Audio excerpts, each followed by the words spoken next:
All right, we're live. Painkiller already, episode 264. We have two sponsors tonight. Our first is Dollar Shave Club. We'll be talking more about them later in the show. Shave time, shave money, Dollar Shave Club. And our second sponsor of the night is Club W. So Club W is the easiest way to get great tasting wines straight to your door. New sponsor for us. And once again, you'll hear more about them later in the show.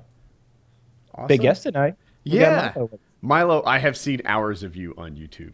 I'm so sorry. Yeah, if people don't know who Milo is, he is like a pinch hitter special guest. This is my impression of him anyway, on these news shows. When some like fucking whale of a feminist comes on and says that my dorm room at Yale with the Steinway piano downstairs is not a safe space, they bring in Milo to harpoon her. When some feminist says that we are not making equal pay compared to guys, they bring in Milo to point out her humanities degree. A modern day Ahab. Do you know the best thing is I have a very young fan base, and as a result, they are the most enthusiastic like memers and photoshoppers and whatever. One of the most common things they do is they do me as like Ahab on like a movie poster with a giant harpoon and this sort of huge whale, and pick whatever feminist of the month it is that I destroyed like on Sky News most recently.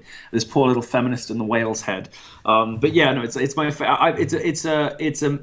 metaphor I'm very fond of. So thank you for that introduction. I thought it was original idea. I thought of it while driving today. Oh, I'm sorry, but whatever you thought of, 4chan got there first, and probably 6 months beforehand. Yeah, undoubtedly. So how do you like this job of yours? Like, I don't know. Is this a good gig?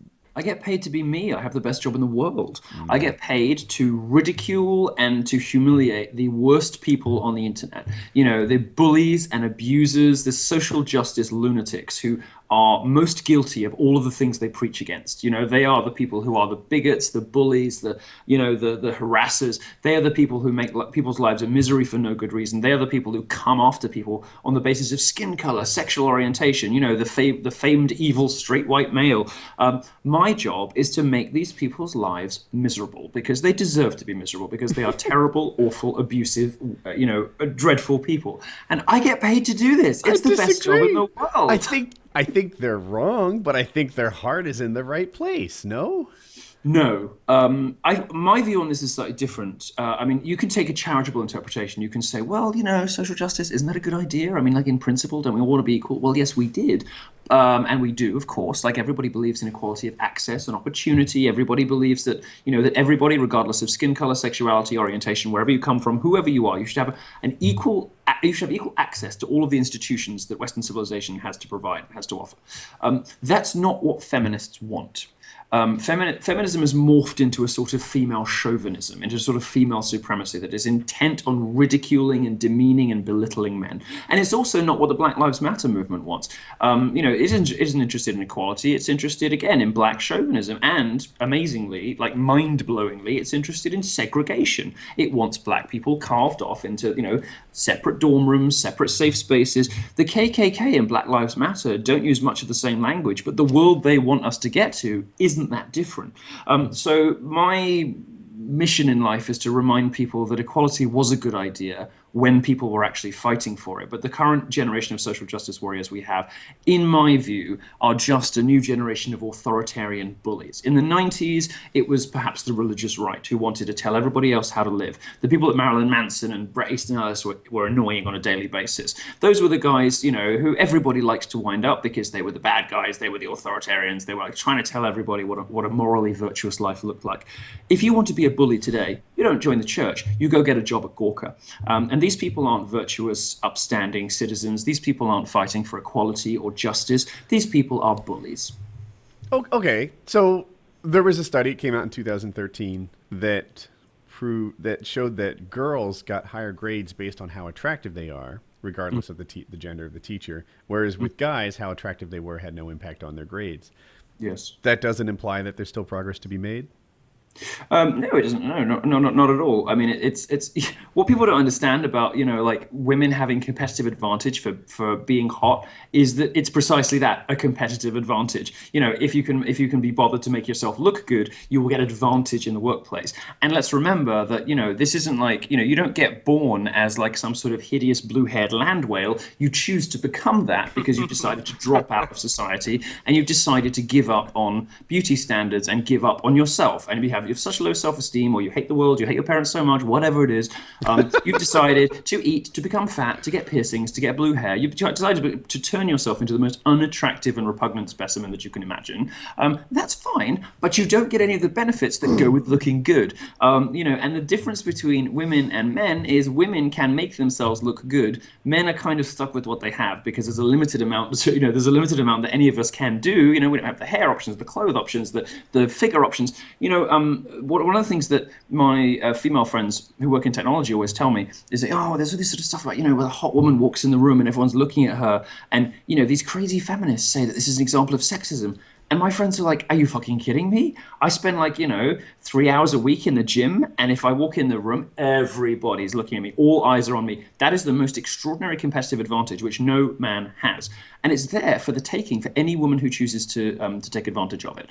And it's also not a zero-sum game. It's not something that, if some women have it, other women can't have it. All women can be hot if they choose to be. And if they do choose to be, every man will be like, kind of following them around with their tongues rolling out. Look at the extra attention that women get when they run technology startups, or indeed anything else. Look at any supplement where, women are women in tech, women in politics, women in business. Women get more attention, not less. They are immediately listened to. They get more plaudits, more platforms, more money, more special treatment. And that doesn't just go for the workplace, but right the way down to education, where there are special programs for women, programs to get women into any subject you care to mention. There will be a specific grant, bursary, scholarship for women. There's nothing for men. Anything you care to mention, women are structurally advantaged in a way that men perhaps, yes, used to be.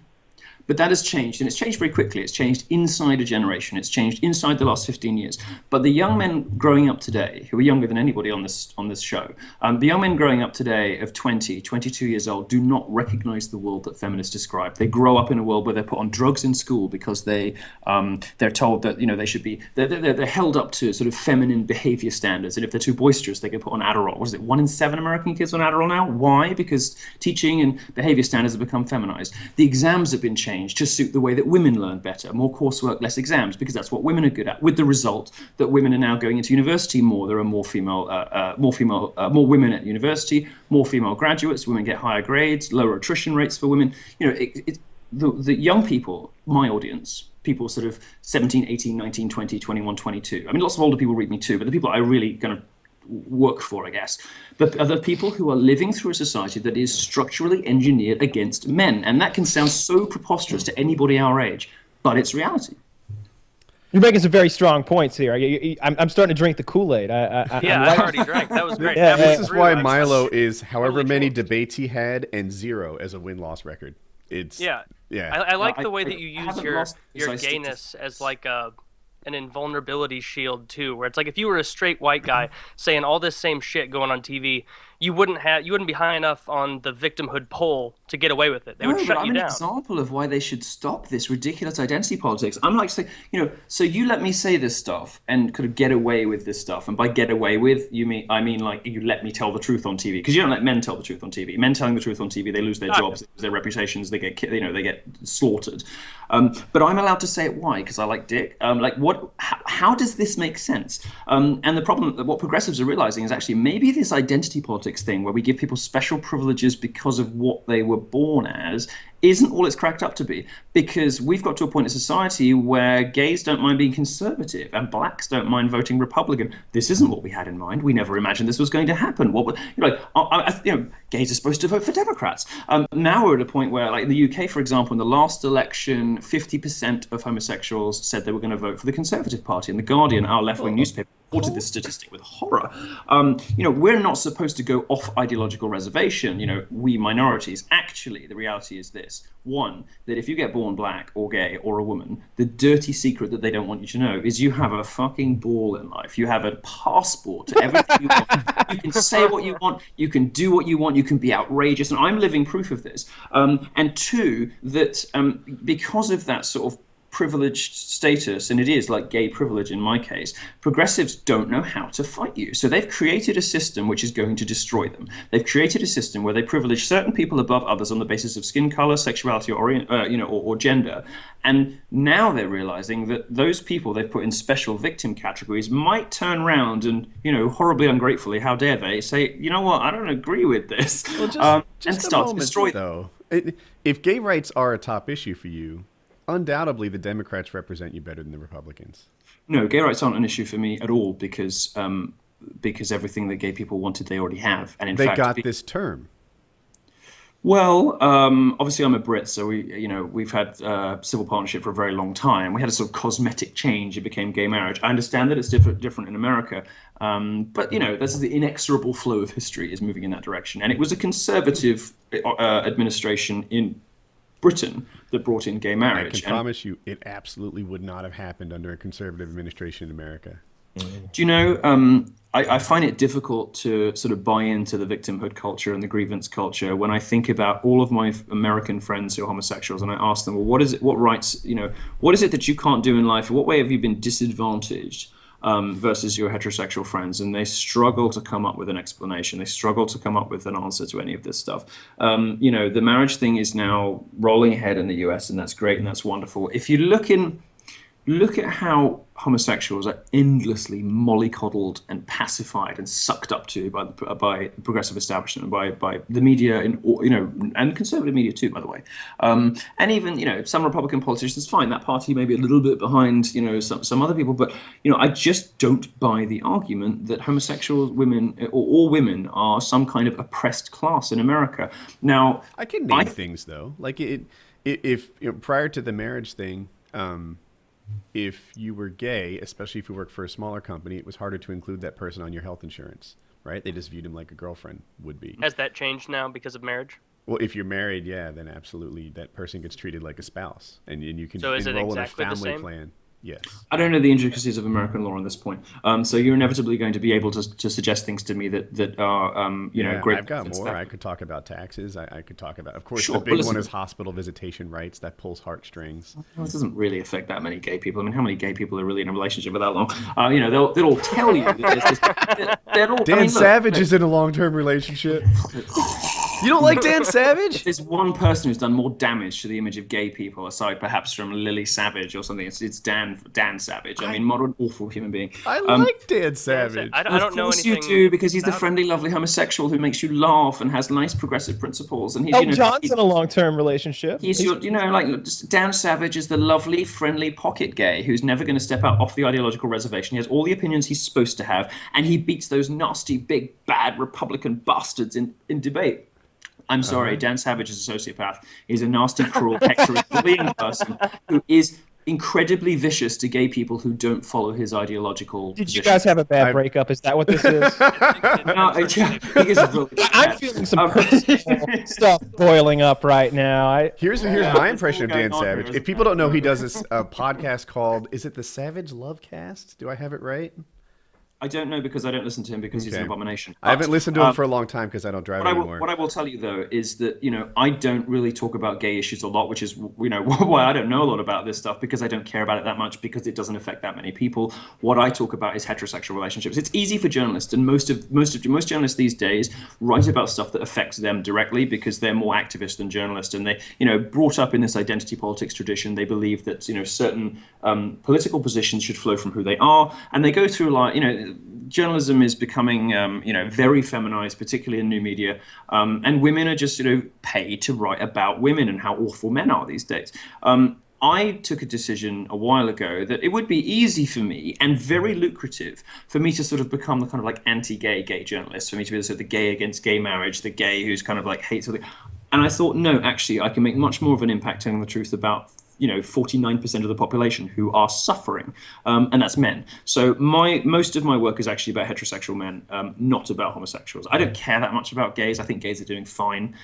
If there's a group in America today, who who do deserve some attention and are owed something and have some valid grievances, it's probably blacks. I don't think the right way to help them is the Black Lives Matter movement, but I think there's some valid grievances there. I don't think gays have very much to complain about anymore, particularly not now gay marriage is sort of steamrolling through. And I especially don't believe that women have anything to complain about whatsoever in America today. Yeah, I'm gonna back you up big time on the girl thing. Women. Yeah. You can fucking cry those tears all you want. No, I don't believe it. It's much easier to be a woman than it is to be a man. Of course it is. Mostly for a multitude of reasons. If I were a hot girl, oh my God, the things that I could accomplish. But wait, it's like the Rick and Morty joke. Like, oh, he's not a hot girl. He can't just drop out of his life and set up shop in someone else's. Like, you can do that as an attractive woman. You can just quit life and outsource all responsibility.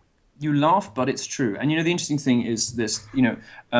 Women who are successful, who are making a go of their lives, who are disciplined and aspirational and optimistic, who look good and work hard. They don't need feminism, because feminism is a philosophy for people who have lost at life, and most of the time they've lost at life through their own bad choices. I'm not some kind of like evil monster who doesn't believe in a safety net for people whose lives haven't worked out, as they were hoping. But feminism, as it has become, it's moved on from a philosophy about equality of opportunity and eliminating bias and sexism into, as I said earlier, sort of female chauvinism. And I don't, But hold on, it's almost gauche I've never understood the women's equality movement, because I don't understand why women want to step down to equality. Women already had all the power, and they continue to have all the power. To play devil's advocate here, but I'm sorry to jump in, but we're gonna fall out today, aren't we, man? No, I'm too sexy. I can tell you're the problem. No, I can tell you're gonna like me. No, I adore you. If you're a girl who's not really succeeded in school, right? You're 25 pounds overweight, and you're trying to earn a living in this world. I think if you're a dude in that same situation, there is a career in masonry for you in which you can make real money, right? You can be a lumberjack. You can take these difficult but dangerous jobs as a guy that as girls are just closed off to you. I feel like as a guy, are we in a production-based economy anymore? I feel like you're inherently more valuable as a strong guy than as a weak girl sexist. If everything else is put to dude, there's more valuable just by virtue of being a man. That's the kind by of virtue of being strong. Have you heard of prostitution? Okay, strong counter. Find that kind of thing offensive. You shouldn't make that kind of generalization. Some people don't like that kind of thing. Dude, the fact is, women suck at carrying shingles on the top of a roof, right? They're typically not good at it. My girlfriend, I don't think I was aware of just how weak women are, because I don't get into the habit of like physically restraining them or I don't. You should try it. I don't know if any, not when they're really. But like I was massaging my girlfriend the other night. Her muscles were really sore from working out, and I was like, "Yeah, show me that." I was like, "Yeah, show me that muscle," and she's like, "Nothing. She's got nothing there. She's like really a wrist skinny. all the way to her shoulder." Yeah, she's really skinny, and I'm just like, I was tickling her, and I don't know, I got her in some half-assed jujitsu thing, and I've got all of her limbs controlled, but I've got a free arm, and I'm tickling her, and I'm like, she's screaming, "No, stop, and I'm like, are you resisting right now? I was like, is that all you've got? She's like, yeah. I think I'm holding her wrists together with one hand. She's got nothing. Yeah, it's because the reason that it freaks people out is like, I always wonder, like when I was tickling my girlfriend or whatever, when she like seems like she's genuinely freaking out, like she thinks I might not stop and she might suffocate, I would always think, oh, that's so silly and childish. But it's like if Brock Lesnar pinned me down and was tickling me, like I wouldn't have a moment of like, oh, Brock, you silly goose. It would be like, you gotta fucking stop, Brock. Like you can kill me. Like you gotta stop tickling me, buddy. I'd have such an erection. Oh, you only like black guys. Stop! The black thing isn't a hard and fast rule. In fact, my only hard and fast rule is hard and fast. So I don't have a specific rule on the black. No, look, if your argument about women not being equal in society is that they can't be lumberjacks, I think that women are pretty much good. It sounds stupid. Come on, Because think it of is stupid. argument. I make it sound stupid. Can I step in and just say, like, there's a perfect job for these slightly hefty dum-dums. It's called waitress. You get, I swear, that's it. That's what the service. But they're no good at it because they forget things and they get in a tizzy. And if you don't tip them enough, they get really pissed. Like, women make terrible waitresses because they're so passive aggressive. I never want a female waitress. The counter to what Kyle is saying is, I feel like if you're not being an engineer or a doctor or whatever, right? If you're in one of these other jobs, what women can do is a subset of what guys can do. And no, that's I don't know that we need to give them any. That's ridiculous. I'll tell you why it's ridiculous. Go on. When you look at the professions that are male-dominated and the professions that are female-dominated, the professions that are female-dominated don't require as much strength or intelligence, meaning that pretty much any woman can do them. And if you look at the academic professions, you can plot majors by gender versus IQ, right? And it's an awkward graph. No one really wants to talk about it. But you got up with the male-dominated majors like physics and philosophy and astrophysics. Totally male-dominated.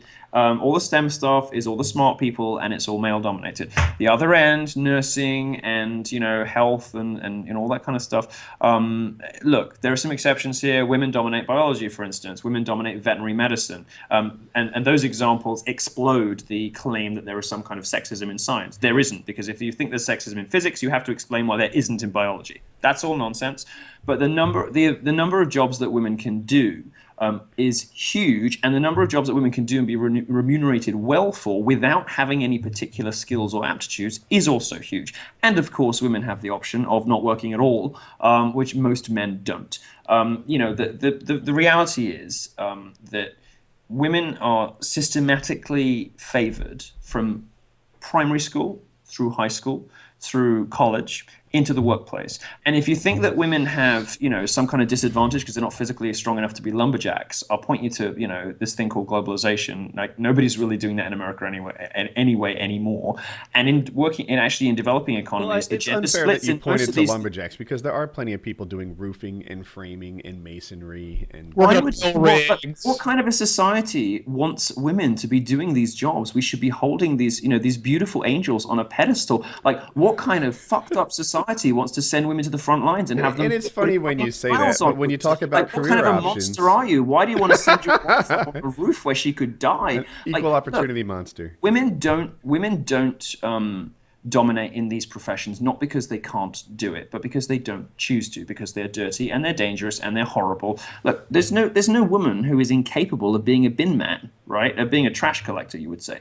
No woman is incapable of being a trash collector, but there aren't any female trash Kyle's collectors. girlfriend is totally incapable of being a trash collector. She can't take my trash out. But she can make she's a not little bit of incapable. money and She's live not with incapable. She's unwilling, and that's perfectly fine, because I don't want to send women to do those jobs anyway. But what I would like at least is some acknowledgement of the fact that it is men who keep the world ticking over. I feel like I've watched a lot of you, and you are very happy to acknowledge that there are actual differences between men and women when it works to your advantage, right? You'll say, hey, look, the reason that women aren't becoming computer programmers is that for whatever reason, women choose not to become computer programmers. It's not that we're shutting the door to them or not encouraging them to do that. And I can tell you, I coded for like 15 years. They are absolutely encouraged and supported, and they are special fucking snowflakes, even if they suck at their jobs. I promise you that's the truth. So many people would even admit that if it's hard to be anything in that career, it's a white man. Yeah. Because we've talked about the hiring practices at Cisco and how everyone there seemed like they were from fucking India. I'd go like a decade without seeing a white guy's resume. You're like, no white guys want to work here? Yeah. What's interesting is we're constantly told that women are discriminated against in these kinds of professions. Actually, studies are coming out now showing very dramatic gender bias in the opposite direction. 2015 Cornell study shows where that I was women headed have to, though, to finish my other point is you absolutely acknowledge that there are differences between men and women when it comes to things like going into engineering, but you don't seem to acknowledge that there's differences between men and women when it comes to being a bin collector. No, I do, and it's why I don't want women on the front line. It's not just that I think it's ungentlemanly and horrible to expect women to do that, but they're also incapable of doing that. I completely accept that. I don't think that any woman is incapable of being a bin man, because I don't think being a bin man is some kind of terrible physical thing that people couldn't train for if they didn't want to. Like any woman could get healthy and fit enough to do that in 3 months if she wanted to, if she needed a job badly enough, if she needed to feed her kids, right? And any woman who says otherwise is just lazy. But there are things that women can't do. Women can't be in combat units on the front line. Now, this is a huge thing that I'm going to be writing a lot about in January and February. Women are not well placed on the front line in combat units. Now, I've done a huge amount of research that I haven't published about this yet. If you even in the fire service, when they have to water down the entrance requirements just so women can pass, just so women can be what we're now obliged to call firefighters, the worst thing in the world is you wake up and there's a smell of smoke in your nostrils because your kitchen's on fire, and you think, oh my god, my life is over, and you think it can't get any worse. It can, because when the fire engine pulls up and two chicks get out, you think, fuck, well, that's my house gone. Right, guys, we're on our own here. It's like you're saying it in jest, but that's like lost nails on the floor instead of carrying me out. The U.S. military has made good steps towards that. If I understand what they've done recently, is they've taken the steps and they've taken the physical requirements and made them job-based instead of gender-based. Well, yeah, but this is not a good thing, because what they're trying to do. So the interviews I've done suggest that the top brass in the military are their incentives and their priorities are set by civilian overlords who are generally like politically correct establishment politicians who set them objectives like equality, gender diversity, like gender split, all that kind of shit.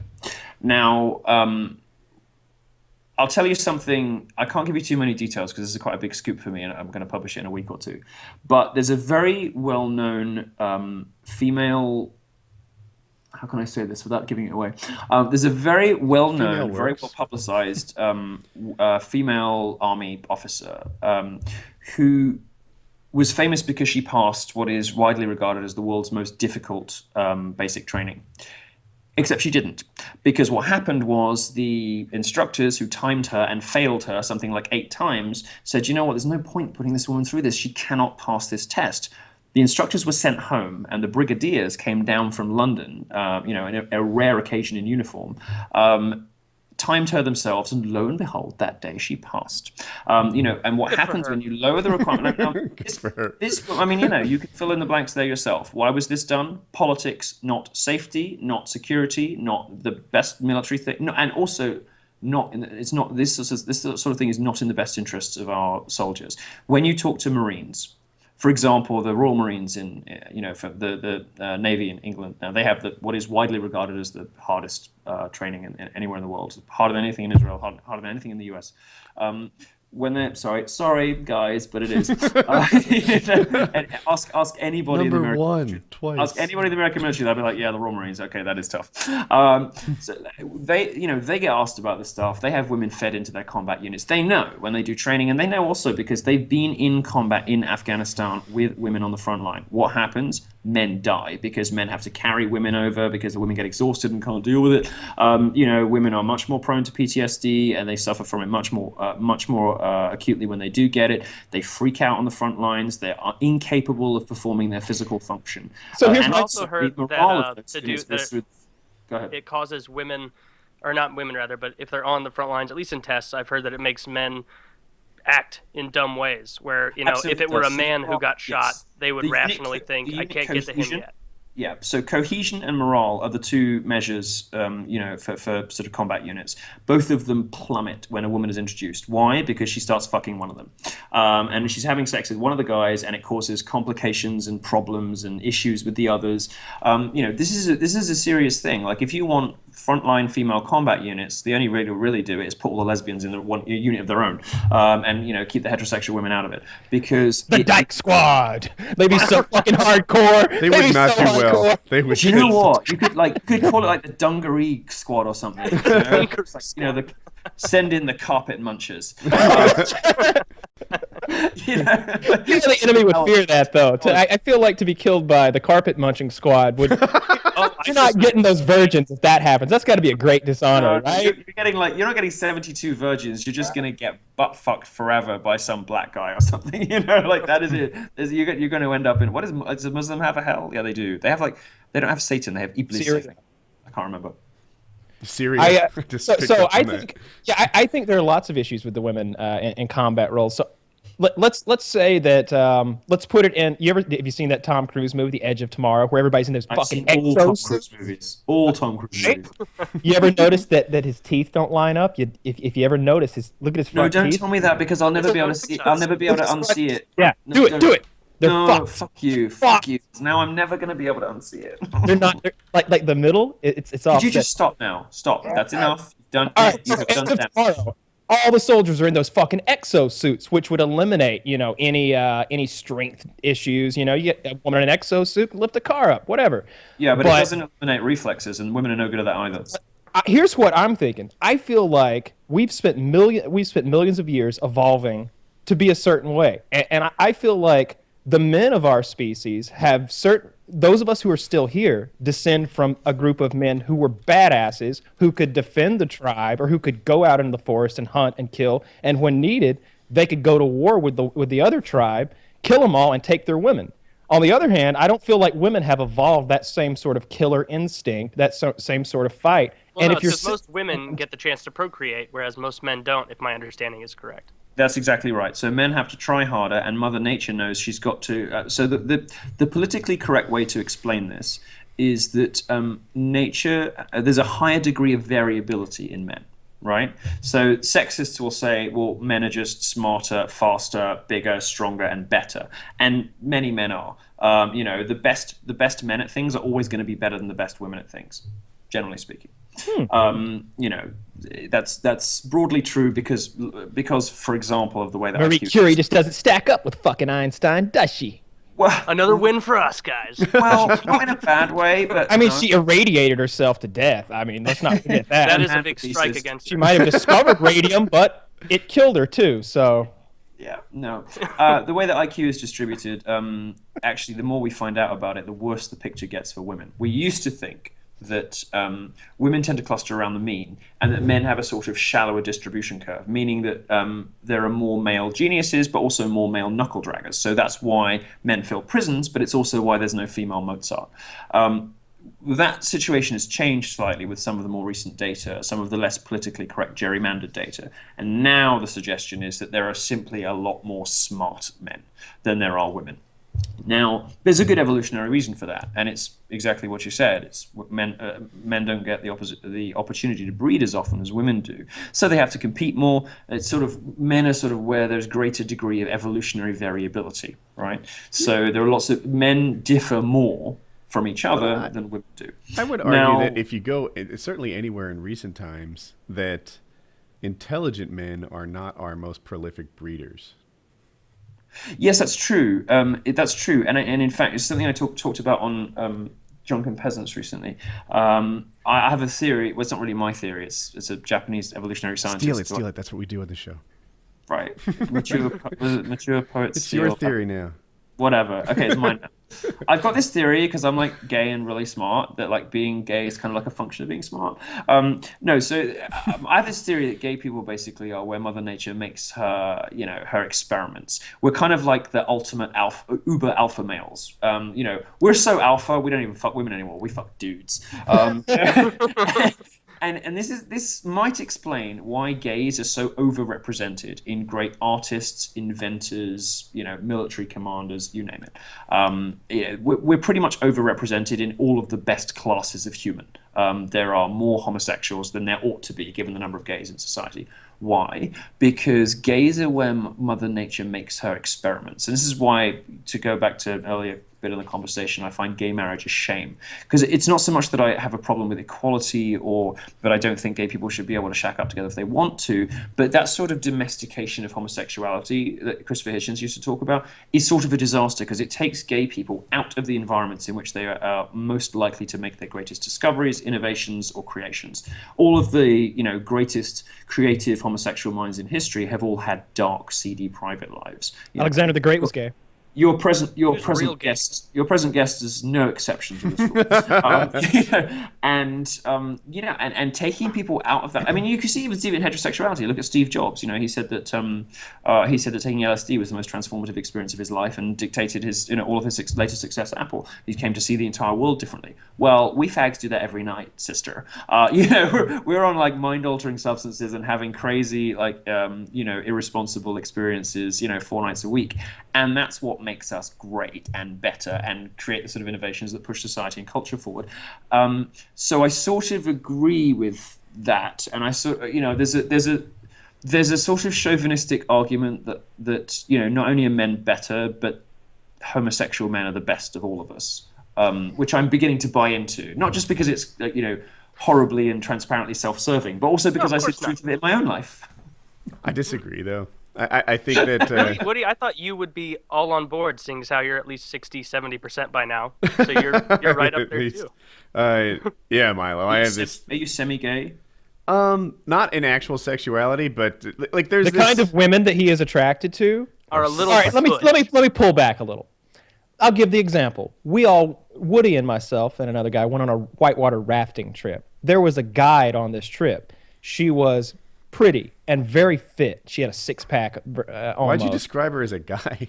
Go on. Because she had a happy trail. She had hair growing from her belly button down to her crotch, like a thicket. And Woody was like, "That's fucking sexy." That tells me a girl gets down. Like I see that, and I think that she will indulge. You've told me everything I need to know in the kinks. This. Go on. You're attracted to high T women. You're attracted to women with high testosterone counts. Very often, successful, powerful, strong, interesting, intriguing women are only like that because they're more like men, because they have high testosterone counts. And you'll very often see this with, for example, female newsreaders. They're like very powerful, commanding. Rachel Maddow. But yes, she's really pretty. Yeah, I think so. I'm gonna need a bucket soon if you could bring these people up. Dan Savage, Rachel Maddow, next year one. I like is it Megyn Kelly, the pretty blonde on Fox? That doesn't really narrow it down. Yeah, she's so hot. hot. So many hot chicks. Those legs. Example. She's a perfect example of a very high T woman. Yeah, she's that very defined jawline, and also it's not just the jawline, but also the characteristics, the personality characteristics. So my hunch is, based on the little that I've just heard, that you're attracted to high T women. That doesn't necessarily indicate homosexuality. He likes the straw jawline. He likes the happy trail, the body hair. He likes flat. He likes the lady. Big boobs are not even a concern to him. He prefers them to be smaller. So you're not really interested in breeding, because you're going for all of the things that don't make good mothers. You're interested in partnering. So you're going for women with high testosterone counts because they're likely to sustain your interest like another dude would. But you're not necessarily that interested in what kind of a mother she would be.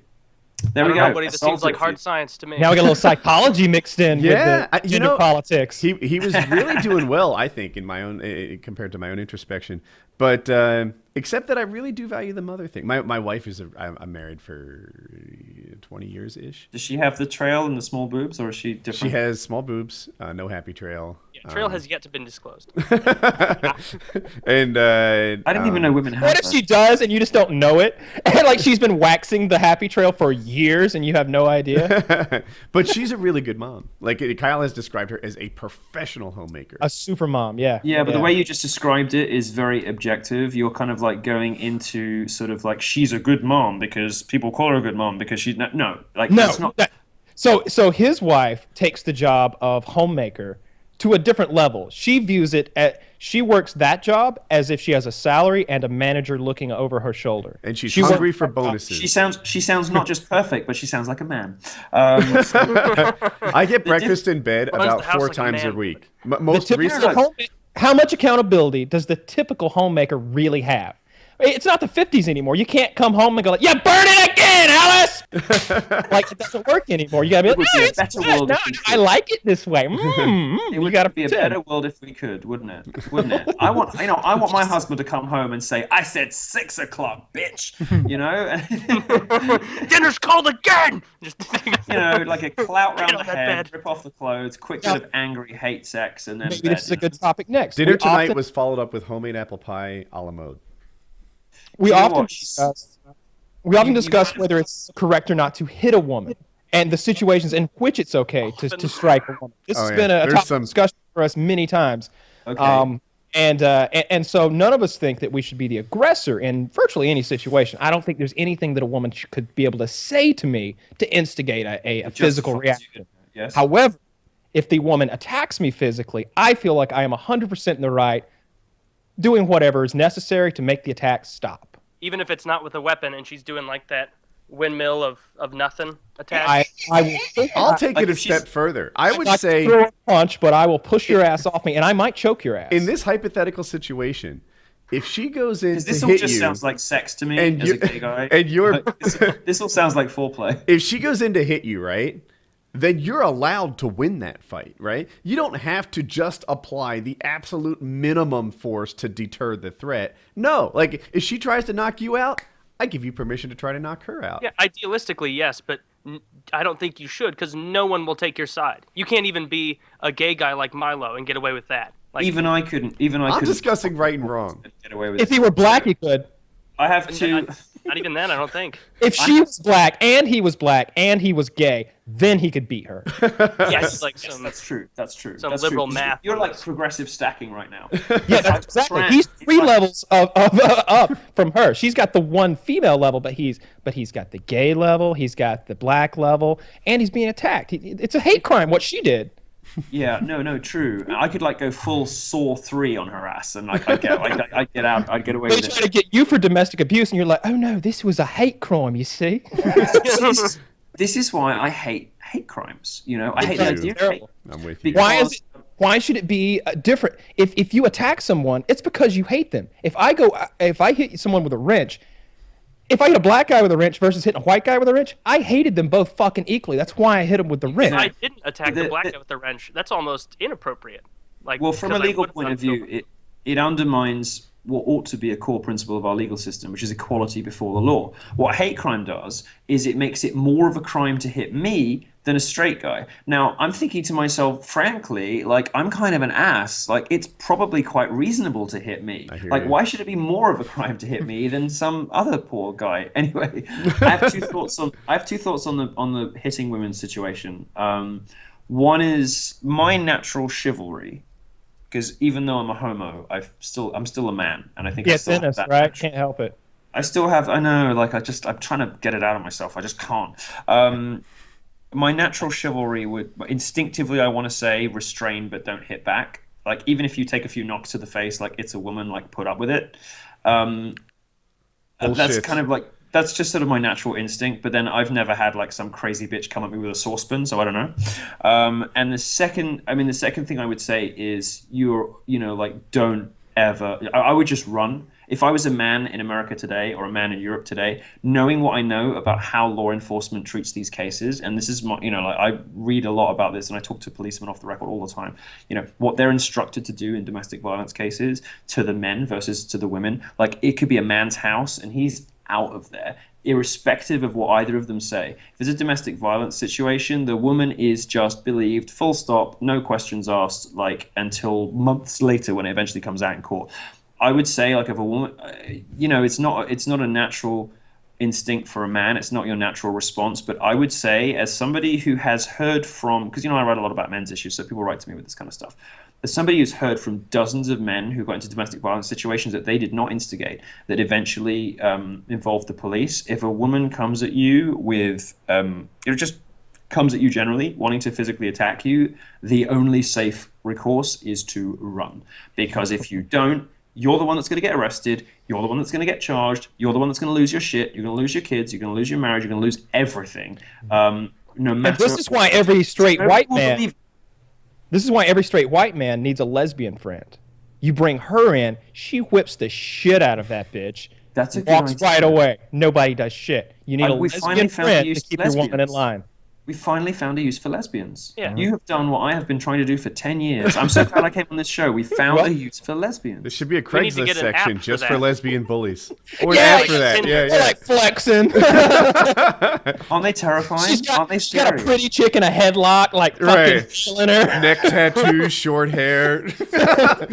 You see, you laugh, but what you probably don't know is that the lesbian domestic violence epidemic is one of the great untold scandals of Western civilization. Nobody wants to know about this because no research is done into it because it's politically incorrect, and none of the gay charities want to tell you about it because it breaks the narrative of gay people being like perfect, special, glorious snowflakes.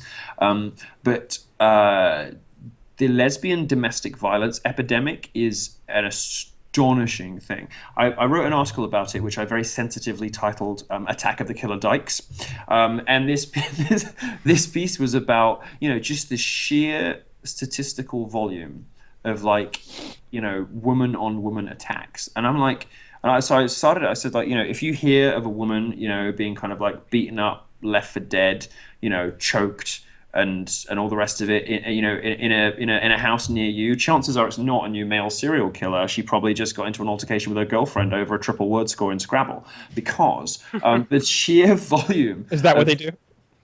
Scrabble, Very into Scrabble, that culture. Saga. Do you have Saga in America? Like Saga Cruises? It's like cruises. It's like a catalog for old people. Like you get to 50. You get to 50 years old and you can sign up for the Saga catalog, and it has like cheap holidays and like special offers for old people. We have Anyway, Skyball. so lesbians like those, like cruises, cats, knitting, Scrabble, and not having sex. Do you know about lesbian bed death? Do you know what that is? No. I would You never assume heard of that? lesbians not having It doesn't sex. sound as Lesbian hot bed as I hope it is. You can work it out, right? It's like a great porno. There's not. Yeah, well, it could be like like one of those snuff movies, like lesbian bed death. That's what I was You got, like, picturing. Yeah. That's where you went, isn't it? You got like 3 really hot lesbians, and the guy just comes in, like fucks and stabs them at the same time. Like I'd watch that. So yeah, lesbian bed death just describes the I phenomenon was where imagining that strap on that's a blade from the movie Seven, though. that'd was be the most amazing. upsetting Like if the scene. strap on, you just like sort of took the sheath off, like the strap on, like the dildo was actually just a sheath, and it revealed this kind of like serrated blade. Oh, Yeah. mm. This is my vacuum lock Rambo knife. Could you guys give me a minute? Because no, This is really a turnoff for me. Like this seems just, yeah. this is not doing it Start for you. talking Having to sex with lesbian- women with a knife dildo is the least attractive thing I can imagine. Are you more like kind of like soft, tentative, intricate symbiosis? For smooching, fuck's sake, you don't cuddling? have to be that not to like serrated knife dildos. We're talking I about actually snuff can't- films. I actually- Woody's very getting to the vanilla with stage- his dildo use. I'm getting to the stage where I can't come unless Shut there's a gun to my head, or I've got like a knife to my throat or something, because I have thug taste in boyfriends. So like I have to have like he has to be calling me like a white whatever and like with a gun to my head, otherwise I find it very difficult to get off. So this Loaded or might- unloaded? huh? Loaded or unloaded? Oh well, it's only happened loaded once, and it was pretty much the hottest thing that ever happened to me. I was just worrying about him slipping because I knew the Yeah, there safety. has to be a real risk. Well, I knew the safety was off because I looked. And I was like, honey, this is hot, but really, like, don't fall, because I could die. That's awful. Well, jeez. Well, that took me out of my game right there. Yeah, I didn't know that. We're about in a the- slightly different universe. I'm not sure how we're going to get back. Have you seen that movie, Woody, Seven, with the dildo strap on and all? I have seen Seven. That's the one where at the end there's a head in a box. Yes, for By the way, anyone people who's haven't never seen seen it. it before. Haven't seen it. Well, there That you is go. the gigantic, such a It's like a gigantic. 1999 movie. I've ruined Okay, that in fine. fewer words. Yeah. Oh, I'm sorry. Next I'm giving favorite away the tweet of end mine- of Gone with the Wind. What's in the box? My favorite tweet of mine ever was a very cruel thing to do, but I figured I'd left. I don't know what you guys think about spoilers, like what your policy for spoilers is, but I felt that by Christmas Day, anyone who really cared about Star Wars ought to have seen it by now. So I just tweeted in capitals, Han Solo dies, Merry Christmas. It's like, How many unfollows did you get? like 400. I went back. I went like down a whole 1,000 on the website. Someone sent me that spoiler. He had seen it on opening night, and I literally saw the movie when it was like 36 hours old, and it was spoiled for me. Yeah, that was kind of a dick move. That's funny, but that is such a spiteful, mean-spirited thing to do, just to ruin their ability to see it. Just pissed away. I just think, like, you know, it was like 10 days after the movie came out. If you really cared about it that much, you would have abandoned your family and gone to see Star Wars. You know, like if you don't have that kind of investment in it, then I'm sorry, but like, you know, I don't know what to say to you. I don't know what to do for you. I'll sign off on that. I mean, 10 days. 10 days is enough. I feel like I watched it like after the second day. Don't spoilers just mean like before it comes out. Like, you don't want a spoiler like before the movie hits theaters, but once it's hit theaters, it's open season, isn't it? I mean, like, and I didn't even do that. I waited like 10 days. Like, and that movie made so much money in the first week. I was like, come on, everybody who wanted to see it must have seen it by now. But apparently not. People were very upset. 400 people. I've seen it twice. It was just all caps. Han Solo dies, Merry Christmas. People got so mad about it. Oh, yeah. I could see that. Yeah, I'm not. I can't co-sign on that one. I don't like it. So I don't know if you follow the Howard Stern show, but I think these two a little bit. Does anyone here know who Riley Martin is? He was a whack packer on the Howard Stern show. He's this black guy who believes he was abducted by aliens. And, he speaks like this. Yeah, that guy died over the holiday, I guess. So they're down another whack packer. And they were having this interesting discussion about how they're running out of whack packers. Yeah, move over, Lumberjack. There is a new most dangerous possession. And they had a little bit of a discussion about why they're running out of whack packers, you know, because Eric the midget, he died 2 years ago, and then no, not Eric the midget. yeah. Eric, little Eric, you know what to do. This little guy, like all right, so he's a midget, he's in a wheelchair, And he talks like this. and he's like a huge American Idol fan, so he loved like Deanna DeGarmo, I think her name is. She won one year, and so like they arranged for him to meet her. They have her come into the studio, but before they'll let him meet her, he has to agree to be measured for a Real Doll sex doll, and they have the representatives from Real Doll there in the studio. And he's like, "Now, Eric, we can get Diana DeGarmo in here right now if you'll agree to get measured." And he's like, Okay. So they measured and made a sex doll. But anyway, the whack packers have been dying off. Wait, don't gloss over that. They made a sex doll of Eric the midget so people could fuck Eric the midget?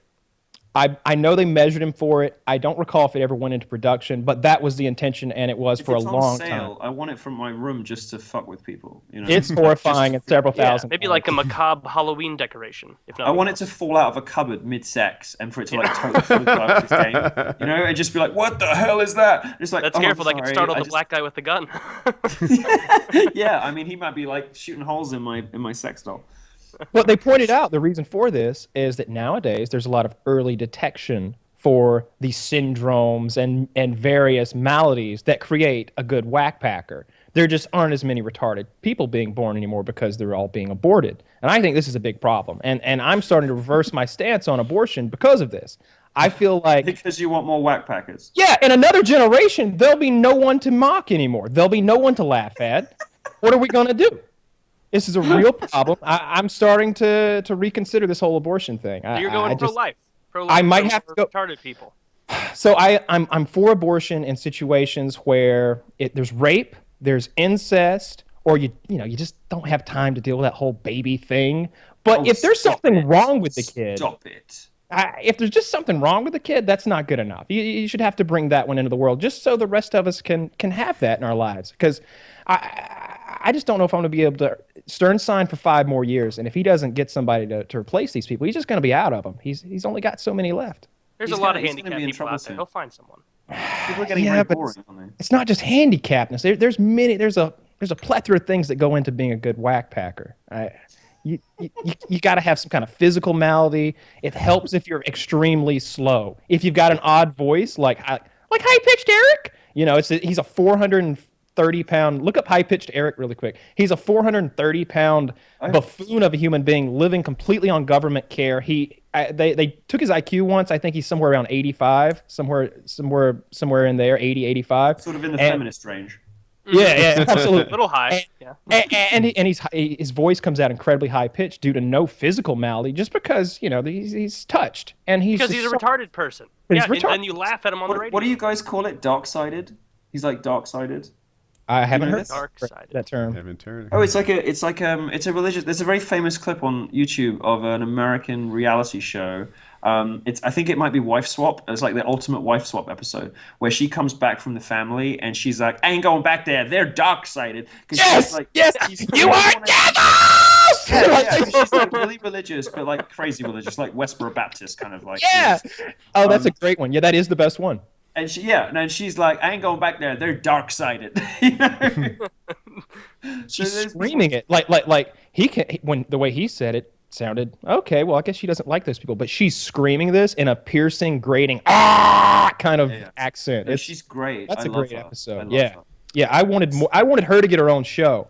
Like I would watch a show all about her. It would have been the best spin-off ever. That would have been fantastic. You know, one of the things that annoys me about America is you take our shows and you make them so much better. I mean, like Ramsay's Kitchen Nightmares. I'm a devotee of Gordon Ramsay, but the Kitchen Nightmares in the UK is kind of like slightly genteel and a little bit sort of sympathetic and mocking and a bit subtle and slightly sarcastic, and it'll sort of do these like sort of funny cuts to like, you know, people just going, you know, like a little bit funny and a little bit waspish, but not really like outrageous. The American one is like bam, bam, bam, crazy music, like dum, dum, dum, dum, dum. And it's like, what the fuck is going on? What are you doing? You can't serve this. You can't serve it. This lamb is raw. You know, There's an exception to that rule. Yeah. Top Gear. Top Gear. Yeah, the British Top Gear version. sucked. Oh is yeah, so you much can't beat the better. British version of Top Gear, but that's because it's such a quintessentially English show.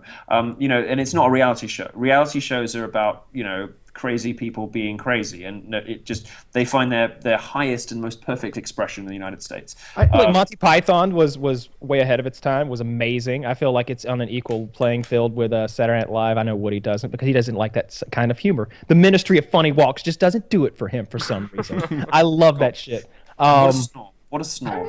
Probably the funniest thing ever to have been committed to videotape. It's not even remotely funny. I just like I could sit there straight faced at all of the Monty Python stuff. Even the dead parrot? No one expects the Spanish Inquisition. Woody's like, Yeah, oh my god, I expected it. It's like shitty Saturday Night Live, you know, like the guy who he's a knight and you cut off like one arm after another. They're essentially just telling the same joke for like 15 minutes. That should repetition is funny. It's that's the Holy Grail. That's just a movie they made. Yeah, that wasn't from the sketch show. Okay, I have to ask you guys something. And everyone, all my fans hate me for this, but I have a movie much loved by geeks, much loved by pretty much everybody that I get on with, much loved by, you know, pretty much everyone my age, and that movie is The Princess Bride. And I think it is the biggest like sack of garbage that I have ever seen in my life. You're wrong. You're wrong. Yeah, okay. Rob Reiner is a genius. Billy Crystal stood out to an Oscar-worthy percent. Okay, Carrie Yules is so charismatic, so witty, so funny. It's great. And I can't think of the woman's name, but now she's in House of Cards, and she's still fucking gorgeous. Is so pretty in that movie. It's stunning. I'm so attracted to her. Every word that comes out of her mouth, I'm just staring at her lips like I just want to fucking touch them. And the story is hilarious. Andre the Giant, and I think his only acting performance, so great. Domingo, you killed my father. Prepare to die. That's so good. I still remember that, and I watched it when I was a child. Fred Savage even is good in that movie as the little kid. Even the grandpa reading the story is great. You, sir, are wrong. Well done, Kyle. Well, I can't compete. there it is. Hey, now Milo is however many debates he's had less one. Over Princess His Bride. first loss. I'm trying not to laugh at Billy Crystal. I didn't laugh. I'm doing the same thing that Woody does with Monty Python. That was my experience with The Princess Bride. You know, I just sat there and I was like, this is garbage. Okay, well, we're gonna have to disagree on that one. I figured you as discerning men of taste and experience, I thought that I would throw that out to you guys. But you guys disagree with me too, so fine. I'm afraid so. I love that movie. It's not like it's a terrible movie, but it's not. It's just every time I've seen it, I feel like I'm consciously trying to like it more because I know everybody else likes it so much, and I feel like I'm missing out. You know, I think The Princess Bride. It's real middle of the road for me. Do you know maybe why I hate it? I think The Princess Bride is a bit like caviar. It's one of those things no one likes, but everyone says that feels like they have to say they do. It's one of those things that, you know, it's become like a thing that you have to like because everybody does. and nobody actually really likes it. Nobody tequila. actually enjoys it. Like if I have like to hear tequila. if I have to see the word inconceivable like in a forum ever again, I will literally cut myself. Inconceivable! Yeah, like that. You keep saying this word. I do not think you know what it means. Because you were so hot until you started all this shit. I do not think it means what you think it means. Yeah, okay, good. Yeah, now you guys are arguing over the correct wording of the least funny and least interesting quote. You mentioned how attractive I was. I saw they put my face into that like attractive meter or whatever. Did very well. So you have a very symmetrical face, and That's most of so yeah, the way these things work, I did this because I commissioned at my last company. I commissioned somebody to put all of the members of One Direction through that to find out who was objectively the hottest. And it lied. It said Liam, and of course we all know that the objectively the hottest member of One Direction. Oh, you're so right. Objectively, the hottest member of One Direction is of course Zayn. And Liam's got no talent anyway. Yeah. No, awful. And fat. Wasn't he fat? He was fat, wasn't he? He was always fat, always struggling with his weight. And it's like, how can you struggle with your weight? You're one of the most famous, richest guys in the world. You can pay for any kind of trainer. You can have any food you want. You know what, right? If you want to eat like a zero carb, like mega protein diet and work out, you can have the most delicious zero carb, like, food in the world. You can have anything and you're still fucking fat. There's no excuse. There's no excuse whatsoever. The excuse is those guys are not fucking. They all have those like promise rings that they won't have sex or whatever. They're all virgins. Supposedly. No, that was the Jonas Brothers. Oh please, they're not. That's fucking right. That's right. I'm thinking of the Jonas Brothers. Yeah. Yeah. And No. potatoes. But some of them did have that slight aura about them, so as not to kind of disappoint the female fans. A bit like Britney and Justin did, and everyone. Any of us above the age of 16 were like, yeah, okay. I'm really confused right now. Are you saying Britney and Justin are gay? No, Britney Spears and Justin Timberlake were having sex. Mm-hmm. Back when they were parading around before they were supposed to be. Oh, I follow now. I'm a little slow. Oh, okay. So yeah, before they were supposed to be. So no, obviously Zayn is the most attractive member of One Direction, although he's not in it anymore. There's absolutely no question about that. Tragedy. But I put all of them. I had my writer put all of the members through, and it came up with Liam, which is just so disappointing. But your face is very symmetrical, and what you also have is the right distance between the eyes, the right length of nose. I mean, you have a very a very kind of objectively perfect face. I've got a huge cock. I've said he has the perfect length of nose. Thank you. Could you turn to the side for me? Look the other way. No, proper to the side, proper profile. Oh, it's nice. It's big. Yeah, no, it's good. It's good. Are you Jewish?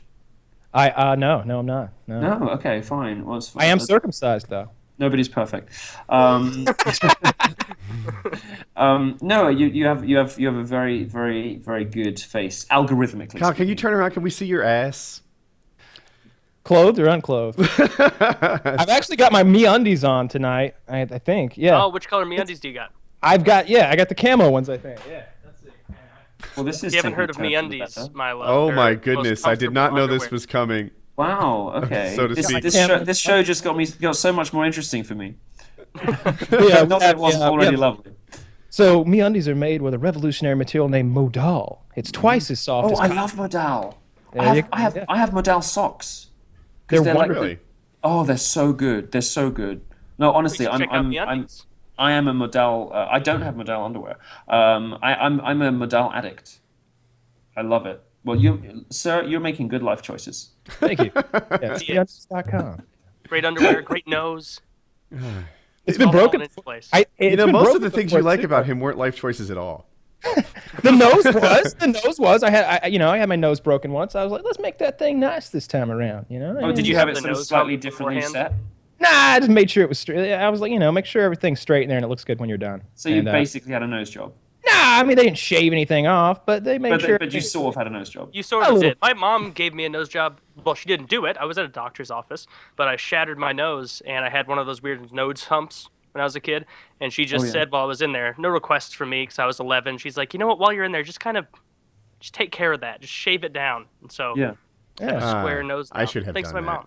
Woody and I have often talked about going and getting couples plastic surgeries together. Yeah. Together, I get a new chin, he gets a new nose. We walk out of there, and we're like, yeah, that's pretty good right there. Yeah, all right. You get those goofy pec implants where they basically put cut in half grapefruit right under there, and it's just always. Oh, have you perpetually bumped. ever Googled pectoral implants, like the horror story they're pictures? horrible looking. They're so bad because you know what? I think they're just designed to look good under t-shirts, because they do look good under t-shirts. Because I know a lot of gay guys who have them in Los Angeles, and they look great under t-shirts. But as soon as the clothes come off, you're like, yeah, you know, you look like a sort of like robotic human, like cyborg kind of. Like, I saw a guy the other day who had lost a tremendous amount of weight and then become like a bodybuilder or something like that, and his pec was really well defined. You know, there's a line there, but his nipple was underneath it.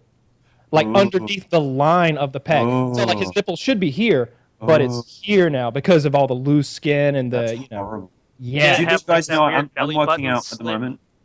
I'm actually working out at the moment. I'm 5 weeks into a new program because I'm just over 30 and Greek. So if I don't like sort my shit out, I'll look like a kebab shop owner in 5 years. You know, like Is that the thing for Greek guys? Like if you were... you're like, call me Kostas. Like it will not be hot. And as a gay person, you know, like looks is everything, particularly when you're the girl. So I have to like I'm on this new program. And I have like a trainer, like I'm lifting 3-4 times a week and doing a little bit of cardio. Like I have this whole, like my whole kitchen has been taken over with like my protein kind of like jerky and wafers and huge tubs of crap. And I just get a call in the morning. He's like, mix a pot of the yellow crap with some milk and drink it. I'm like, okay. You know, and it's really working. Like I have arms. I never had arms before. Like it's really hot. Free weights? Yeah. Are you doing free weights or machines or Mostly free. Like I'm doing some rowing and some lat pull downs and stuff, and then the rest is mostly free weights. I'm just doing like gay bodybuilding, so I'm not interested in any kind of like holistic health. I don't care if my heart is better. I'm just like just glamour muscles? Like Yeah. squats and kegels. Yeah. literally just glamour muscles. So like just. Nobody caught that with me. Is that? He said the gay workout is squats and kegels. No, that got by me entirely. That's funny. Thank you, Tom. This is why I sleep with black guys now. You know, because I had so much sex, like you sort of couldn't like. It was like a sausage down a corridor. So I Yeah, had the to whole bottom's upgrade. gonna drop out sooner or later. You got to be careful. Right, so I had to upgrade to colored gentleman, and now I can feel it again. No, that's not true. But yeah, no, I'm what? I said, yeah, it is. Yeah, that's not true. No, I'm actually, I don't know what it is. It kind of seems to like after a couple. Anyway. Wait, are you saying Yeah, white so guys not- have bigger penises in your experience? This can't be true. No, that is not what he's saying. Oh, I misunderstood No. then. No, I was saying that I'd hit sort of exhausted white men and. Oh, I heard that as the broader over theme, but then there was sort of Upgrade. No, I upgraded to black guys. What was the subtlety that I missed there? There was like in reality, there was. I don't even know if there was a subtlety. Well, I just then. think No, that it was you actually just exhaust pretty white guys. crass and straightforward. I didn't miss it. I invented it. All right. No, so I'm very excited. Do any of you guys work out? Off and on. Off and haven't on. been for like the last month. Need to get back Okay. on it. I get on like fitness kicks where I'll kind of do what you're talking about right now, like a really regimented diet. Like P90X for like 4 weeks and then you kind of give it up. Yeah, 4 or 6 weeks or something like that. But I've got Those are the like, fucking worst exercises. Those P90X where you watch that super in shape 52-year-old do shit that you can't keep up with and you feel he's like a it's beast. Yeah, in the He middle is of your living room. and you just sit there and eventually you have to sit down on the sofa and you just think, I hate you too much to watch you anymore. Like, I Yeah. can't do this video because you are a terrible human being. And he's smiling at you, but you know that he knows. Yeah, come on, you got it. Come on. Yeah, and I'm like, fuck you, asshole. We're 45 minutes in and you're still perky. Fuck you. No. Because watched you know, when that camera cut, I know that actually 24 hours passed and you went home and, you know, I'm not home. I'm still here. Yeah, they got a breather because he's got like his slaves there actually really doing the workout nonstop because he's kind of jogging in place in the background, like, yeah, this is great. Ha ha. But meanwhile, like they seem like they're just fitness. They seem like athletes because it They seems like are. you need an athlete Do you like to do the it. passive aggressive thing that he does where like they'll be on push up 38 of 50 and they'll like be starting to get a little weaker and he'll like jog over, plop right down next to him and then do like 4 perfect push-ups like, all right, keep it going. Like you got it, but it's like, all right, you just did 4 and you showed off that you could do it faster than them, but that black dude's been doing this for 40 minutes at this point. Like, And this is fucking take break. 2 for this video. Yeah, this is take 2. God damn it, I've been going since 8 a.m. Yeah. We got a boom in the shot. We're going to need you to run the other 6 miles. Like, I think none of us have made fitness a real core part of our lives, but we all try to stay in shape because We all have defined this is completely unacceptable line, and when we start threatening it, we're like, no, gotta fix it. I get really, really into weightlifting every so often, but not. I fucking hate cardio. I hate running more than anything. No man needs to do cardio. You gotta no man needs to do cardio. There's just no reason ever to do it. You just eat a bit less and do your weights. Like cardio is like a masochist's way to burn calories. There's absolutely no need. Just lift and fix your diet. Cardio is for girls. No man ever needs to go on a running machine. It's ridiculous. Like warm up on the cross training before you start lifting, but otherwise, like, listen to me. I've been doing this 5 weeks for fuck's sake. Yeah, I would have thought you could appreciate a man with some cardio, but apparently not. That's stamina, but like stamina and cardio are pretty analogous.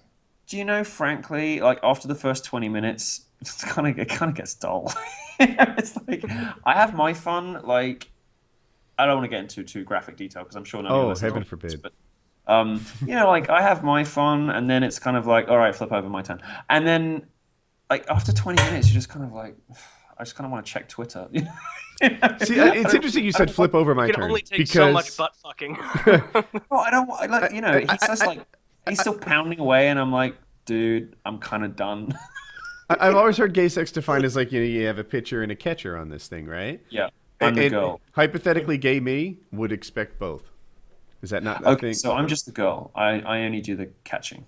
Yeah, it just depends if you're a top, a bottom, or versatile. Of course, there's then there's twinks and twanks. But wait, pitching has no appeal to you? Why do you know so much about this? Yeah. I watched It's Always Sunny in Philadelphia. Oh, you do? There was a whole skit about this. Yeah. I didn't know that they were like that. It was common to only perform one of those roles. I thought it was just like what Woody was saying. Like everybody kind of does everything. Oh no, the reason that you think that is because gay people always lie about it. So if you ever ask a gay person, they'll be like, "Oh no, I'm versatile." It's like the campiest, lispiest little like twink. You're like, yeah, I bet you could sling some dick. Yeah, exactly. It's like, oh no, I'm really versatile. It's like, shut the fuck. Yeah, the only thing you've ever seen is the pillow. So the reason you think that is all gay people are liars. In most cases it's like 90 to 97% one or the other. Wow. I can't relate to being the catcher. I feel like that would be something. Look, not everything you do during sex is your favorite thing. That would be the thing that I would put up with in exchange for getting to be the pitcher. Well, see, I think you're looking at it wrong. You're not looking at it as a sense of pleasure. You think of it more like getting a blowjob, maybe. Well, because totally there's a huge cluster of nerves up there. Mother Nature designed men to be fucked. There's the prostate gland, that huge concentration of nerve endings up there. You will never feel anything quite so like preternaturally, like spine-tinglingly pleasurable as having a dick up your ass. I urge you all to try it at some point in your lives. It's just basic. It's basic. It's basic biology. I mean, you're never going to feel anything quite like it. But I get it. But I'm interested in what if you said that like there's things in sex you don't particularly enjoy doing. In which case you should probably not be doing them. What are they? This is more a line that I give to get the things I want. Beating, strangulation. Well, okay, here, I'll say this. Missionary is not my favorite position, but it's my wife's. I see. We do that. Why? Because you know what? I don't get to just do my favorite things. Okay, I get to do all my favorite things because my favorite things are like, sucking dick and putting out. So... And there's a huge chasm of difference between, I have missionary, which isn't my favorite, but it's okay, and just taking it up the ass as some sort of weird concession so that you say can tomato, fuck him up I the say ass tomato. No, taking it up the ass is way easier. You don't have to do anything. You don't have to do anything if you don't want to. Just like... Well, I hope there's some preparation involved first, but other than that, I suppose... Probably like some enemas. More of a waiting game. Most well-groomed gentlemen will make sure that the situation down there is good. Yeah. Yeah, that's the worst. You don't want any poop dick going on. I find that to be repugnant. If there's any shit on my dick. Have you had that with girls? What's that? Have you had that with girls? Yes. Yes. I have had that happen. Let's see. I've definitely had a girl squirt on me before, like on top of me, and she just like squirted all over me, which I recently... I think that's just urine. it has been determined that it is urine, but it's got more of like women have the female version of a prostate gland. I can't think of the medical name for it, but apparently that goes into overtime during sex, and it excretes a lot of this other chemical into the bladder, and the bladder rapidly fills. But yes, it is mostly urine. So the whole idea of like female squirting being analogous to male ejaculation. Male ejaculation is just way off. Female ejaculation is that white creamy stuff. It's like incontinence. Yeah, it's more like incontinence, and I didn't mind at all. I was like, well, that's nothing. That's thumbs up. That's 2 thumbs up from her. That's what that is. Well, was it your bed? No, it was a hotel bed. Oh, no. But I've just didn't give a fuck. I don't care. But yeah, that doesn't sound great. I'll be honest. To me, it was like, have you ever played a slot machine and you get triple cherries and everything goes crazy, ding ding ding ding ding ding ding, and like money's pouring everywhere. That's what it was. It was like, hell yeah, that's a jackpot right there. I nailed it. I see. I felt like that was a compliment. I was very happy that I made her achieve that. It was sort of a moment of achievement. And that was from a poop dick experience. No, that was not from a poop dick experience. That what I just mentioned is kind of a sexy surprise that I was happy with. But the sexy surprise that I'm never happy with is if there's like shit on my dick, because I don't want any shit on my dick. I would prefer blood on my dick to shit on my dick. Oh, absolutely. Yeah, I think most people would. Yeah, I've had the blood, but I don't want the shit. It's just. How did you handle the shit? How did you lurk your way out of that situation? Oh, I'm so polite. I'm so polite. I would never even mention that it happened. I'm always hoping that she didn't even mention it happened, and I'm just, getting the condom off and like cleaning up and walking away so that like she can keep her dignity. I don't want to be like, oh, you shit all over me, bitch. Nobody wants that. We're not getting around. She needs to know if she doesn't know, because she needs to like wipe herself and stuff. Yeah. Just transition it into like some shower fun. Where it's like, some old Spice. Yeah, but that's never. There's no subtle way to do that. It's like I just did you up the arse, and now like I'm leading you to the shower. Ooh, I wonder why. Like there isn't a nice way to do that. Yeah. I was The best thing, I think, is just to have a discussion with your partner beforehand, especially if they don't know much about anal sex, and link them maybe to an article that will educate them. That way you don't have to have that awkward thing like, no, you want to really use that enema good till nothing comes out, I don't. This is a great conversation. I'm happy about this, I'm glad. Yeah. This is kind of a tame show for us. We usually someone's naked by now or something like that. Oh, really? Pants. You get naked? Yeah. We upload to RedTube and YouTube. We put the censored. Well, why are you on best behavior for me? That's very disappointing. We are actually on Pornhub. That's funny. Yeah. Yeah, we had. You guys are on Pornhub? How did I not know this? We had a porn star as our guest. Her name was Ariel something. Do you remember her last name? Aria Aspen. Aria Aspen. All right, Aria Aspen was on the show, and for whatever reason, a fan or somebody just took it and uploaded it to Pornhub. So yeah, because I'm kind of a big deal. Sort of related. Well, I had heard of you.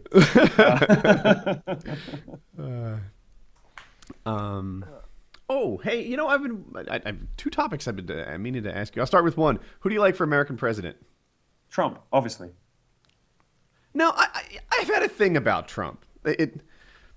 The people who are voting for Trump are dumb, right? Objectively, nope. Hold on. The numbers say you're wrong. I let you go for a long time. The numbers say you're wrong. The least educated people are going for Trump. Nope. Where are you getting your numbers? Washington Post. Washington Post, liberal rag. Here, please. It is. No. All the studies are saying is that the stereotype of Trump supporters does not hold. He's disproportionately popular with women, with ethnic minorities. Blacks love Trump. It's not the stereotypical angry white male everybody thinks it is.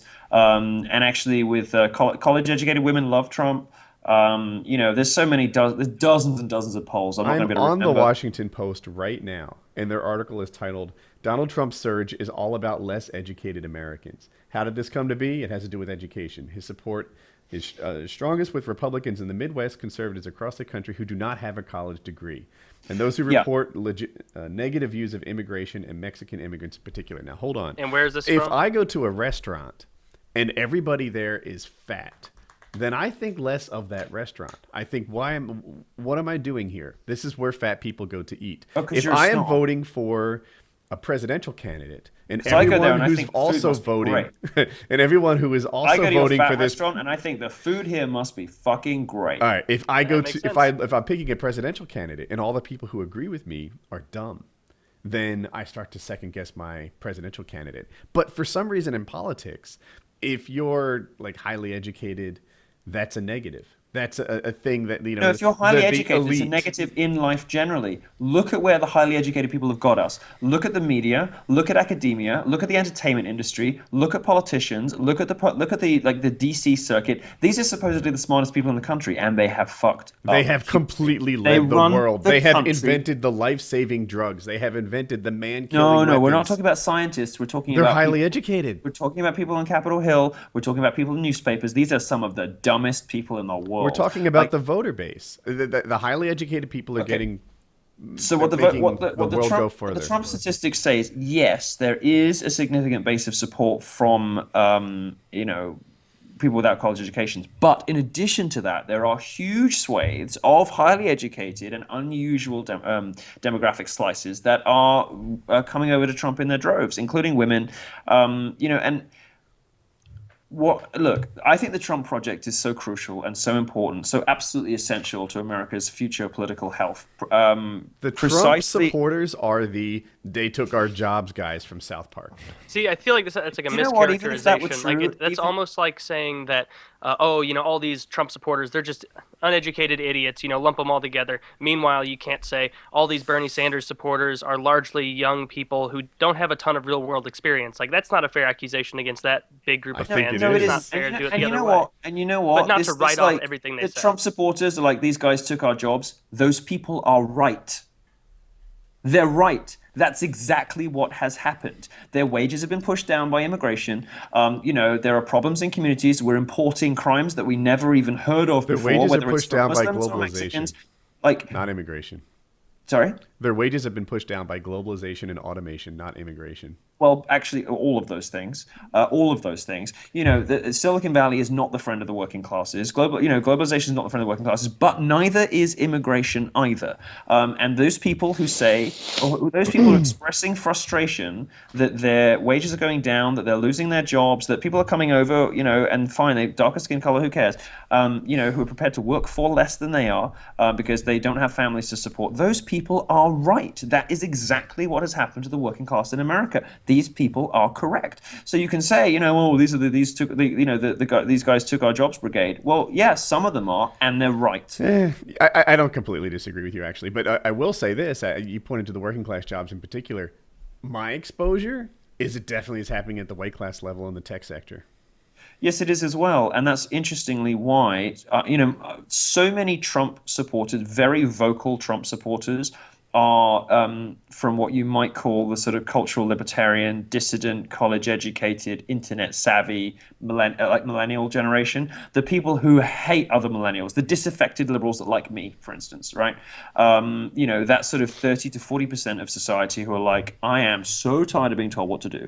I am so tired of the nannying, hectoring, pearl-clutching, limp-wristed liberal losers who have destroyed this country, who have taken it away from all the stuff that I believe in, who are encroaching on my free speech, who are telling me the acceptable limits of thought and speech, crushing the Overton window and shoving it to the far left, who have ruined this country. Those people, I think, and it's kind of like your sort of the way you framed this, and the sort of like, if you'll forgive me for saying this, the snobbery that kind of like immediately came out of you when you started talking about the people who are going to go vote for Trump, reminds me of the way that people talk about men's rights activists. And the men's rights activists very often are rough around the edges, very often are, not camera ready, let's say. They're not the most articulate, not the most predictable, not the most, socially adept people. But you know what? Their arguments are right. They're right about everything. They are right about feminism. They are right about the way that society is structured against men, and not just the 20-year-old stuff, but the unfairness built into divorce, built into child support, built into the domestic violence laws that we were talking about earlier. I can't think of Unfairness is not built into child support, by the way. Say again? Unfairness is not built into child support, by the way. Well, we can argue about that, but from my point of view, you can be a snob about men's rights activists because you find them gauche. But I can't think of a serious argument that men's rights activists make which doesn't at least have merit and is not at least worthy of discussion. I happen to think they're mostly right about most things. I think much of the same thing is going on with Trump voters. They might not be the people that you want to hang out with at the weekends. They might not be the people that you want to invite into your home and have dinner parties with, but they're not wrong about much. On the child support thing, at least in North Carolina, that's done with a chart. They just look at his income and her income and the where the kids go and apply that. I think it varies around the world. There's no gender in that calculation. There's a chart. It's income. It's whatever number of kids. I don't know enough to talk about, state to state in America. Fair enough. I know, for example, in England that it's horrific, and certainly the divorce laws are insane, and domestic violence, the praxis of domestic violence law, if not the legislation itself, is completely insane. Most of what these guys talk about is reasonable. Globalization and automation has crushed low-skilled jobs because you can take those things and either automate them or put them into a place where people will work cheaper. Yes. The typical protectionist policies that you see saying, hey, minimum wage should be $15 an hour it's going to be coupled with shipping jobs somewhere else. We know any educated person knows from economics that like rent control, which doesn't work, the minimum wage makes people poorer. But you don't have to be a protectionist to believe that if there's no need to let in massive numbers of unskilled people who don't offer anything to the economy other than cheaper labor for jobs that are already being done by the working class white people, you don't have to be a protectionist or a racist to say, no thanks, I don't want that. You don't have to be a racist or a protectionist to say, do you know what, if we've got the choice, like if we can pick anyone in the world, and as Americans you can, because there is one country in the world that everybody everywhere wants to go to, and it is America. If we can pick everywhere, why wouldn't you just pick the best? Work out like Australia does, have a point system. Like look at your country and say, right, we need doctors, we need plumbers, and we need lorry drivers. So we're going to go get those, and we're going to get them from anywhere. We're going to get the best skilled people from wherever we can find them for those jobs in the economy that need doing that we can't fill ourselves. Could even be Silicon Valley. Now, there's people have, the H-1B visa. In the tech sector, that's abused. I think that's where you were headed. Right. I mean, the H-1B visa is very controversial because companies bring in people who maybe, shouldn't be on that particular visa, whatever. So Silicon Valley is a specific case, but they don't really employ that many people anyway. It's a very low number of people for the sorts of figures and involved in for the amount of money flowing around there. It doesn't have a huge impact on employment in the country at large. But they're alpha jobs, so it really matters. So I live in an area called Research Triangle Park in North Carolina. And what they've done is they've taken this big spot of land, I think it's like 500,000 acres, and they said the zoning for this area is privileged to favor tech and bioscience companies, right? Pharmaceutical companies, IBM, Cisco, things like that. And then what happened is when they brought those, what I'm calling alpha jobs in, the doctors, the engineers, the scientists, etc., each one of those created half a dozen beta jobs, the waitresses, the housekeepers, etc. I don't know if that's got to be like an omega job, right? Waitress? Yeah, right. I don't think waitress is very high on the imaginary totem pole of jobs. Yeah, that's why I call it a beta job. No, it's not. And and in real terms, from the point of view of the Trump, Delta voters, job at least. From the point of view of the Trump voters that you don't want to have dinner with. That's not job creation because the jobs don't go to them. The jobs go to Mexicans. The jobs go to other people, right? So from an American's point of view, there's no benefit to me as a working class white American having, a Silicon Park next to me because all of the cheapest jobs aren't going to go to me. They're going to go to immigrants. And I'm not educated enough and don't have access to the education system to get myself into a position where I can have a decent job there. That park doesn't help me. Yeah, it doesn't. I don't know what the solution is. It doesn't make my taxes lower. It doesn't make my wages higher. It doesn't give me any greater realistic prospect of employment. That park, in fact, probably is a net negative. It doesn't help you. It helps me. Because it will price me out. If my roof gets shingled cheaper, then... Yeah, but it won't, because that's not what happens. When you have these hubs, people get priced out of the surrounding areas because the employees in those hubs want to live where you live now. So there's gentrification. This is very, very basic. I love gentrification. Right? There's gentrification. I don't know a counter argument for it. Gentrification is glorious. Oh, you take neighborhoods and make them nice? This is like the gay person playbook. Yeah, like my fellow homosexuals do this, but it's also kind of like class cleansing, because what happens is you take poor areas where people could previously afford to live in cities and you throw them out into the suburbs, and then when the suburbs are full, you throw them out into other cities. You are shoving poor people who cannot afford to live in the areas that you have decided ought to be nice. Now because I'm getting an erection.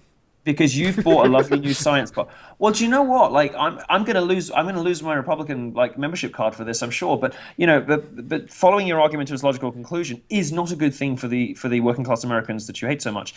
And and you can't define me like I'm that. teasing. I've been wrapping it up every time I said it until you objected. Yeah, I was like, wait a minute, on the barbecue thing, he's really mischaracterized me here, but I'll let it go. Get to me hating white. Well, I was teasing it up every time I invoked them to see what you would follow. For those people, none of the things you're describing are at all helpful. They're actually really counterproductive and destructive. And those people who don't have control over automation and don't have control over globalization do have control over immigration, because they can vote for a candidate who doesn't want it. And that's what they're expressing in this election. Did you watch the most recent season of South Park? I've been getting some of them. I haven't seen all of them, but I've seen the Safe Space one, and I saw the opening, and I saw a couple of the others. Yeah, there's one that's there's a lot of talk of gentrification, and in particular, they do what you said. They go into so Kenny obviously is the poorest guy in town, second to Cartman, or Cartman's the second poorest, it turned out. But anyway, they changed Kenny's neighborhood to Soto Sopa. And they have the villa, so they build like this nice district around his shitty house, and like above it, they have the villas at Kenny's house, and it's all this high end real estate and stuff. And like 2 episodes later, it goes back and shows it, and it's just a shambling ruin again apart. Because it's not sustainable. If you go to Denver, it's like that. If you go to downtown Denver, especially those more liberal cities, you'll see those goofy named little sections of the town that suddenly a ton of rich hipsters move in and price everybody else out of there. And it's not just about not being able to afford your own home anymore. It's also like a Whole Foods opens and you can't afford to eat there. Like you can't. Like most people cannot buy their food from Whole Foods. Not every meal. No, it gets very expensive. Yeah. I mean, like I could do it, but I would really notice the difference. And I earn a lot of money. Like I'm ridiculously overpaid. Yeah. Like I'm. We can relate. No, okay, you guys are doing good too. And like if I did my entire food shop at Whole Foods, I would notice the difference every month. Like I really would. It's a lot of money for like only slightly better food. But people cannot afford to be where they are. So yeah, look, I have I think the reason I'm fighting you on this so strongly is that most of the people I write for are in that situation in life. Right. There's an issue with those people that you write for. I feel like, so I graduated high school, for perspective, in 1991. And if you were to talk to my class, every fucking one of them thought they were going to be millionaires. All of them. Like, it was a standard thing. Even the guys who barely got out of high school were like, oh no, I'm going to be the next, big chef in an Atlantic City hotel. And that was their plan. Every one of them just had high hopes. Now, it feels like so many of the young people buy into this narrative that's been put out for like Bernie Sanders' election campaign, that they can't get a fair shake in life, that regardless of what they do, the deck is stacked against them, and their success in life is not at all related to what they put into it, to their education, to their achievement level, to their whatever natural abilities, that like, oh no, the door's closed. There are no more successful people graduating high school and college right now. You're just fucked. And I don't like the defeatist attitude. And I agree with you. I agree with you on that. And you won't find anyone who hates victimhood and grievance culture and defeatism more than me. This is my entire career is fighting these things, right? I hate them too. But there are some respects in which those people are right.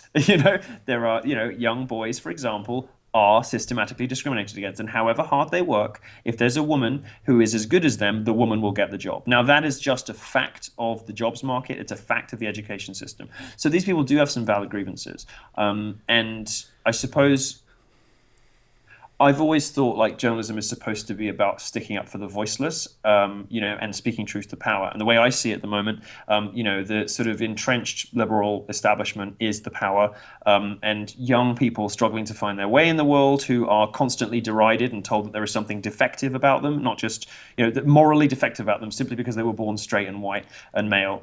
These are the messages that we're sending to people. Is it any wonder they're defeatist about life I've when always they get had objected to the Republican victimhood. You've got the number No, one I'm not news talking about station Republican in the victimhood. I'm planet talking mostly talking about about how liberals. the other news stations are the mainstream one. You're the mainstream one, motherfucker. No, You're no, dominating this I'm not, cycle. I'm not talking about politics. You're unfairly characterizing what I'm saying because Oh. you're hearing something I'm not saying. Well, what good for the goose, good for the gander. No, you're hearing something I'm not saying. Most of my readers are disaffected liberals. They're not conservatives at all. I did a poll, and the people who could reasonably be called Republican represented about 12% of my readers. The majority of my readers are disaffected liberals who think they have been let down by their own people, and these guys, with some justification, haven't just. I think there's a difference between the victimhood and grievance culture and thinking whatever I do, I'm never going to be good enough, and I should use victimhood as currency instead because I'll never make anything of my life, which is the route to feminism.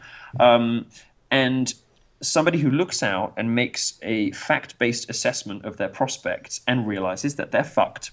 And that is a situation that a lot of young men are in today. I disagree. I feel like that situation you described is, again, using victimhood as currency. It is another thing that I see too much is using being offended as a position of strength. But No, but I'm talking the opposite. These are people who hate offense culture, who hate grievance, who hate victimhood. But none of these people are screaming against this stuff all day, every day on Twitter. They don't consider themselves victims. I They're feel just like realistic if you tell about the them, fact that the system dude, is fucking buckle down and achieve, they'll say, "Oh no, you just clearly don't understand. You're out of touch with what's going on today." No, I don't think so. My fan base isn't like that at all.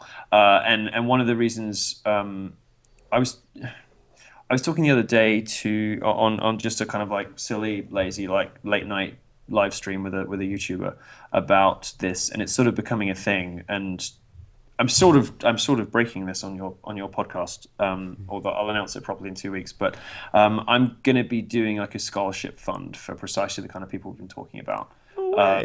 Whites only. Whites only. Well, only men. It is aimed at the much maligned straight white male because they are the people who are falling behind in education.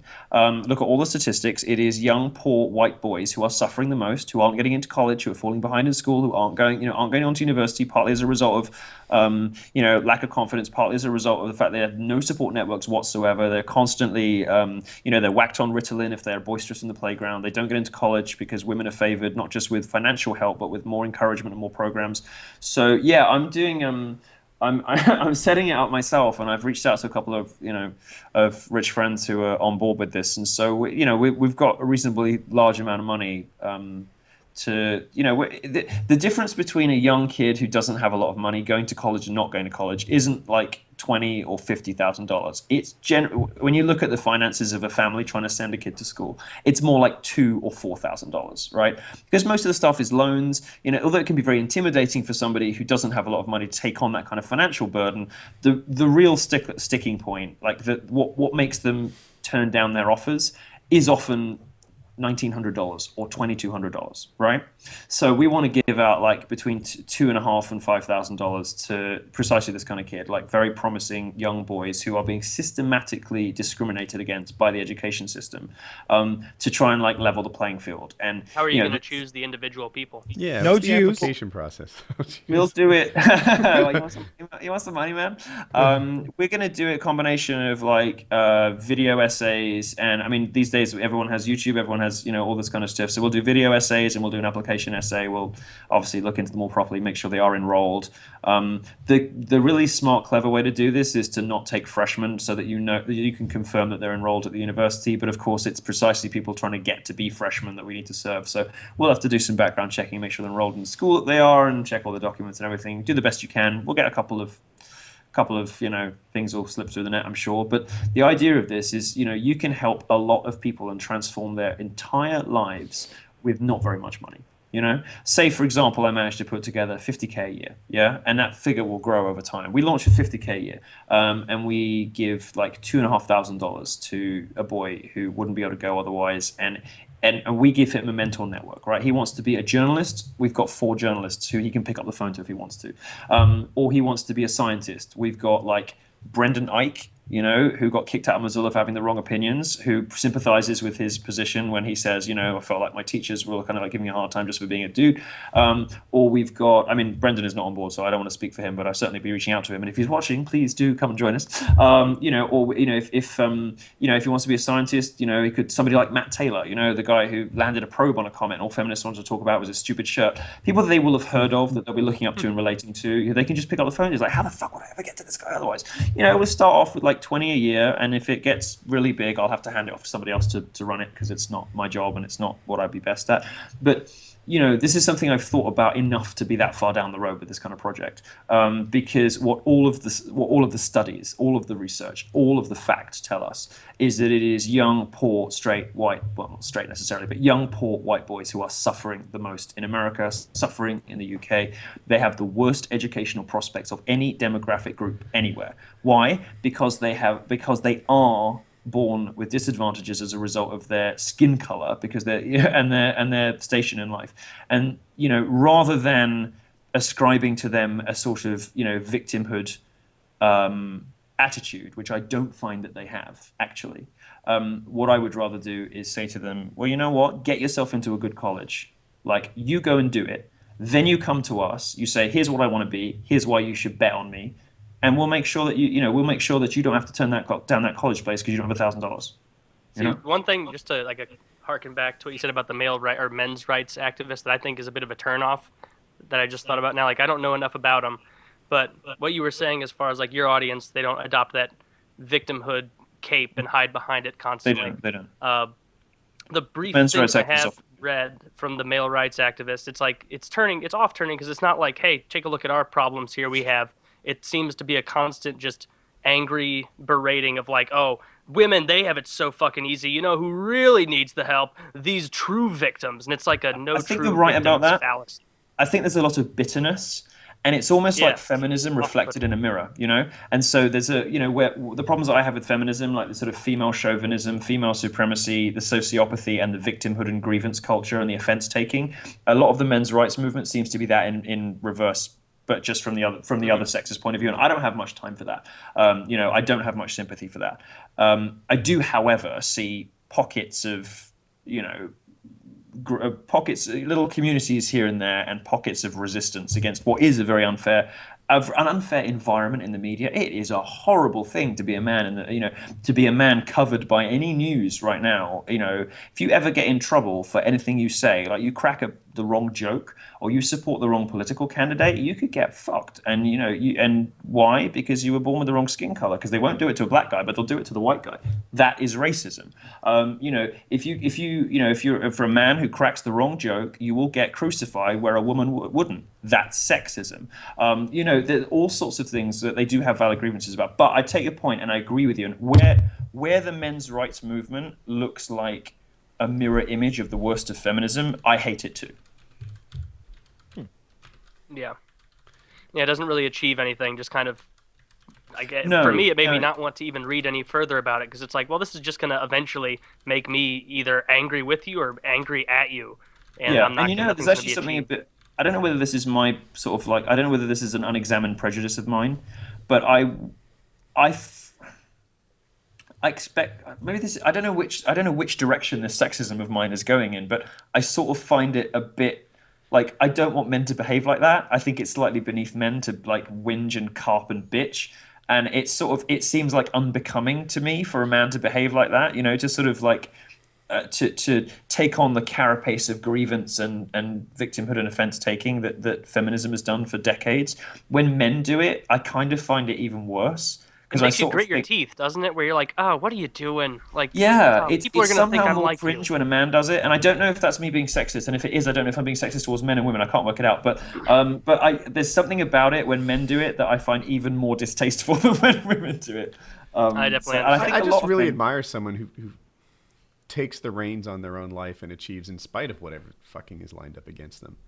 Me too, but I think sometimes people need little legs up and helping hands when they, particularly because I think a lot of the guys I write for, like the gamers, for instance, in the, you know, when I wrote about the sort of the lies, I've never seen an instance of systematic malpractice and journalistic failure like I did with the Gamergate controversy, where the whole media lined up with these sociopathic feminist liars and painted an entire community as misogynistic harassers, abusers, and threateners, and that was not what happened.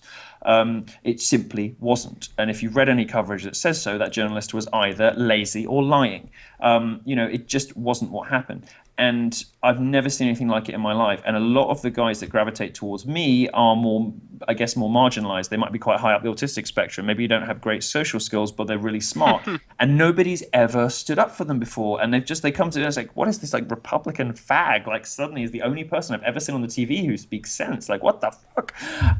You know, a lot of these guys do need a little bit of a pep talk, even if it's just a pep talk, you know? They're not victims. They don't think of themselves like that. And they're perfectly capable and willing to make success of their life on their own.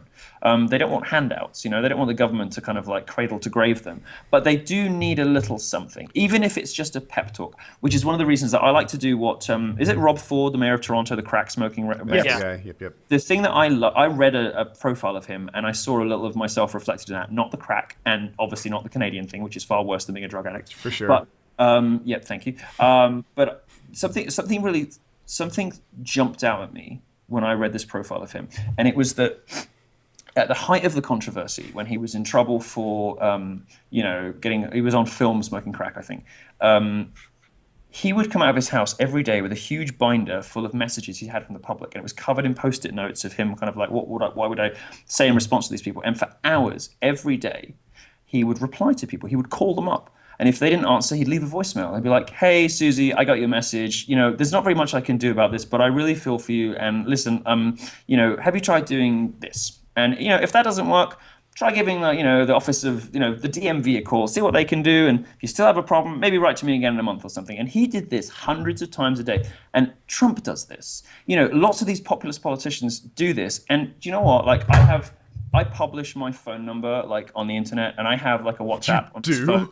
Yeah. What? Why would you do I that? get hundreds of WhatsApps a day, and I reply to all of them. Oh my god! I reply to all of them, and it's what I do for fun because I find it so rewarding. I love it. I'm starting to sound like a very earnest person now, but you know, I just take a step back. I am a Dude, cunt. I will put my address on the internet. I will give you a home tour that includes how to use a bidet, but my phone number is private.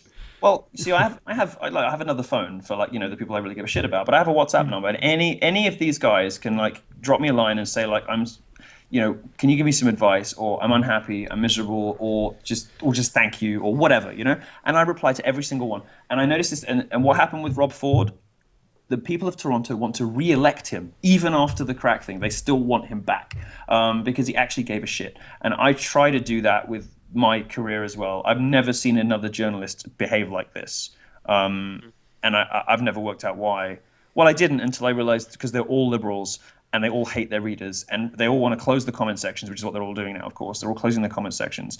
And they actually want to withdraw back into the era of broadcast media where you could just like spew a load of lies and then run away and not have to deal with the and then nobody can comment. I don't even watch debate-style videos or like the so-and-so says so-and-so is a racist kind of videos anymore if the comments are disabled and there's no rating. Because it's like, all right, Exactly. you're trying to pull because a you fast know you're one being and lied convince, to. Yeah, you're trying to Because you know you're convince being me lied that to. a bunch of other people haven't figured out your bullshit before, and that I'm just the first, you know, doe-eyed idiot to stumble onto this video and be bamboozled by you. Like, it's very condescending. I don't like it. I don't understand Gamergate.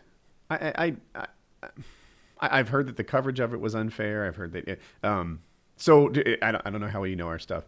We know gamers, right? I've been involved in gaming for like 10 hours a day for the last 6 years, right? That's more time than you might have guessed. And I can tell you, women are not treated the same. You know, I have the best Minecraft server in the universe, or multiverse, woodycraft.net. And if a girl dares to wade into our faction server, she will get attention in a way that guys don't. You know, she is instantly known, especially if her name if her in-game name implies being female. Trixie XXX69. It might have Jennifer in it, which I feel like isn't the same cry of like blowjob giver 22 or something like that. It's Jennifer. It's her name, right? That's actually my name. Like, I'm not sure you should be broadcasting that live because people are going to start like messaging me. Like, it's very. Wouldn't want to blow up your spot. There's other stuff that. To me, it might just be a byproduct of being feminine. Like we had a player whose name had enchanted in it, right? Yeah. I don't think that's... People presumed it was a girl. It was. And, but it's, I feel like girls are different than guys, and they might be attracted to an in-game name that says enchanted in a way that guys aren't. So, and they come on, and all of a sudden, like, every guy is... I was going to say pounding them, that has a whole nother thing. Like every guy is kind of like giving her attention and came back at just the right moment. Not always positive attention. And yes, but you know why? Because these guys are like marginalized. They've never seen a woman before.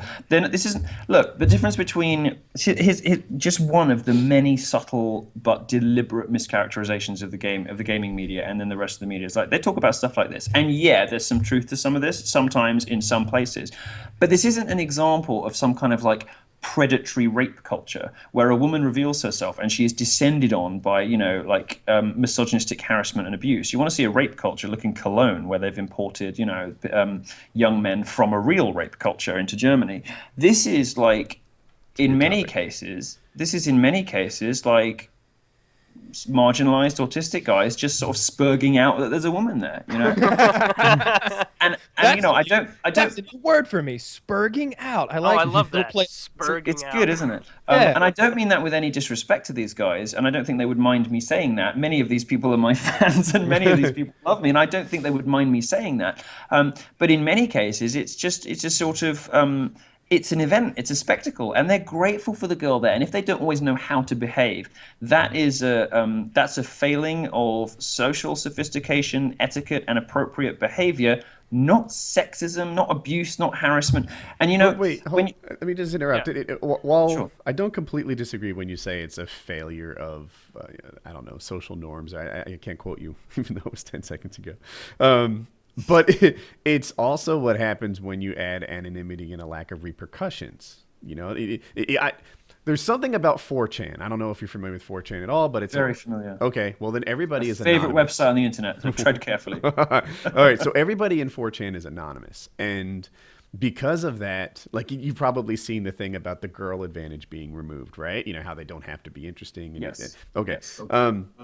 For people not familiar with it, there's this theory, I hope I get it right, where they say like, oh, the reason girls are treated as it's tits or get the fuck out because it's the only way that they get to regain their girl advantage. Otherwise, they're just judged purely on the way that guys are, by how clever or funny. Exactly. And women don't like that, so tits or get the fuck out isn't a misogynistic, isn't a reflection of misogynistic culture. It's actually even worse for progressives. It's worse than sexism.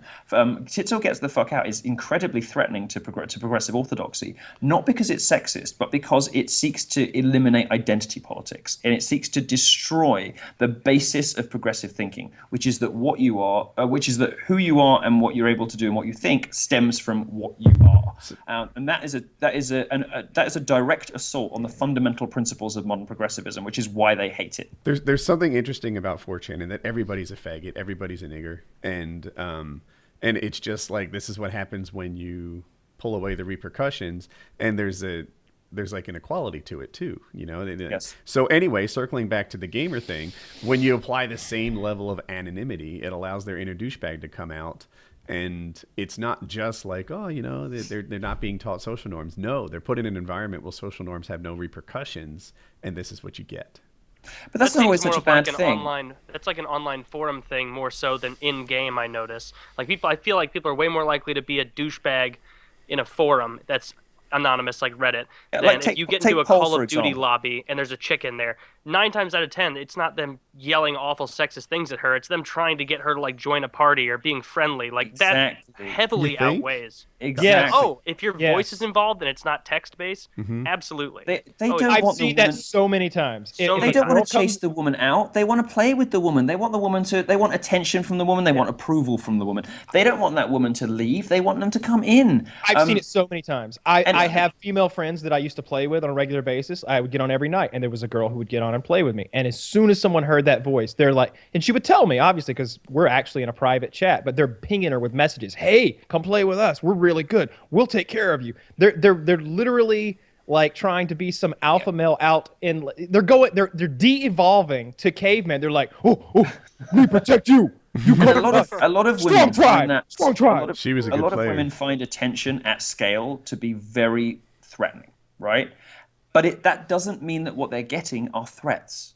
Women find that uncomfortable. Women find that, like difficult to deal with. They don't like the volume of attention they're getting, but that doesn't make the attention hostile. It doesn't make the motivation hostile. It simply means that the social dynamics of that situation are, such that they don't necessarily always suit very sensitive women. Okay, but you cannot compare like Call of Duty or any of these other games, even if it's like Dota or something, which can be very aggressive. You cannot compare that with POL. Wait, what was that with word? POL on 4chan. POL. Oh, okay, yeah. Thank you. You cannot compare it with POL. And the other thing I find infuriating about games journalism, these guys all lived in these worlds. They've been on 4chan. They've lived in these video game communities.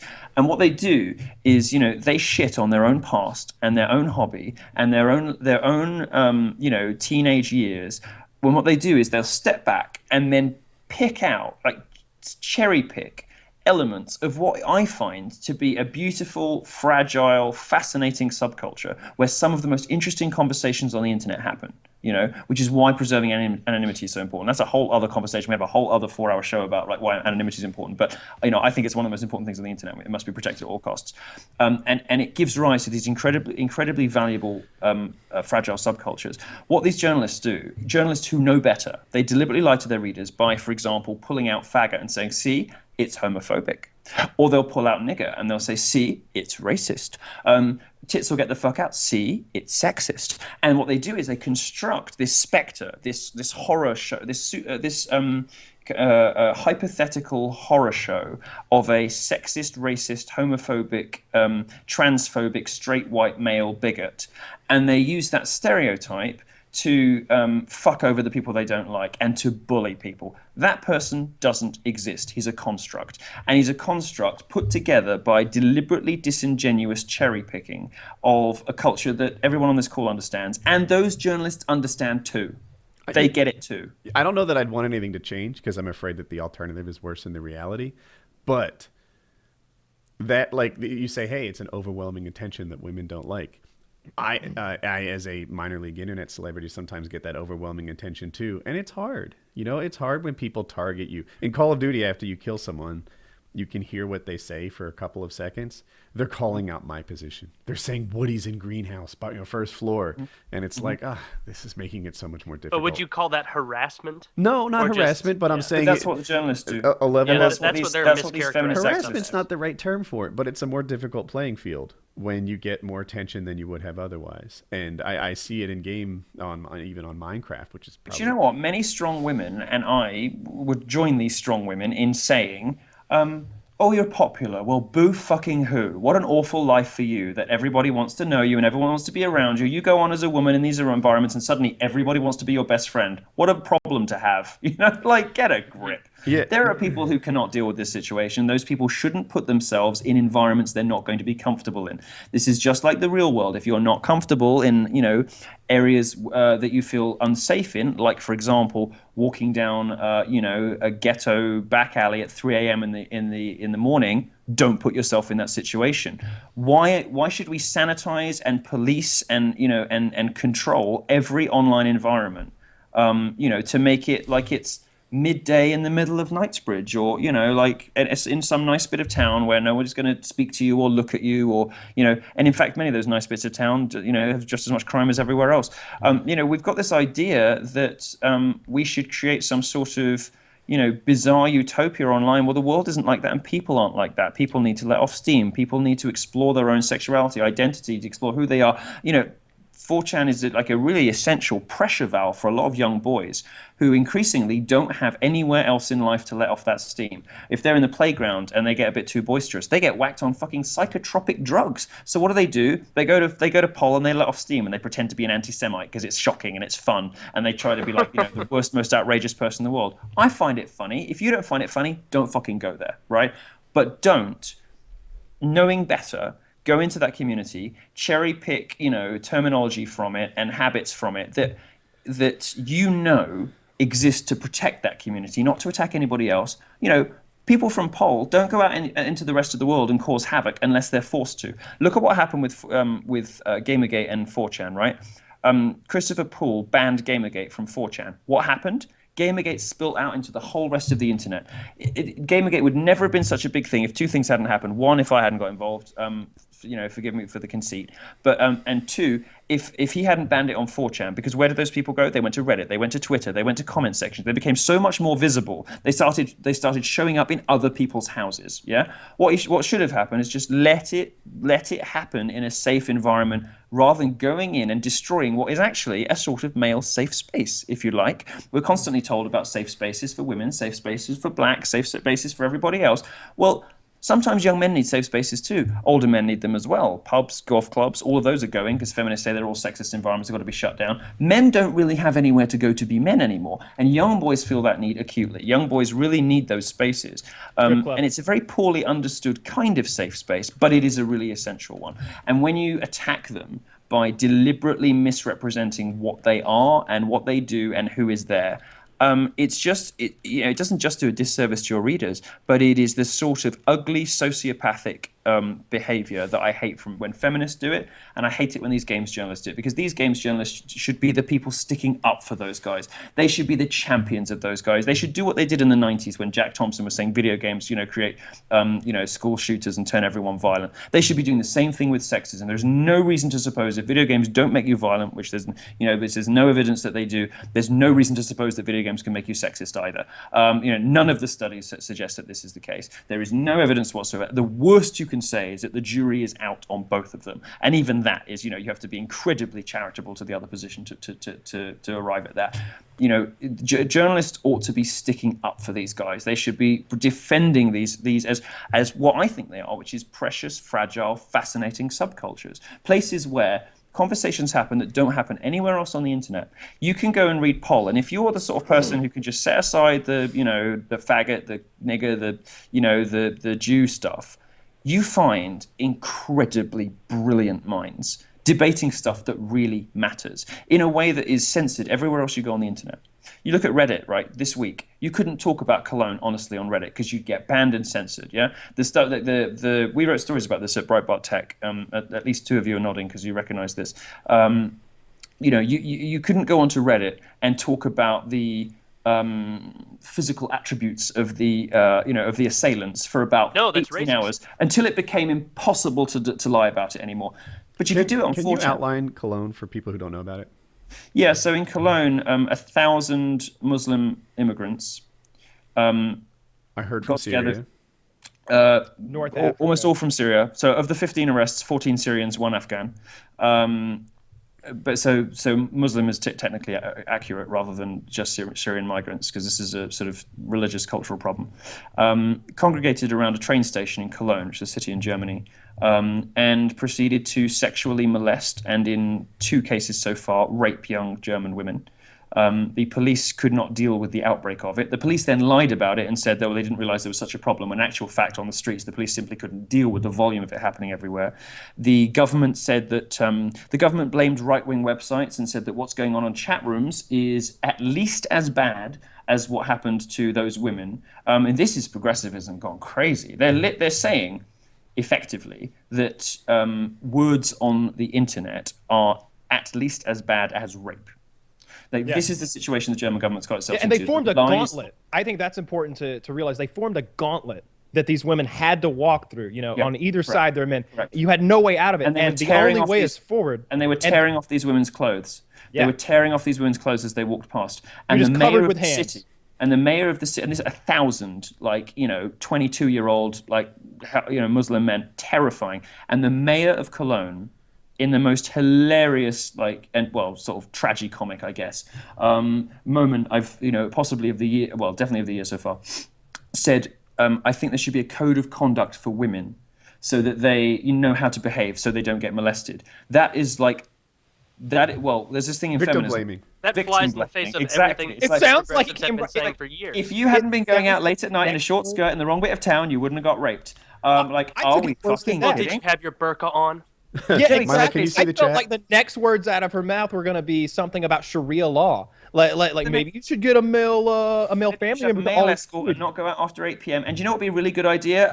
Why don't you get a niqab? Because then they won't look at you at all. Yeah. But don't drive. Not allowed. Yeah, Good strong point. No, actually, I have to disagree with you on that because I'm that's about the only thing that Saudi Arabia gets right. No female right. Oh I God. have a story about when the king of Saudi. You see, I've made this joke so many times, but no one ever seems to notice or enjoy it. So I keep making it until people laugh. And Well, now you here have. we So are. now I you can ever now heard the retire. story People who watch this about- will have heard me make that joke about 5 times. Now I can retire it. Have you heard about when the king of Saudi Arabia goes and visits with the Queen of England? And I guess she was a driver in some capacity at some point, so she's got driving experience, and she drives the vehicle that they're in and does some off-roading and scared him apparently. Well, she loves that. She loves that because she's I don't know the specific instance you're talking about, but she loves getting behind the wheel of her Land Rover and driving around her estate and stuff.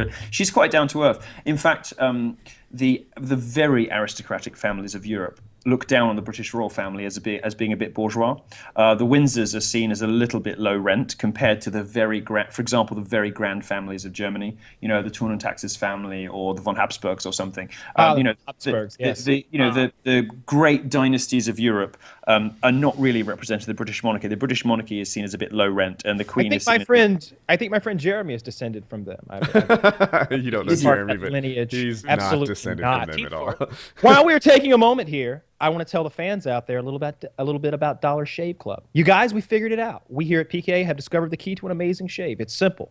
That's exactly what DollarShaveClub.com does, and why we're proud members like millions of others. DollarShaveClub.com delivers amazing razors right to my door for a third of the price of what those greedy razor corporations charge. Joining DollarShaveClub.com means that you can afford to shave with a fresh blade anytime you want, which feels fantastic. And for the smoothest shave ever, use a fresh Dollar Shave Club blade with their Dr. Carver's shave butter. And I've tried the shave butter and I like it. It works very good. Mm-hmm. It's not like shaving cream. It's clear, so you can actually see where you're putting the razor blade, and sometimes that's important. And for the smoothest, it's not your average shave cream. It has high-quality ingredients that make your skin feel soft, smooth, and moisturized. Your blade will just glide gently across your skin. So, if you want the most amazing shave possible, take it from me. Use a fresh Dollar Shave Club blade and Dr. Carver's shave butter. 2 reasons to join the Dollar Shave Club. That's DollarShaveClub.com/PKA today. Link in the description. Yeah. If you I shave, could listen to you Dollar read Shave Club anything. is the way to do it. I could listen to you read anything. What is your accent from? Where is it? I am You're south somewhere, right? Yeah. I'm in the south somewhere. I can bring it on out if you'd like. If words will just pour out of my mouth like more. Do you mind if I just But I do a couple of accents. You never know. I could do whatever you'd like to hear from me. I give it to you. Yeah, I just lost my boner. Yeah, right. That's Russian. I feel like you would like Russian or Romanian guys, those big, hairy, powerful guys that would. Do you know? Actually, I was just being a dick because I do like Russians. Yeah, everybody likes Russians. They're wonderful. Where are you from in the States? Georgia, which is Georgia. So. I think I'm coming to Georgia sometime soon. I have this huge, ridiculous tour this year. Perhaps Cal could have an eye-opening experience. It's going to be great. I'm basically visiting everywhere I've ever wanted to go in America. I don't have enough dates yet in the proper South, like real America, sort of Kentucky, Tennessee. But I'm working on that. Are you into guns or anything? Are you going to take advantage of that while you're over I here? love guns. I grew up with horses and guns. Like I'm actually a country boy. So I'm going to be shooting everywhere I go. I've got 2 weeks in Texas in April. So I'm basically going to do like a talk at a university and then spend a day at the range, talk at university, day at the cookout, talk at university, day on the range again. That's a big part of what I do for a living. My YouTube channel is all guns. Kyle may have the best armory of anyone you know. Yeah, he's I got get more to guns see- than any person I know. I get to see you shooting. That's like the best porn ever. Yeah. Oh, you have no idea. It's we have a real good time. Oh, wow, check that thing out. Yeah, What is I that? like to. It's a shotgun. It's a double-barreled shotgun, but it's a pump, which is kind of a revolutionary silly thing. And it's just covered with shit, you know. How many All right. guns do you have within arm's reach right now, Kyle? It's like kind of like a ball. You don't even want to know. There's Within an- arm's reach right now. There's an RPG behind him. Yeah, this is an RPG round. America. America. All right. Well, listen. If I come to Georgia, I'm gonna call on you to take me out and blow something up. I can absolutely handle that. Oh, look at you. His inner 10-year-old just came out, didn't it? Oh wow. Hang on, I can keep this going for a while. They're literally all in reach, aren't they? No, this is just a small fraction of the. No, of the yeah, collection. he has. I'm not going to say anything other than the fact that he's very well armed. Well over 100. This is just a duplicate of the one I showed you before. I've got 5 of those. The Glock here. Hang on, this feels like a UTAS 15. Yep. That's exciting. Yeah, I Doesn't got it make you anxious having that much money and guns just sitting out while not in a safe? It would be. They're gonna have a hard time taking them from me. Oh, that's wonderful. You're like the living embodiment of toxic masculinity. The feminists will hate you. Yeah, that's what I do. I do a lot of machine guns and I don't know, fireballs and explosions and shit like that. Right. Well, if I come to Georgia, we're gonna blow stuff up together. Okay. Certainly, that's what we do here. Wonderful. Right now, I'm in the process of building a giant castle out of hay bales so I can burn it with my flamethrower. Oh, dude. With your semi-retarded employee. He is a little dim. I'd like to have him tested, just so I know if I'm violating some state law by like employing this guy. You know, like Or at least take him to the doctor, get him fixed, you know? there's no fixing that. Maybe they'll fit him with a helmet. But there's no fixing this. All you can do at this point is prevent future damage. Helmet, maybe something like that. Those things when like a 2-year-old can barely walk and he's in that little ring that keeps him from falling over. Yeah. He needs one of those. He just fucks shit up all day, every day. Guy can't dig a hole. He sounds adorable. And where are the other guys from? Where are you two from? I'm in St. Louis, Missouri. Oh, you're in Missouri. Okay, so I'm coming to Missouri as well. So, I'll buy you a St. deal Louis in or Kansas City? I think I'm going to Mizzou. So. Oh, yeah. So you'll have fun with that big nonsense breakout. That's where I went to college. Oh, it is. Past, like it wasn't nearly as bad when I was there. It seemed to have changed a lot, even like the last 3-4 years. But yeah, it's getting out of control with their PC nonsense there. Well, I'm going to go with a T-shirt that says "Black Dicks Matter," and I'm gonna. Yeah, thanks. Cheers. Thanks. I'm actually. Can we steal that and put that in our shirt store? Yes. All right. Well, let's do that. You can. It's just I've got a T-shirt. I'm going to do it in my store too, but you can have it as well. Nobody's going to buy that shirt. Do it. Well, I've got like 2. I've got a black T-shirt with 2 cutouts of my face, and then just in white letters like "Black Dicks Matter." So I'm gonna wear that on the Mizzou campus and see what happens. Actually, I agree with these guys. I'm a black supremacist too. Like I have so much in common with Black Lives Matter. I think they're great too. And Woody, where are you from? North Carolina. Raised in Jersey, but I've lived here for, 16 What are the years. cities in North Carolina? Remind me. Raleigh is a big one. Charlotte is probably the next big one. Okay, great. Yeah, no, I've heard of those. I don't think I have a date plan there, but I'll let you know. Yeah, let me know. I'm half tempted to invite myself to your event with Kyle. Yeah. You really should.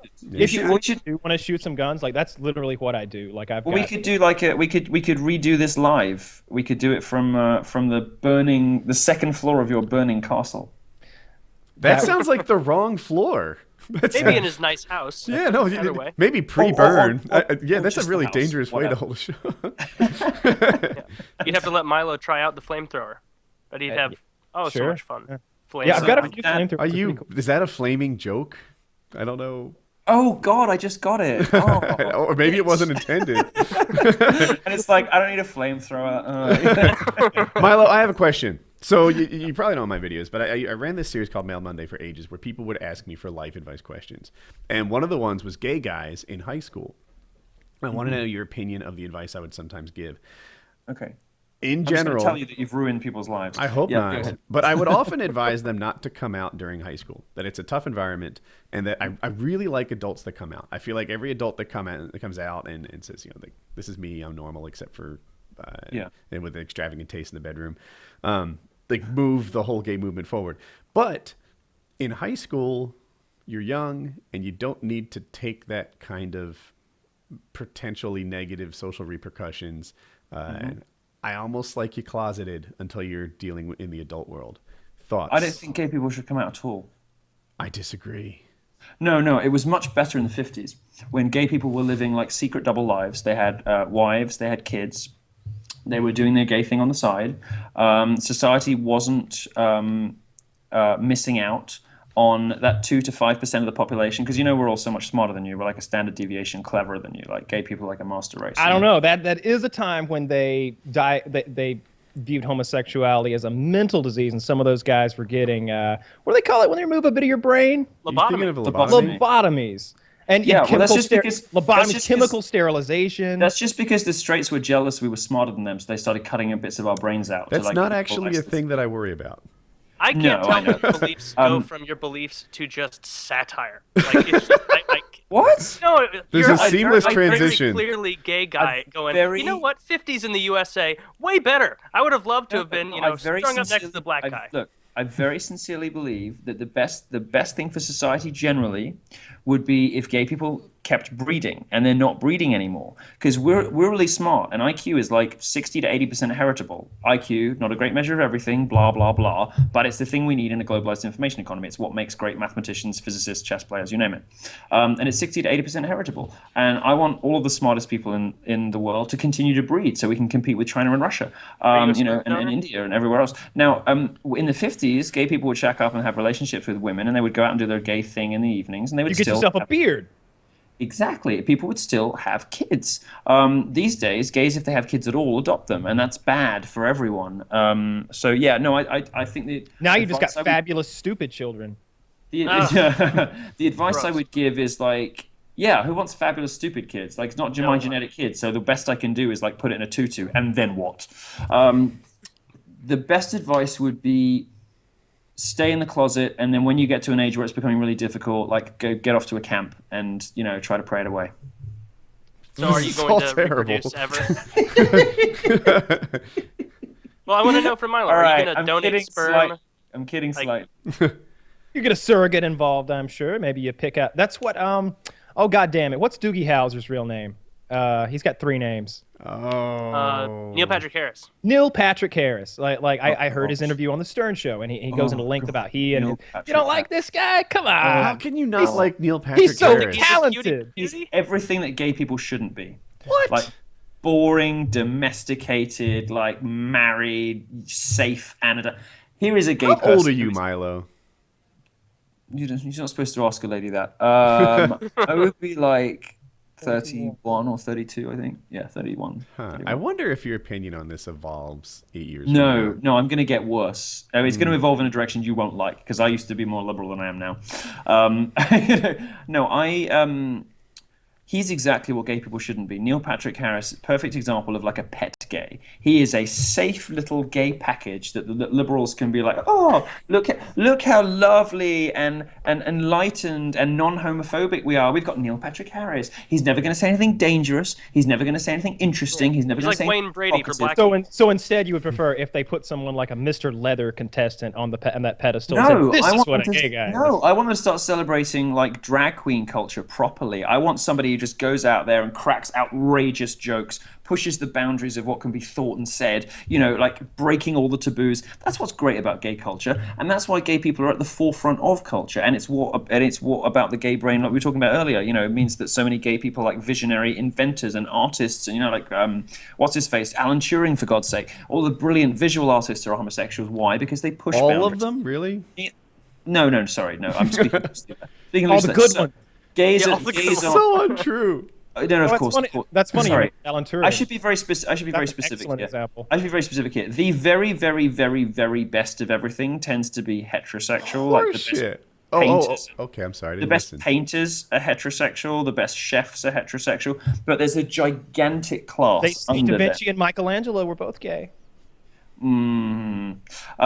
There's a huge, gigantic underclass beneath them of gay people who push, the boundaries and who enable those great discoveries. And of course, gays are overrepresented in genuinely transformative world figures like Abraham Lincoln, Alexander the Great, you name it. How do you know? How do you know all these famous gay people? Because I'm I told did Lincoln's not gay.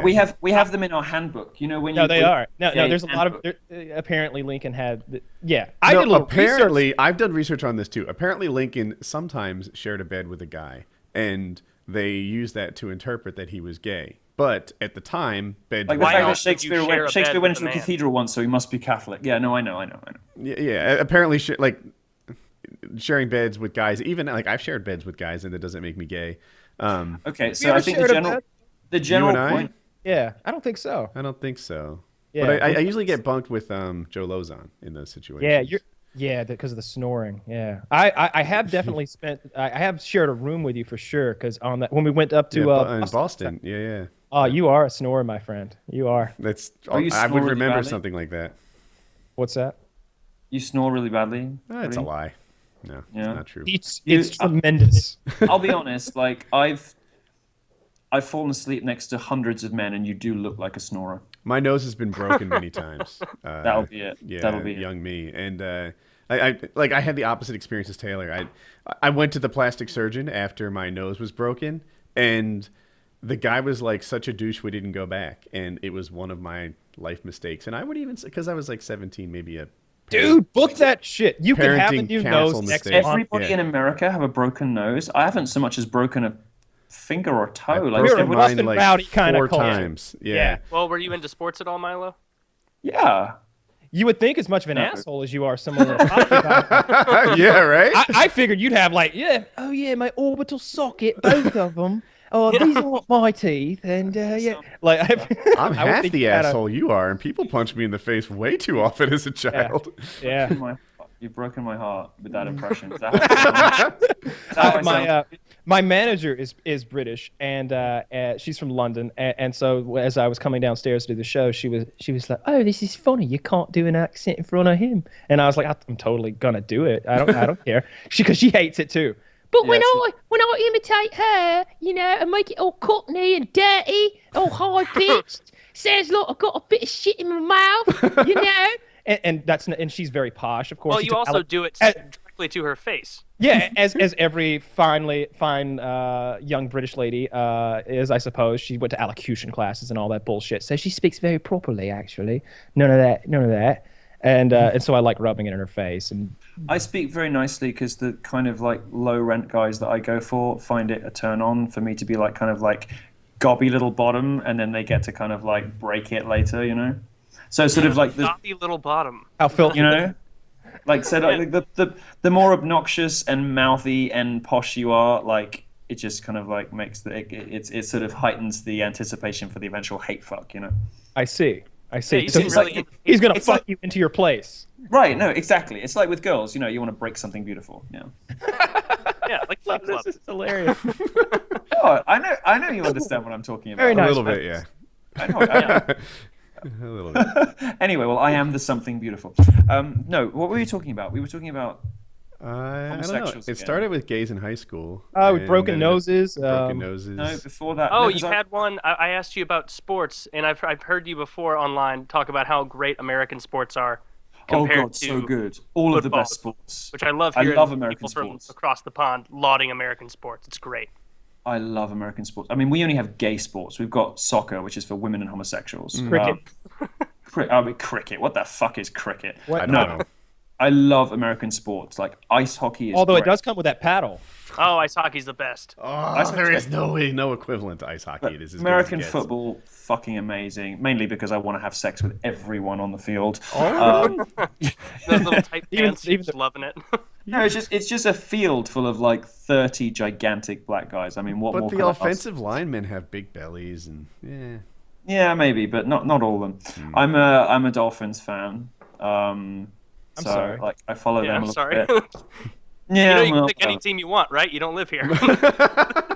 yeah, I don't really have to care that much. Yeah. Basketball, awesome, absolutely great. Again, good demographics for me. I can see the appeal. Not a big hockey fan, I take it. No, I like a little bit of ice hockey, but only because it's really violent. You can get like you can kill somebody. I mean, I don't think I'm with Ann Coulter on this. I don't think it's a sport unless you can get seriously fucking injured. I don't think it's a sport unless you could, in theory, die. Nobody dies playing soccer. Nobody dies playing cricket. It's not really exciting unless there's some serious risk of injury or death. You should check out MMA. Well, MMA is great. Formula One racing, at least we do have that in Europe, that's exciting. Lots of big explosions and whatever. We had a guy die. Is it Ayrton Senna? Had a guy die like 10 years ago. That was good, like wank back material. Yeah. So no, there's real sports involve serious risk. I agree with you 100%. I often come up with ways to tweak modern sports to make them more dangerous and therefore, in my opinion, more interesting. Yes. Baseball is a game that I find. If it's my team, I guess I can watch. If I particularly like a player and his skill set, I can enjoy that. But for the most part, it's such a snooze fest. I feel like they need some pits out there in the field that are concealed. And so when you're running, trying to leap and catch the ball, every now and then, trap door, and you're in the pit with. And maybe the like, ball angry should badgers. be like the ball should have like a load of spikes on it, and like one of them is poisoned or something. Actually, I was thinking that they should use aluminum bats, which hit the ball much faster back at the So it hurts fielders. more. Yeah, you kill a lot of pitchers if you change to that. You'd kill some pitchers if you change to aluminum bat, and I'm all for that. I also want at least once. Although as a gay man, I need to look after my pitchers, so I need you to look after those guys. Well, the catcher's got it rough too because I want the baseball to, at random, at least once per game, explode. I just want it to blow up at some point. Good. Just blow up, and it could be midair, in which case all gravy. But that's a home run. Yeah, if you hit the ball. Yeah, good, Yeah, excellent. that's an extra point. Yeah. Good. You had a couple good tips for basketball as well that everybody hated when you brought it up. Like, they hated it so much because they thought you were being serious. And they you're like, love basketball so you can't much. you can't remove two players and have somebody who's. I think Kyle was making stuff up, and I said that there should be a designated hitter on each team who couldn't touch the ball, and his only job was to shove and rough those guys up. That's and really they good. hated it. My I think point the biggest around change and was he wanted to push raise the people. rim by 2 feet so that it I looked want to like raise the rim by 50s. 2 fucking feet so that only like 10% of the NBA players can actually dunk the thing. And my point was that this game was invented in Indiana with a bunch of white boys shooting at a peach basket with a hole in it. Now we've got these gigantic black guys with wingspans like jets out there. So get 2 of them off the court and play 4-on-4. Every once in a while, they get some guy from like I don't know, Kenya named like Umbugu, and he's like 7'9", and you'll see him, and he's terrible. Weighs 68 pounds, catches the ball, and then will just reach up and drop it in. And it's like there's all the potential skill has been removed. Yeah. The Like, 4-player more thing. I think in the one soccer thing- they should take the goal really narrow so that there's a very high chance that the goalie will get like knocked out by the ball, because it's a huge thing. Like you can't defend the whole thing. So just take the goal really like make it like 2/3 smaller so that people are all like. So it's basically a bottleneck, and there's at least the potential for injury. In ice hockey, make they've the started field taking smaller. players off of the court, off of the ice, and it's really made for like some of the best moments in ice hockey are when there's fewer players. So the fewer players thing in basketball, like I feel like it deserves some sort of preseason experiment to see how that rolls. You start to develop that sort of the thing that you normally only get in one-on-one sports like tennis, where you can somebody's eyes lock on to somebody else, and it becomes like a battle of wills, and it's the ultimate showdown with one man, one survivor. And I'll say something else that most people won't agree with. I would rather see 3-on-3 basketball than the current state of the NBA. I'd rather see three amazing players play against 3 amazing players than just the way it is now. I don't care. I don't like basketball though, so I feel like the fewer players, the more interesting it is. I just watch it with the sound off in slow motion while I'm touching myself. So Yeah, and catch the replays on ESPN. That's the way to go. Bring the trampoline basketball back, Kyle. Ooh, that was cool. Ad read, and then I have a new topic. Sweetly. Sure. Let me just pull this up here. A new advertiser. It's a brand new advertiser. I'm very excited. We've all been there. You come home after a long, exhausting day at work, and all you want is to sip a glass of wine and relax. But unless you've planned ahead, you probably don't even have a bottle in your house. You already spend enough time wandering around the grocery store. Don't get lost in the wine aisle. You'll just end up picking out a bottle based on a label that you don't really understand. Get home to open it and realize you don't like Chardonnay as much as you thought you did. Well, with Club W, you never have to worry about being wine-free again. Club W is a revolutionary new wine club that sends you wine directly to your door, saving you all those trips to the grocery store. Not only does Club W send you the wine, they send you the wine that you'll love drinking. Club W's easy 6-question quiz figures out your palate, so every bottle you receive is perfectly tailored to your tastes. Club W is leading the grape to glass wine revolution. They work directly with vineyards to cut out the middleman, which saves you money. Club W even offers a no-risk guarantee that you'll love what they send you. And right now, Club W is offering our listeners 50% off your first order when you go to clubw.com/PKA50. There's a link down below. That's 50% off. Usually when we have sponsors, you get 10% off, 15, maybe 20. This is a big deal. Club W, check them out.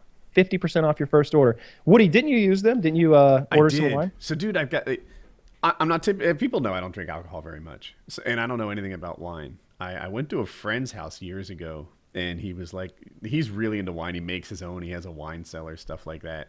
And I'm sitting here thinking that I don't like wine, and then he goes through and he's like, dude, do you like this one? It's dry. I don't even know what dry means. Like, it's obviously a liquid. And right, and I still don't know what dry means. I don't really get it either, honestly. But he eventually gives me one, and it's like a fruity kind of tasty wine, and I'm like, oh, I didn't know it, but I do like wine. I just like a particular kind of wine. And with Club W, I just relearned this word with Taylor's help. They're your sommelier. Did I get that right? Yeah, yeah. And they ask you questions like, hey, how do you like your coffee? And if you say, fill it with cream and sugar, they'll recommend a different wine to you than if you had said, I drink my coffee black. They'll ask you, what your meal is, or how do you want onions on your steak? And these kinds of things guide them, like based on your taste on other things that you may know something about, like coffee or steak or pizza or whatever. They'll guide you towards the wine that they think that you like. That's a really interesting way to do it. Like when you said the 6-question quiz, I was imagining it to be like, do you prefer red or white? Do you like it to be a sweet, earthy body with, oak aftertastes? And I'd be like, well, fuck, I don't know if I knew what this shit meant, I'd be able to pick out a fucking bottle of wine. But the whole, do you like onions on your steak and shit? That actually sounds helpful. Yeah. Maybe I'll figure it out, because I can't find wine that I like now. And you do not want a dry wine. Dry refers to, it's like, it's how much of the sugar in the wine has been converted to alcohol. So a very dry wine. It makes the tongue feel like spongiform and gross. I hate it. And it makes wine. Have you ever been close to someone with red wine breath? Like maybe 2 hours after they finish drinking? It's horrific. Nobody likes it. I also went to a wine tasting in Nice. We talked about this before the show. And in there, I discovered that there are a couple of wines that I genuinely like as well. So, I don't know. Club W guides you towards the ones you actually like. Yeah, cool. And wine is one of those things where once you find one you like, you can actually like it. But the vast majority of wines I don't care for. I definitely don't like most red wines. I went to a wine tasting one time, and I must have tasted. I got pretty fucking drunk, so maybe a dozen different wines. I don't know, but I finally found one. Glass number 10 tasted delicious, believe it or not, and it happened to be a dessert wine. And in the same regard, that's not a dry wine at all. A lot of sugar left. Really sweet wine, huh? You all like sweet wine. Both he and I share this thing where we don't like alcohol. We don't like alcohol at all. The taste of alcohol, like a beer that you can. We don't like beer very much. We both like I don't know, something with a flower stuck out of it and 8 straws, like a very fruity. In the 90s, you would have been cosmopolitan drinkers. No, that's much too strong for us. No. I think. Pina colada, the strawberry daiquiri. Here's a way to put this into perspective. Last time we had a drinking episode, Kyle had his apple cider. I just had regular beer, and then Woody, being ridiculous, filled a glass, like a juice glass, with 20% Baileys, and all the rest was just half and half. It was Kahlua and cream. Yeah, that sounds absolutely disgusting. Okay. Kahlua and cream. Ugh. Yeah. Now I'm on my new workout regime. I have been taken off all of the alcohol I love, which is the high-calorie alcohol like brandy and white wines is very sweet. is terrible, and awful hangovers if you drink too much of it. Champagne, awful. So now I'm on a hideous, like literally the worst thing in the world, vodka soda. And it is your collective idea of hell, because it's all you can taste is the alcohol. Yeah. It's literally just like... Even the smell of it. You need more lime in it. Vodka no, soda, it's too sweet. Lime. Calories, no. Bullshit, there's no calories in a fucking lime. You're not getting fat off a fucking lime. Fruits, no. Fruit's really bad for you. You shouldn't have too much fruit. Like it rots your teeth and full of sugar. Put some fucking lime juice in there, you'll like it. Yeah, put some lime. You think your trainer would get that pissed off if he finds out that with your vodka soda you had a slice of lime? I think he probably... The whole day fucking down the drain. God damn it, Milo. What am I wasting my time for with you? oh, gotta have a lime slice in his drink, doesn't he? Gay guy needs a lime in his drink. Like, if you guys were my trainer, I would never work out. I've actually got a really sweet young guy who's like very encouraging, and he's got this lovely way of sort of semi-scolding me, but like not in a nasty way, because I don't respond well to like... I respond well to scolding in the bedroom, but not in the rest of my life. So, you know, if somebody's like kind of like having a go at me and telling me I'm useless and I'm a useless sack of shit, like I wouldn't deal well in like Marine basic training, you know, because I'd just be like, bitch, what? You know, like if the guy's gonna call you a cocksucker, you want him to mean it. No, it's like, no, you shut. You know, like I have a naturally contrarian disposition, so I wouldn't deal well with that. But he's very nice, very encouraging, and he'll say, for example, if I forget to put the food that I've eaten in the tracking app, he'll just be like, oh, did you happen to get around to and it's sort of like and somehow he does it in a way that's not passive aggressive. He's just genuinely being nice and sweet. But he still reminds me that I haven't done it. So yeah, no, it's good. It's good. It's a very sort of gentle, constructive thing. And because he's so sweet about it, I've started to feel guilty when I don't comply. So it's very clever and it's very brilliant. I'm actually an amateur personal trainer. Yes, we had a whole video series. What a at my house. I did not know where you were going with that. You sneaky beat. That's not what that means. Okay. The fact that you invited someone who's overweight to your house for a month and make them do weird YouTube videos and drag themselves by rope on the floor does not make your personal trainer. Okay. So what I did, and fast forward, was we have a friend who weighs about 440 pounds. And we're always struggling with this weight loss thing. And I'm always saying, like, look, dude, calories in, calories out. Basic workout program, and in 2 years from now you'll be a normal human being. And he's like, no, can't do it, excuse. And I'm like, come to my house and I'll make you do it. So he comes and lives at my house with me for a fucking month, and we trained every day, and I put him on a diet, and he lost somewhere in the nature of 40 pounds in 30 days or something like that, which he'd never done before without the help of speed, basically, as some sort of a what is fed that in drip. kilos? Like 40 pounds. How many pounds are in a kilo? Like 2.7 or something like that. So he lost a lot of fucking weight. He lost a lot of weight. Yeah. 18 kilos. That's in a month. That's huge. Yeah. Yeah. So yeah, I think that qualifies me as an amateur personal trainer. Plus, I was very innovative with my workout technique. You're dealing with a guy who has joint pain, a guy whose hips can come out of joint, a guy whose knees and back are bad. He weighs 440 pounds. So I thought, what kind of workout are we going to do for cardio? So I had him sit on the floor, and he's got a rope in his hands, and that rope is attached to my friend, who's also on the floor. And my friend's name is Jeremy, and I called this workout Jeremy Pulls. He has to pull the rope and drag my friend across the floor. So he's just sitting there. Good, that's good. Presumably, to support rather than humiliate, you documented this on film. Both? Absolutely. Yeah. That's why there was no funny business like dressing up Jeremy in mascot costumes in a subtle form of mockery. There were lots of costumes. There were lots of silliness. I always came up with silly workout programs, and his workout partner is always like, one day he's a priest, one day he's a gorilla mask, like he's doing boxing drills, but the guy with the mitts is dressed as a gorilla, like full gorilla suit, like stuff like that. So we made kind of a comedy weight loss series. Yeah. Do you know that one of the biggest lies that is told in the media today is that fat shaming doesn't work? Actually, it's more complex than that. Fat shaming does work, but only if your friends are hot. So if you, this is what the studies actually show, which nobody ever really reports because it's too subtle and it's not interesting, and it's not, it doesn't fit the stop being mean to fat people narrative.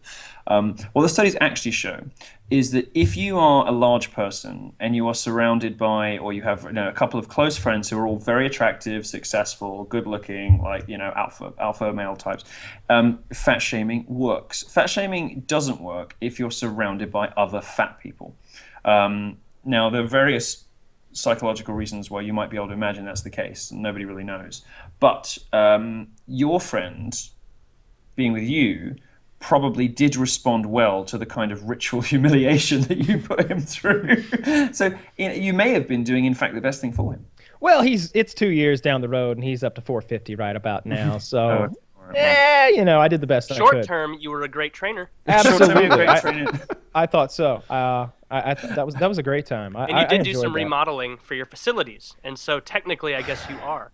But he wasn't going to fit in my shower, so we installed a very large shower so that he could live. Kidding? And no, you actually installed a shower for him? Yeah. It was a really nice, very kind act. That's a lovely thing to do, aside from the public ritual humiliation. See, and he's a lovely person. About that, I produced the video. I was the camera. I'm the voice behind the camera. I'm holding the camera. I edited the videos. I mixed the videos. I gave him pointers on what to do for the videos. Then I gave them to him to upload on his channel so that he could take all the monetary gain. I see. So you're the victim, really, in all this.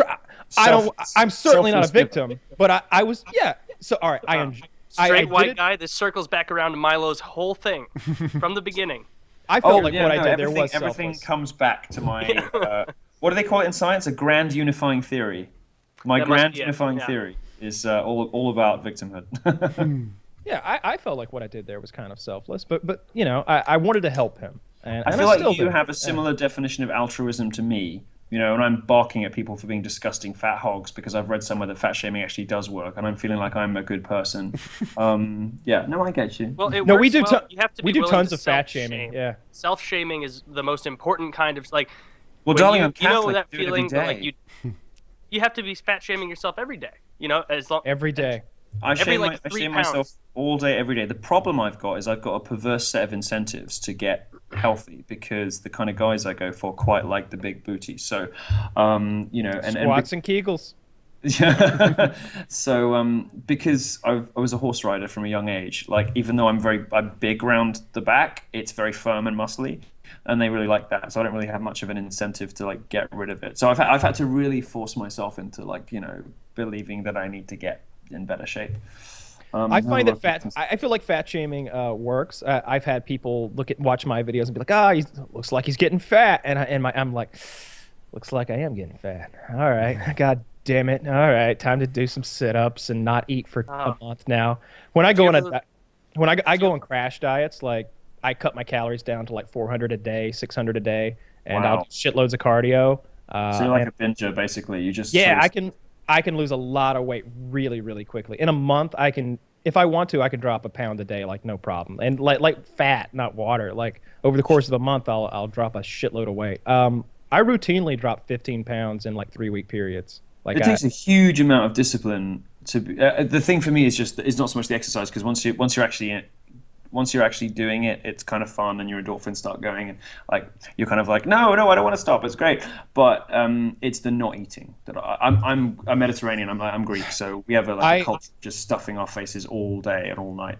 And I stay away from. I don't eat meals with like my friends or family anymore. All my meals at that point have to be by myself. And what I'll usually do, because I'll get fast food, but I'll go to a place that has like grilled chicken sandwiches, and I'll literally buy 3 grilled chicken sandwiches and throw the bread and everything away, and just I'm driving down the road eating grilled chicken breast. Mm-hmm. When I go on a diet, I go on a diet because I hate diets and I love eating, so I want to get as much done in a small period as possible. You fluctuate so wildly between all of it, though, because you'll even text me with just some nasty health thing you're eating once in a while, where it's like, hey, here's my daily 75-calorie tiny little green shake. And it's like, all right, well, I guess Kyle's another kick. And then you'll send me a weird buffet of Taco Bell, like 4 days later, 60,000 calories. So you're kind of like Oprah in that respect. I don't get that fat. My cutoff weight is about 187. When I get to there, it's time to lose, and I'm happy when I'll usually drop about 10 pounds to like 177, 178, and then I'll eat like a pig again for another month or two. I eat enormous amounts of food when I'm not on a diet. I eat 4,000 or 5,000 calories a day, And big meals usually.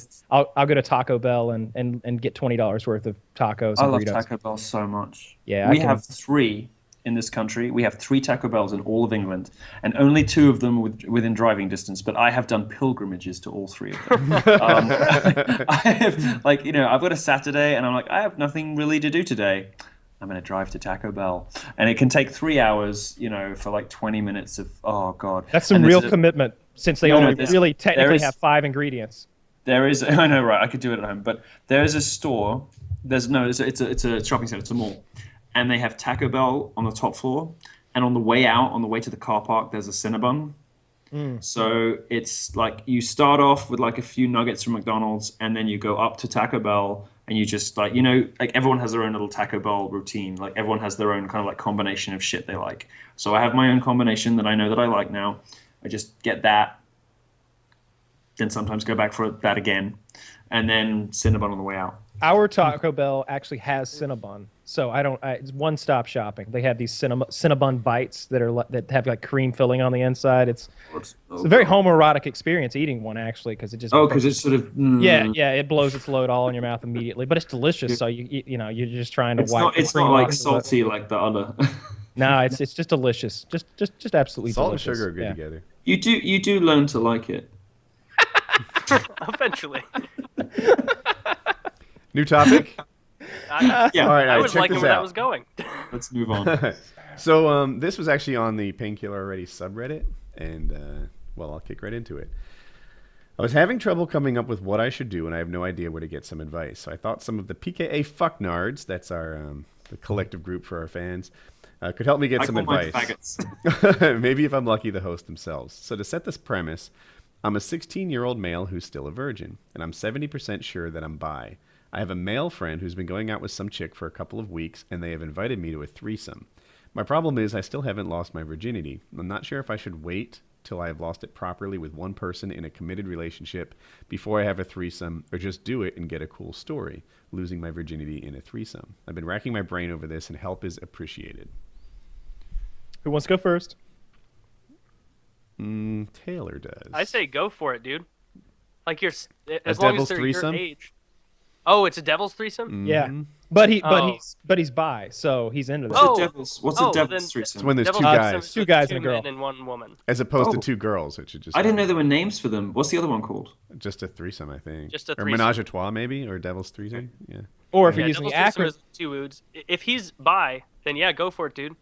Like at the worst case scenario is it's the one chick that you're both going to be worried about predominantly pleasing. So if you guys fail, you're only shouldering 50% of that burden. Also, you're focus will be on 16. her. Nobody's expecting you to be a fucking, Don Juan in there figuring that shit out right away. Like it's kind of an understood thing that you're going to be new.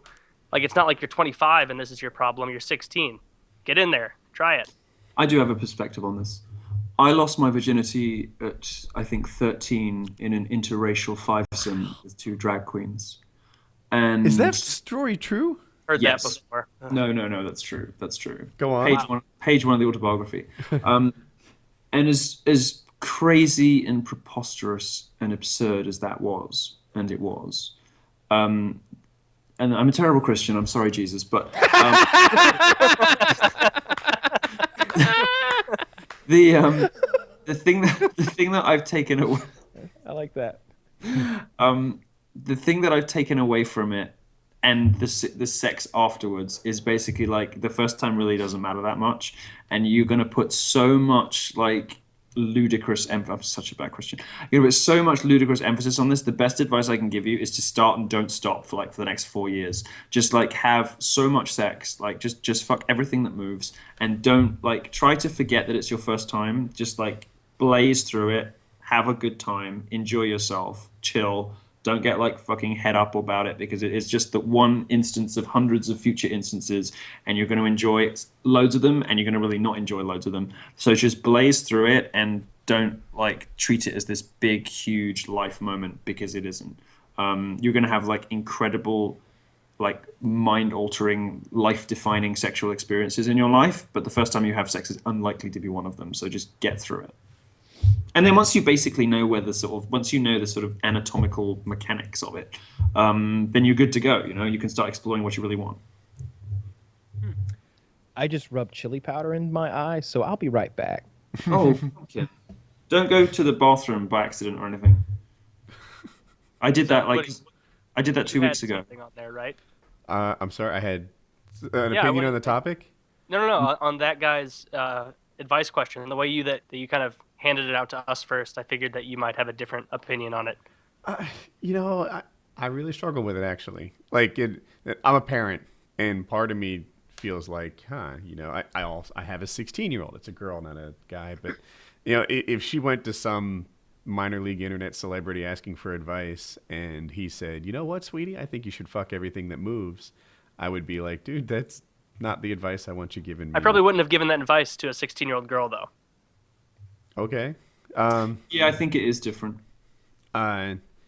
So, going to this guy, my gut says, do this. I don't predict that he'll have a lot of regrets over his first experience being with two friends. He wants to be in a committed relationship with someone whom he feels deep love with. I don't know. I want him to be in a safe space, when he does this. I don't really like Milo's first experience, but if it's with two friends. I did. Well, maybe I'm wrong, Be serious. Did you really like your first experience? Yes, I did. But I appreciate that pretty much anybody else in my position might not have. Okay. I was a little sexually precocious, so I would not advocate the interracial fivesome with two drag queens for just anybody. So you were asking for it? Begging at various points, but yeah. Yeah. So how did that? Were they older? Yeah. How did that go? How did that start? Yeah, because you're 13. I feel like you shouldn't be having sex with 13-year-olds. Yeah, good rule of thumb. Yes. Thanks, Taylor. No, I mean, not they were a little older, yes, but I was very sexually. But they weren't 28. Well, not quite 28. But wow, so they were grown-ups. How old were they? Older. I mean, I couldn't tell you to be honest. But they were grown-ups. Yeah, but I think I was very sexually precocious and definitely the instigator of that situation. There was no kind of like exploitation going on there. Did you walk into a situation, or there are plenty of 13-year-olds who would not be able to deal with that and would probably get swept up in it and not really be able to consent to that kind of activity. They just sort of feel pressured into it. I was completely and totally aware of what was going on, was the primary instigator behind it, and was very happy with it. Do you think that's impacted your current sexuality at all? Anything to do with that event? No, I'm gay because it annoys my mother. I'm not gay because I lost virginity. You're like, I hate it, but my mother hates it even more. No, but this is it. Like, I'm sure God hates fags, but he hates feminists the most. So like the more That's of them the I Bible. beat down. Huh? But that's in the Bible. There's a lot more in the Bible of women being abused and put down than there is of homosexuals being I don't think God actually cares that much about gays. I mean, it's in there a couple of times, but not really. I don't think there's a God, but if there were one, he doesn't care at all. I feel like there might be some people who care about my opinion on this topic, because that's like sort of my role. When you lose your virginity, I would recommend you do it in a safe space, a place where you're not going to be interrupted by somebody else, a place where you don't fear for your safety, a place where you even if it's like in this case, it's with friends. That doesn't completely turn me off, so long, like friends care about each other too. It might not be a terrible experience. Yeah, go for it. Sorry to cut man. everyone off. Go for it. I wanted to get that out there. Maybe it turns out that you're all the way gay. I think it's good advice and a good, nice avuncular way to finish it. But yeah, bottom line is 4 out of 4, yes. Yeah. Yeah, that was a good one. I saw that earlier in the week too, and in my head, it's like, yeah, dude, go for it. Fucking do it. If that's what you're into, you like that, yeah, absolutely. Make it happen. It sounds like a real opportunity. I don't remember being invited to many three-ways when I was in high school. I've never had it. How many 16-year-olds get invited into a threesome? Lucky little bastard. Like none. I've never met a single 16-year-old who would take me up on my offers. Every threesome every threesome I've ever had, I had to be the architect. That's a really dirty smile you have on your face. You're really pleased with yourself about that one. A little bit. Every threesome I've ever had, I had to be the architect of this thing. I had to be. Yeah. I had to be putting things together. There was a lot of forethought. I'm imagining Legos in my head and how things are going to stack together. Like, yeah, this will work. This is the great thing about men, because they tessellate. You can fit an endless line together, Yeah. and you can make a circle out of it. No, exactly. I think that's how you create cold fusion. Yeah, you get the circle of. You have to get the rhythm right, though. You can't be all uncoordinated with it. Or Hadron Collider. You could have saved money on that big reactor thing in Switzerland. Yeah. No, this is the thing about men. They tessellate. I feel like women do too. Am I missing something? Just keep putting them together forever, like Lego. No, men and women, like, you eventually run out of orifices, and it gets all awkward. They don't tile, Like, men tile. I was going to say... Men and women don't tile. You can't just sort of fit an endless number together, because it just gets like very awkward and limsy. Whereas men just fit together endlessly. Yeah. It's a good argument. Good pro-gay argument. More efficient sex. Yeah. Mm-hmm. Interesting mental image as well when you imagine. You ever seen Human Centipede? No, the Human Centipede is actually just like a gay orgy that went a bit wrong. But with girls, you could go girl, right? Like mouth. Booty, mouth, booty, all the way through, right? No, he's talking about like a plug-in, like I hear you. Stream of flesh. Oh, that's not sex? No, mouth booty's not sex. Oh, it totally is. No. We're talking about as nature intended. Oh my God! Now we're going as nature intended argument. I don't think you could use that one. Penis up the bottom. That's as nature intended? No. All sex is sex. Hand jobs are sex. Blow jobs are sex. No, next you'll be telling me lesbians are real. Nope. Lesbians are always flexible. They come and go in and out of their lesbianism. I'm so glad you said that. I agree. I lost my train of thought. Somehow. I had one for Milo. So I did do my due diligence, I think, before we had you on the show, watching a lot of your shit. Really enjoyed a lot of it. Like I've noticed a lot of the similarities in the rants that you've had on tonight here with like your feminism shit.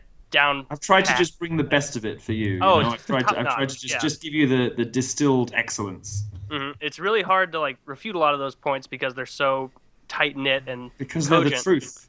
Yes, because they're the truth. The only time that I see that you get a little like flustered is when religion is brought up, and it's a little odd because like I'm so confused and fascinated by your current. Catholicism, your Catholic beliefs, and how you reconcile that with being gay, and you're so rational and straightforward with so many of these, like, the liberals are saying this and that, or the progressives are getting out of hand, and these are the X, Y, and Z reasons why it's bullshit. But for religion, that same rationality, you seem to misfire a bit. Like, could you go into that more? Well, it's assuming that it's impossible to arrive at religious conclusions with reason. I mean, you're suggesting that there's a bit of my brain that shuts off where religion is concerned, and I'm no longer capable of understanding reason or following arguments. You're suggesting that I could only be religious if I set aside reason for that time. I don't accept that premise. I think you can arrive at religious conclusions using reason. I think religion can be a product of reason. Obviously, there's a point at which it's a leap of faith, but there's nothing illogical about faith. You can make arguments about the existence of God, but you can disagree on the conclusions of those arguments. Every argument, has a. I think more to your point, and what people are always really, really interested in, what they're really getting at when they say that, is the gay Catholic thing. Now, modern progressivism demands a particular sort of boring, superficial conformity from people in the way that they construct their identities. You can't be gay and Catholic. You must be self-loathing. We're all very messy and complicated. And I think it's perfectly reasonable to say I don't know the answers to all these questions, but my head moves one way, my heart moves another, and I don't know and I may never know. I find it weird that people demand of you a resolution to this apparent contradiction, and we are all full of dozens of them, to satisfy their own need to put down one or the other half of that equation.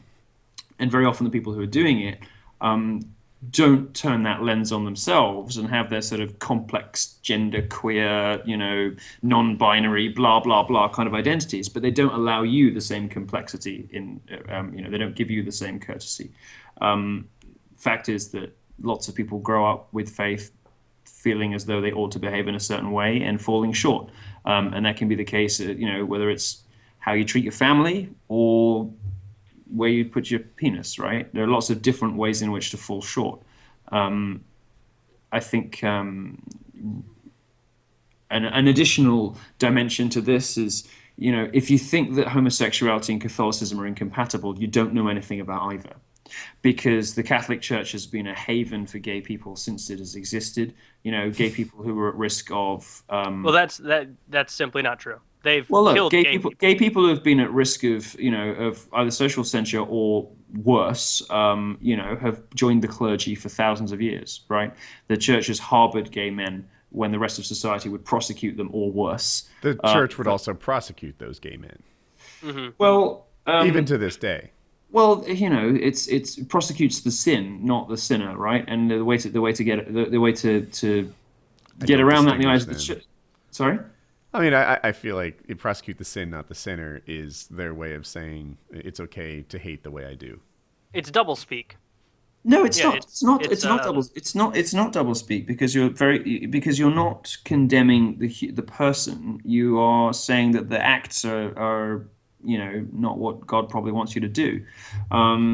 It's a perfectly reasonable distinction. It's not doublespeak in any respect. I mean, I don't want to get into a whole atheist cul-de-sac because I did that with drunken peasants. And it never really goes anywhere. But I think that people who sort of demand that I pick between one or the other are not affording me the same degree of indulgent complexity that they demand for themselves, and they're also misunderstanding both homosexuality and Catholicism when they suggest that these two things simply. Well, it wasn't even so much the gay and Catholic that I was curious about as much as because you are so reasoned and measured in everything you approach, and I was just surprised that you, with your seemingly analytical brain, you'd be willing to accept faith and use faith to believe in something. You'll find that very often, I mean, the number of mathematicians and physicists and, particularly biologists who late in their careers find Christianity is extraordinary. Late in their careers because they're studying for finals. They want to get into heaven right before. No atheists in foxholes or old people's homes. Yeah, right. But they're just hedging their bets. Exactly. Yeah, just in case. They're craving for I think finals. If I think the guillotine's about to come down, I'm going to say a few Hail Marys myself. I'm going to throw it around to every potential god just in case. Come on, Buddha. I'll rub that belly. Whatever it takes. You have to mean it. I'll pray to Xenu. I'll get some of that Scientology help if it'll get me out of a bind. It's very expensive, They charge you hundreds of thousands of dollars if you want. Hundreds of thousands of dollars before. And I need my OT level to be at least 15 if I'm going to get into there. That's $600,000. I just can't make that investment. I'd rather go to just the Church of God and put my $10 in the plate every week. I think that's a better way to go. Cheaper. Much cheaper. Not as much literature and not as much blackmail either. Yeah. Or manual Same book servitude. Every week. Doesn't sneak up on you. Doesn't Not very many edits. There's no new chapters, no new editions. Have you ever read the Bible, Taylor? Yeah, I've read it through a couple times. I read it through once. I reckon I understood a great deal of it. Sling blade. I could resist. Sling blade. Yeah, it was when you get to the New, because I went to church growing up all the time, and the New Testament's what they focused on so much, and it was so much easier to palate all the New Testament stuff. And then when I started reading it, getting into Leviticus and that old Bronze Age stuff, it's at certain points it's is this even the same story? When does all this get to the Jesus part? It's so out of whack. I whip out Leviticus 19:19 around my parents all the time. And I don't have the exact thing right, but that's the one where you can't mix clothing. It's the one where you can't sow different things in your fields. It's the one, there's a whole bunch of mixing sins. So whenever they're aren't you going to have your peas? I'm like, nah, Leviticus 19:19. I can't, I can't put these together. I can't eat fried rice. Yeah. I think a lot of the sort of people I was talking about, the sort of the scientists, at least there are people like Stephen Jay Gould who has the intellectual honesty to call himself an agnostic. Now he's not somebody at the. Oh, I'm certainly an agnostic. I'm certainly not an atheist. I find atheists to be some of the worst human beings. I'd rather be a feminist than an atheist. It's a very pompous culture. Because if you think you're so fucking smart that you got the whole goddamn all of existence in the universe figured out, you're a douchebag. I know, there is a God, and he's a guy with a gray beard, and the whole thing's the truth. I don't know. I just think it's atheism is a symptom of autism. It's effectively just a brain disease. I mean, it's a symptom of a brain disease. You know, the coincidence of autism and atheism. Horseshit. Carry on. No. The coincidence of autism and atheism is like they go in lockstep. You know, and people who can't understand the world around them, who can't relate to other people, incapable of love. Well, of course they end up atheists. They don't have any purchase or access into the greatest, highest, most ineffable. Let me explain my atheism. I said, let me explain my atheism. Man, can I just? Do you consider yourself an atheist? You believe there's absolutely nothing for sure. I'm just trying to clarify. Yeah, and sometimes people will tell me like, no. You know, based on what I know of you, I'm defining you as an agnostic. But the thing is, I used to identify that way, and I felt like it was a certain dishonesty with myself. I felt like I was, you know, perhaps if you asked me, I'd say agnostic because it was more socially acceptable. They're like, oh yeah, well he's still kind of on our team, you know, regardless of what side that they're playing on. And in the end, I was like, no, I guess I gotta say atheist because I'm applying the same standard of proof to God that I apply to everything else in my world. You know, if my transmission's not working, I don't suspect gremlins or gods or wizards are causing this problem. I look for actual causes that can be seen and felt and touched. When I look at my universe, it just seems like magical men with long white beards and robes never enter into the reasonable explanations. I disagree on that one.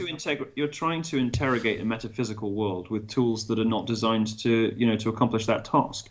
You can't speak about faith and God and the world beyond, our empirical understanding with the tools that you use to navigate the world you do see around you. You're using completely the wrong instruments to do it. Well, aren't those the only tools we have by which to discover the world around us, ideas? Well, no, because if that were true, there would be no organized religion, because obviously lots of people do have other tools, spirituality and faith, that they come to understand the metaphysical world through. Now, those tools are not like other tools, and they you can't interrogate them with categorical syllogisms. You can't interrogate them with empiricism. You can't interrogate them with any of the normal standards and methods of reason that you would. That's very convenient. It is convenient, and faith should be earned, right? Like if someone tells me that when he's not on the show Taylor's murdering children, I say no, based on all the things I know about Taylor. That's probably not true. And when it comes to God, it's like, oh yeah, I offer you nothing in terms of earned faith. You just have to give it to me. And really, if there is any offering, it's social acceptance. No, I don't think that's true. And there are plenty of inferential arguments, for the sorts of, the kind of argument you were leaning towards then. There are plenty of inferential arguments for the existence of God too. Look, I mean, ultimately, you can't, like I say, you can't apply, You can't apply any burden of proof for what is a really fantastic theory. This whole God experiment. But it isn't a theory, and it makes no claim to theories in the sense of being a. It's not falsifiable. It's completely a theory. It's not falsifiable only in the sense that it is so very difficult to prove a negative, right? It is so very difficult to prove the lack of something happening for which there is no proof for or against. But if you apply that level of that burden of proof to it, it falls short so often. It doesn't fall short. It's simply not. It's like trying to. Listen to a painting. You're just using the wrong thing for the wrong thing. It just you talk about sort of like scientific falsifiability. You're just using the wrong language to talk about it, and you are never going to make sense of it that way. I think you could. So I find that technology isn't discernible from magic if you're from a different from a less civilized culture. So when we first came over to North America, they see guns and horses and they think we're centaurs riding around shooting fire out of our hands. If there's a God, if there's outside, this is my personal belief. This is why I think of myself as agnostic. I think it's much more likely that an asteroid hit our planet with some life on it, or that that aliens came and planted some seeds of life on this planet. Those things, to me, You in are my a opinion, Scientologist. I think that those things are much more plausible to me than the idea of the classical God, God who made us in His own image, the gray-haired, sandal-wearing, all-knowing, all-seeing, omniscient, omnipotent. I just find the idea of an omniscient, omnipotent being who needs your money. An omniscient, omnipotent being is behind this world and this existence because it's so flawed in so many ways, and I just can't see him making such a broken toy.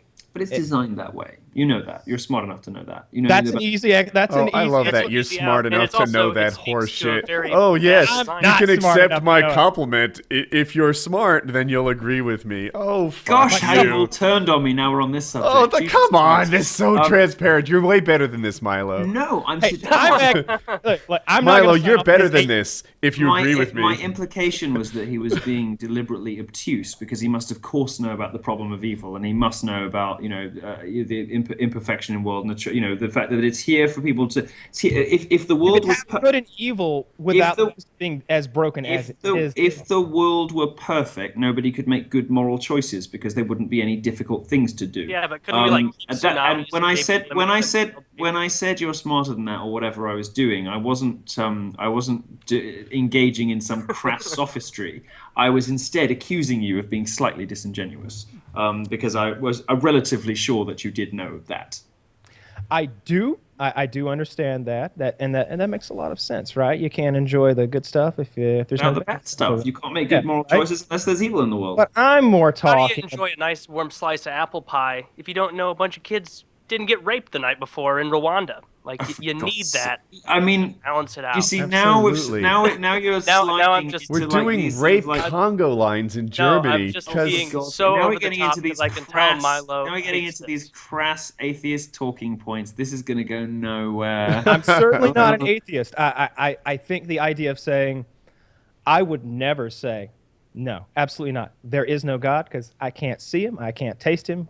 If you're into that, I can't touch him, any of those things. So he cannot exist. I'd never do that because there's a lot of things that I can't see, touch, taste, but they do exist. I've never seen a fucking electron. I don't know what an electron would look like because it's a subatomic fucking particle, but I know they exist. They're real. They're a big part of what makes matter be matter.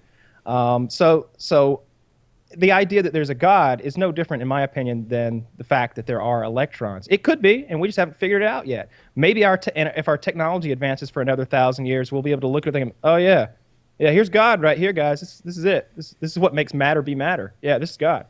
Maybe we'll figure that out eventually. I don't think we'll ever know enough to be able to figure that out. Well, that's what they're trying to do with the Large Hadron Collider. They're trying to find that guard particle that makes matter matter. But in any case, there's a Star Trek Voyager episode about this. It's real science. Yeah. Yeah, when there's like the perfect molecule and 7 of 9 gets to see it for a second before it. Yeah, I remember that. Yeah, I've seen every episode. I've seen every episode twice. I had a big crush on 7 of 9. Those tits. Apparently, she's really kinky too. She had this politician boyfriend or whatever. They were into some swinger clubs and stuff. Yes, I read this. Yeah, Jerry Ryan. Apparently, she's a total fucking animal. Fuck yeah, she's so goddamn hot. Jerry Ryan, big time. And I would want her with the Borg shit still on. I don't want to see Jerry Ryan as Jerry Ryan. You'd even want some down there, just maybe on the leg or something. Oh, I imagine her pussy being framed with jeweled metal or something like that. I imagine. Yeah, exactly. Vajazzle. Shave so you don't get anything caught, but otherwise would be perfect. That's what the Dollar Shave Club's all about. Sponsored tie-in. That was great. You have a career in this ahead of you. That was very nicely done. A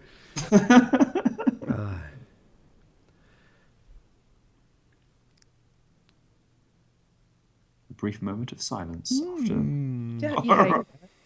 Awkward silences. Awkward silence. Kyle, what do you have an irrational hatred for? An irrational hatred for? Yeah, I'm struggling with this too. Blacks. Oh, stop that. An irrational hatred. I guess I would have to say, if I see there's certain insects, bugs that if I see, they're just getting a stomping. Like they don't have a place in my world. A scorpion, he's getting scorpions and spiders and stuff like that. An irrational hatred for this. See what I just said made no sense. That's not an irrational hatred. That's a very rational hatred. It's ingrained in our genetics to fear and hate those things because our ancestors needed to know to stomp that thing out so it wouldn't kill their kids. Like me and Muslims. Yeah, that's a good example. Well, that's not an irrational hatred either. No, that's what I'm saying. That's also rational. Yeah, it's a very rational hatred to hate the Muslims because they're the ones who want to destroy us. I saw this pompous TV show where they were interviewing these like surprisingly intelligent people, like this bartender in Mensa and such. And he said that if the IQ spread between you and the guy you're talking to is more than 30 points, you have a difficulty even communicating. You know, they just yes. That's a very well established. It's standard deviation. If somebody's more than a standard deviation in IQ away from you, you kind of talk past each other. So every so often I'll try to get help from like a Home Depot employee to help me choose a roofing nailer. And are you calling yourself clever? Are you saying you're too clever to deal with him? I don't deal with it well. Why is it so bad to admit that you find yourself to be of at least some? It's not. I consider it a statement of fact, but I just knew that it would make you squirm slightly. No, it doesn't make me squirm because I often have a hard time communicating with people. No, hey,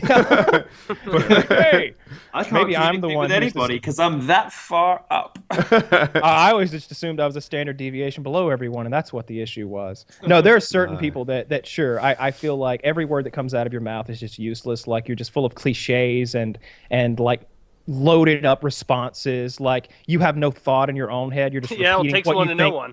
Yeah, you're just trying to you're just filling airtime like some shitty radio DJ. Like I the guy that works for me, I keep like one of those talking I shit guess you're about right. 6 of one, half dozen of another. People just talk garbage. Let's leave dogs lie.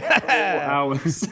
No, go ahead, Kyle. Tell us about Josh again. I love this. So this Josh guy. Now, let me preface this by saying, very good guy. Like at the core, is this the employee guy? Yes, it is. Yes, it is. It's a different he one, does but manual go on. labor for me, and he's genuinely a kind, nice guy, honest guy, all that stuff. But he's got to be at least one standard deviation below myself, which puts I figure at least I got 100 IQ, right? I took an IQ test one time. I did fairly well, although I was a child, and apparently child IQ is Facebook or a real one. A real one. I took a real one when I was a child. But apparently child IQ and adult IQ is different, and the test you take as a child is irrelevant. Yeah, it's completely it changes after puberty, yeah. The Wechsler intelligence scale for children. But this guy, let's just say I'm 100 so we don't offend anyone. This guy's got to be 70, right? Because I can't he's so dim. He's so dim that he doesn't have an original thought in his head. And it's nothing but cliches and preloaded responses. And his number one response to anything I say, whether it's interesting or not, is, "Oh, Lord." Like, it's just exasperation at whatever I say. That's his response to it. And sometimes what I say isn't even that interesting. Like maybe I said, yeah, there were 5,000 people that died yesterday. That'd be a good time for him to go, "Oh, Lord."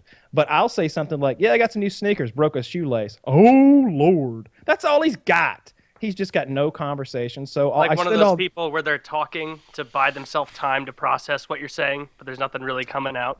I have spent all day with this guy 4 days in a row now, 3 or 4 days in a row, and I haven't had an intelligent thought come out of this guy yet. He couldn't multiply 48 by 2.5 today when we needed to figure out how much I owed the gentleman for some stuff I bought. I bought 50 bales of hay, and they're $2.50 a piece, and we were 2 short, so it's 48 times 2.5, and I'm just like, it's $120, man. It's $100. Well, oh Lord, let me figure this out.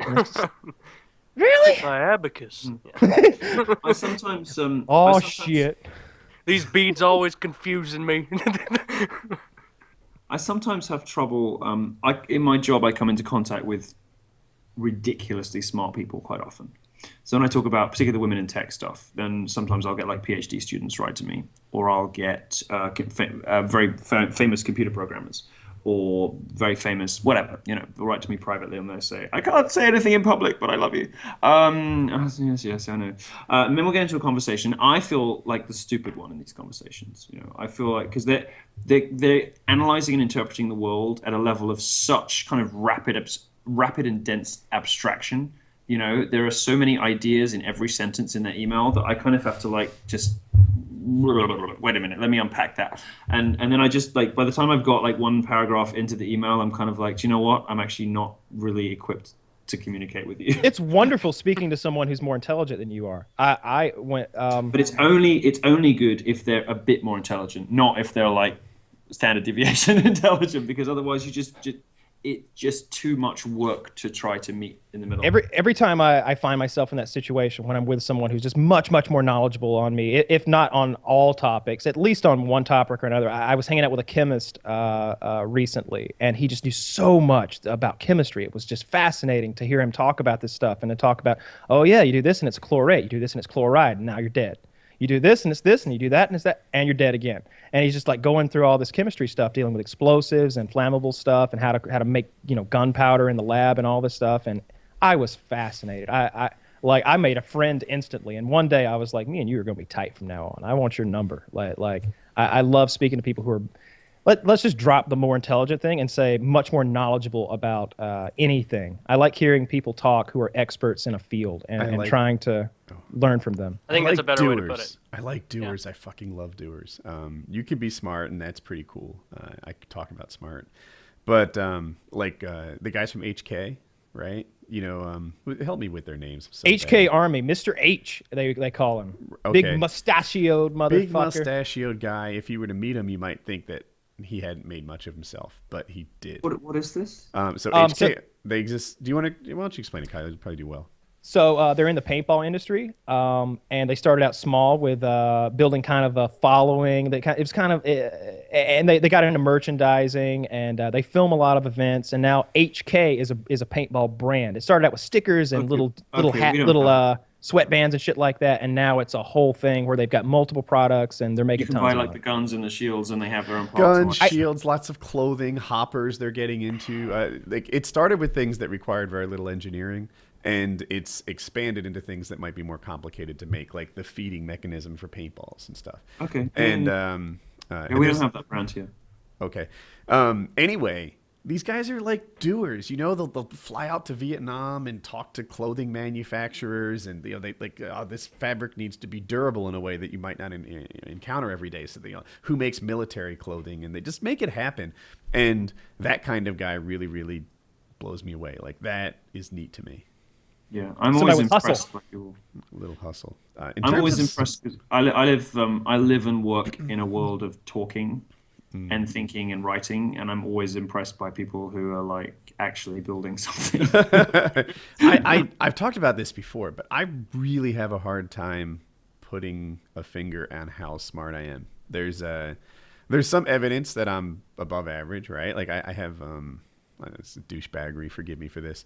I have 3 degrees. I have 2 business undergrads and a master's in engineering. Multimillionaire, if that means anything.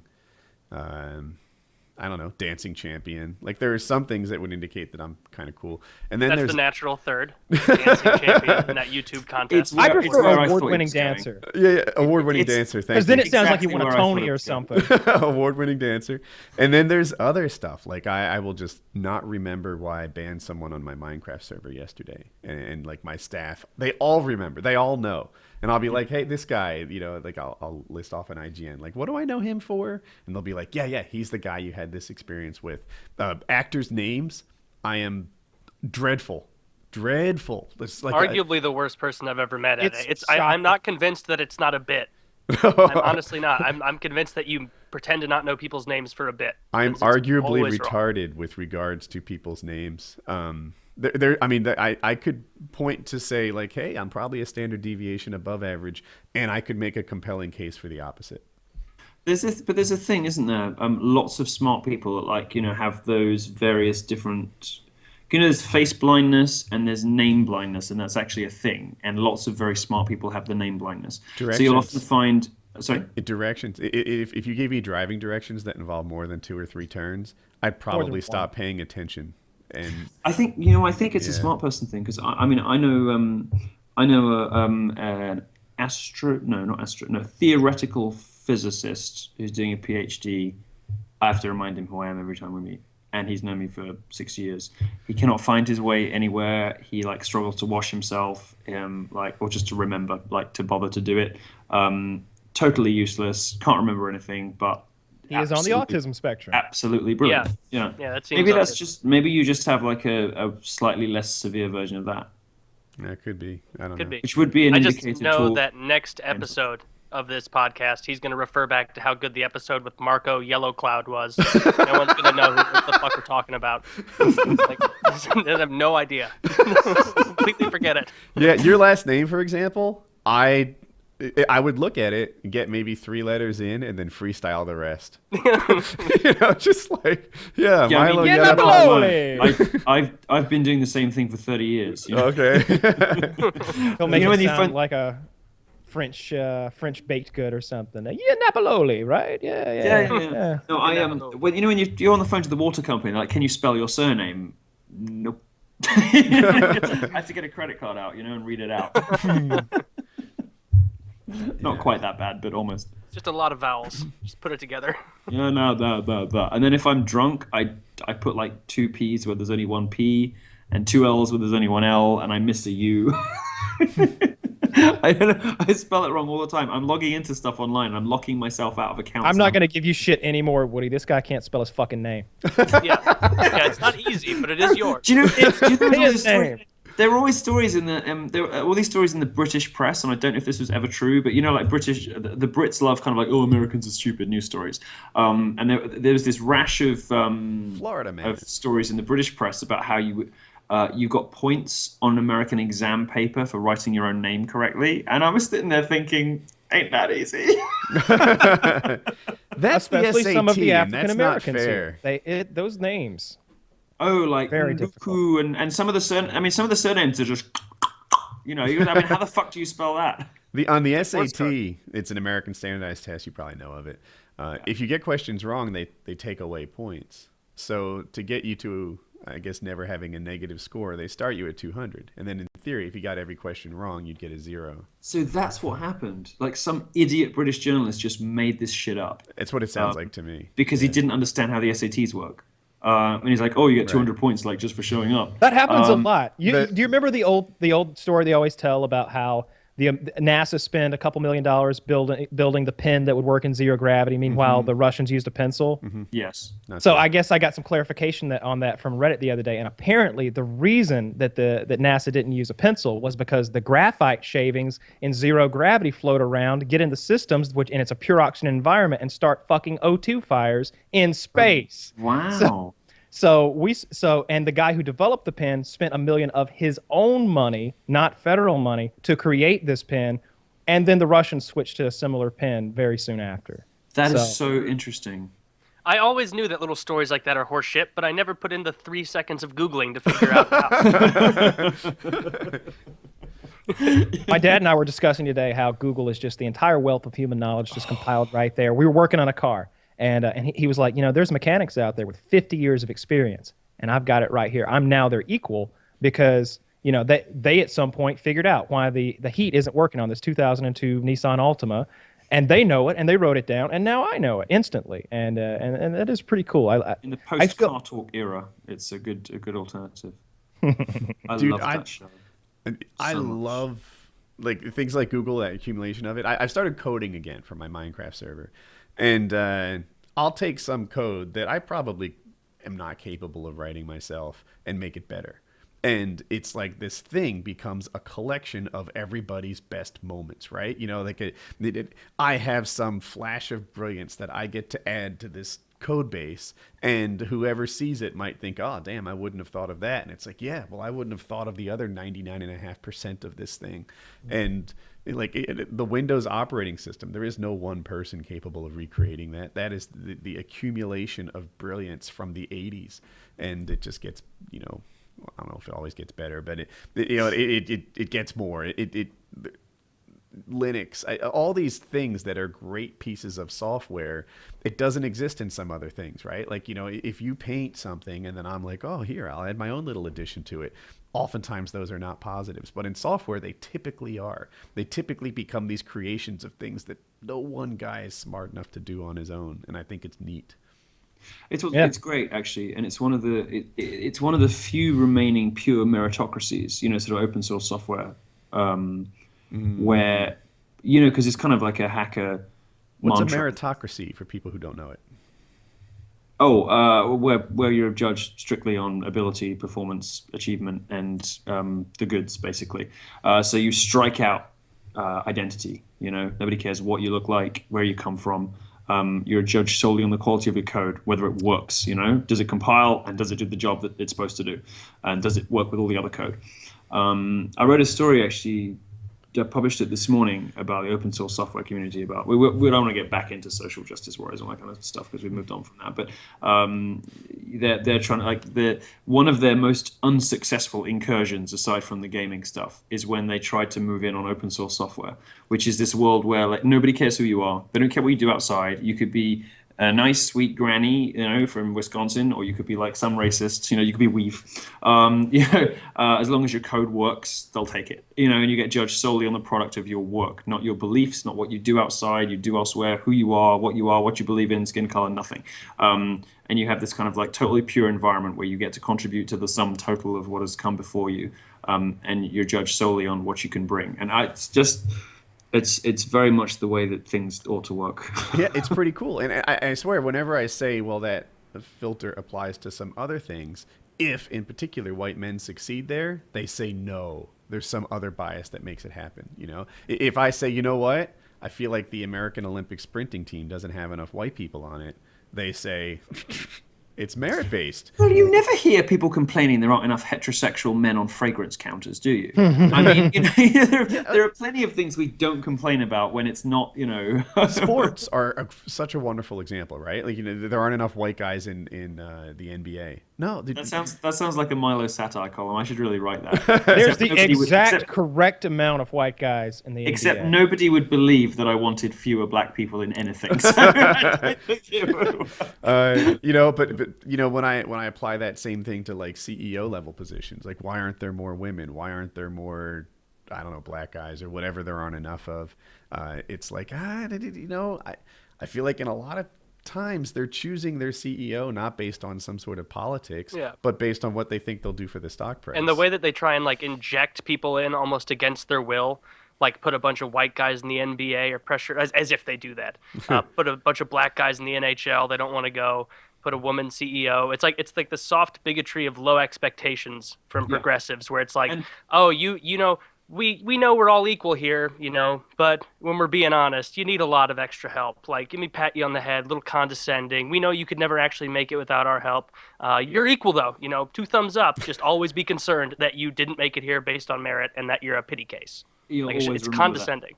That. And it is. And tokenism also hurts the minorities it's supposed to help the most, because when those token hires inevitably fail, Marissa Mayer at Yahoo being a possible example, that all seems to be imploding. And then now. That's ammunition for actual sexists and racists. Exactly. Not only is it discouraging to women who see all of their role models like falling like dominoes, failing, it's like, well, I want to be a female CEO, except wait, who are my female role models? The fraud at Theranos, or the failure at Yahoo, or whatever, or many of these things happen because nobody dared to stand, to say, hang on a minute, Elizabeth, these machines don't do that, Like, what about Carly Fiorina? Like, she's got a great track record, right? Not so much, but and many of these disasters, happen because nobody is brave enough to say, I think the woman got it wrong, and in many cases that's why they have the job in the first place. I think Meg Whitman seems to be an exception to this rule. She seems to be pretty fucking smart and pretty much there on merit. And does she still run eBay? I don't even know. I think she does. Does she run IBM? No, that's the other one. I think Meg Whitman is eBay. Gina. This is an Italian sounding name that runs IBM. Gina Rometti, something like that. That one I'm not sure of. Yeah, Margheriti. Hey, IBM. I love the idea of her giving like the annual like AGM keynote. It's like, okay, we're here to speak about the IGM. She stopped running eBay in 2007. I didn't realize it happened so long ago. What is she doing now? She's running something. I should know this. She was named most underachieving CEO along with Apple's Tim Cook. Well. Oh, there you go. There's another one. Is she at Hewlett Packard, right? Oh, she's on the HP board of directors, and she was named CEO in 2011. So, HP, that's the one. Yeah. Yeah, I didn't realize she was not doing too hot, are they? You know, sometimes it's difficult to judge everyone in a vacuum. Like you brought up the who's the Yahoo Melissa something? Marissa Mayer. Marissa Mayer. I'll know that for 10 seconds. You know, it's a really tough job to turn around Yahoo. Like, how do you like? It's a like a popularity contest. No, but I mean, she's particularly bad. I mean, it was such an inappropriate choice. Her CV could only have come from a Yahoo search. I mean, you know, she it's like, oh, so we got a token female CEO in, and what does she do? She goes on like a huge spending spree. Like, surprise. She made great investments. She bought, is it Alibaba? Is that what the Chinese Amazon is? That's a gargantuan company, right? Yeah, if you look at the net worth of Yahoo, the Yahoo portion of it is kind of stable, but the total has gone up huge because she quite cleverly invested in the Chinese Amazon, which I think is called Alibaba. That rings a bell with me. I'm no expert on it, certainly, but aren't they one of the biggest, if not the biggest company in the world or something? That Chinese company you're talking about. They're enormous, right? It's up there, and Yahoo's stake in that is what's keeping Yahoo afloat. The problem is that the core business is fucked. So there comes a point at which Yahoo solely exists to be a shareholder of another company in whose operations it has no say and really has nothing to do. So the actual purposeful, meaningful operations of Yahoo like collapse, shrink, ossify, and fuck up to the point where Yahoo only exists to own some shares in something else, you know? And it's my understanding she stopped the downward spiral, leveled it out, and then the Alibaba investment turned out to be fantastic. I hope I'm pronouncing that right. And you know, has she turned? It's actually Alibaba. Is it? And I don't know. I just don't see her as so horrible. But what was I going to say? It seems like the expectation of Yahoo at one time was bigger than Google. They were the predominant place where you go to find other websites, and they also had kind of a media arm of their own. Now I was an Ask Jeeves kind of guy. Yeah, me too. AJ.com. I was an Alta Vista guy, but that predates me. Alta Vista was the best for a long time. It's just that they're. I don't think we were alive then. You were. Like at the time, Ask Jeeves was reasonable, or Yahoo was. We didn't get no internet down here until like 2004. The Alta didn't get electricity till 98.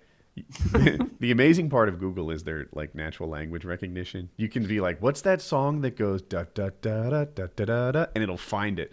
And Alta Vista, on the other hand, was all kinds of like, you know, plus, minus, you know, to narrow and increase your search. But I'm getting off topic. I actually only use Wolfram Alpha. Oh my God! Can you try to be more pompous? I bet you can't. No, I can't. You reached the cap. Anyway, I think I'm taking us down a not fun. Is that thing still going, that Wolfram Alpha? I remember like 3 years ago I saw something on Reddit about it that made me believe that it was going to be the next big boom in information spreading. It still exists, and you can do calculations with it. Like, but I only ever use it for like unit conversions. You know, I mean, even Google does that. Frankly, I literally thought its purpose was to cheat on your homework. Like, Wolfram, like that's what it's for. Like you can type. Yeah, because it doesn't just give you the answers; it gives you the working. It gives you the working, and it accepts things that you might find, I would find, more difficult to input into other formats, right? Like if you have some ridiculous algebra equation with divisions and pies, those big like backward S things, yeah, deltas and shit, then like I don't even know all that shit. Yeah, I don't even know how to put that in my calculator, especially now that I'm all rusty. But Wolfram Alpha is just designed to solve your homework problems for you. Right. Okay. Yeah. It's not. It's. I mean, the only thing I ever really need the internet for is like thesaurus.com. So. Would you mind saying the word? Would you mind saying the word calculator again? Calculator. Do I say it funny? How's it? Is he saying calculator? It's fine. No. What does he say? I'm saying calculator in a way that Kyle doesn't like. Oh, calculator. Oh, I love it. I love it. But the first time you said it, you said calculator.